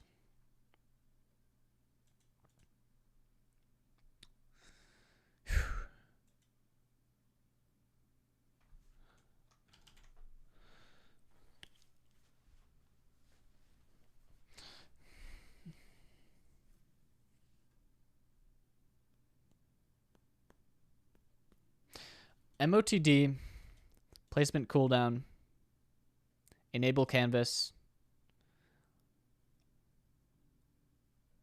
canvas size, and colors. All of that needs to move into a global shared object that is shared and synced between WebSockets by the backend.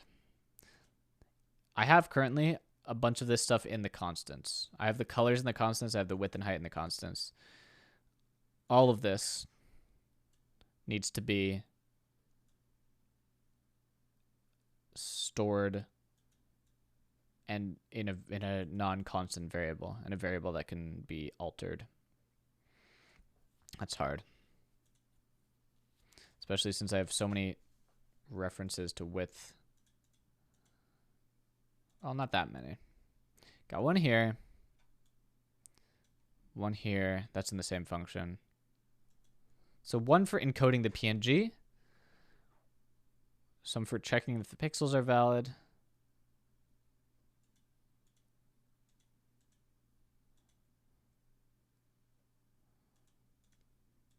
And that's it.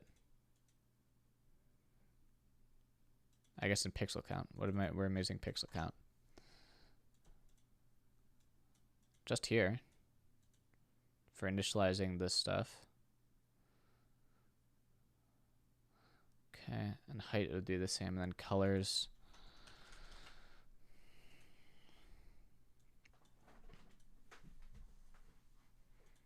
Colors get sent down. Okay.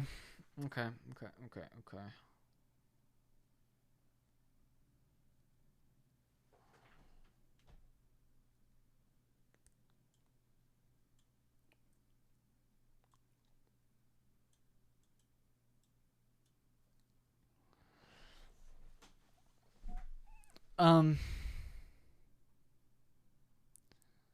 I need to end stream.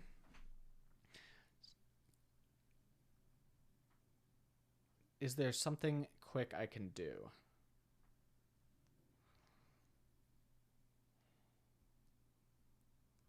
No, this all involves RPC stuff. Yeah, I'm gonna end my stream for today, chat. Got a lot done. In fact, we found a huge bug, fixed it. We can now handle thousands and millions of users. And we got started on the admin panel. I didn't even think I was going to get to the admin panel today.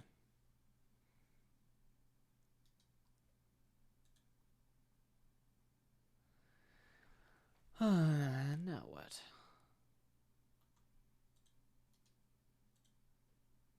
Who do I raid?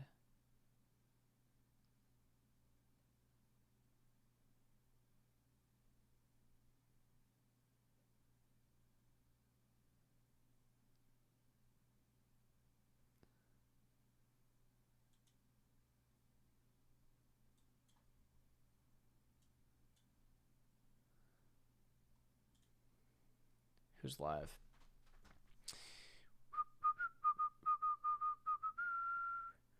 Atrioc. 1D.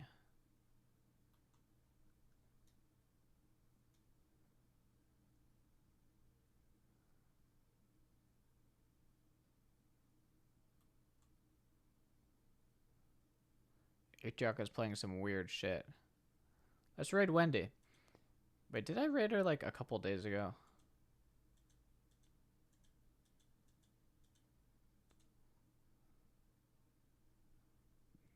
Was she the last person I raided? I try not to raid the same person twice in a row. I'll raid Atrioc.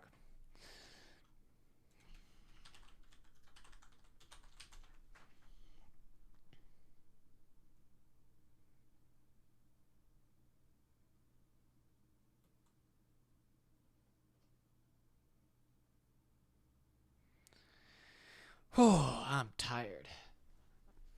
My neck aches.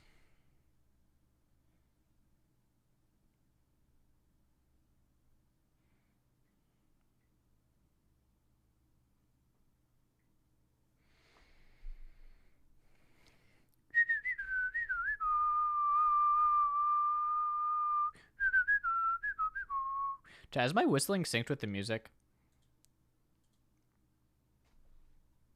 Or is my audio desynced?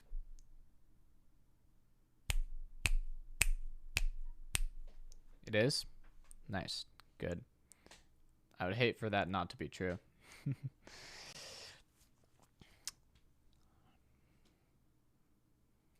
No, I'm not Lud's main mod. Lud doesn't have a main mod. I'm Lud's main coder guy.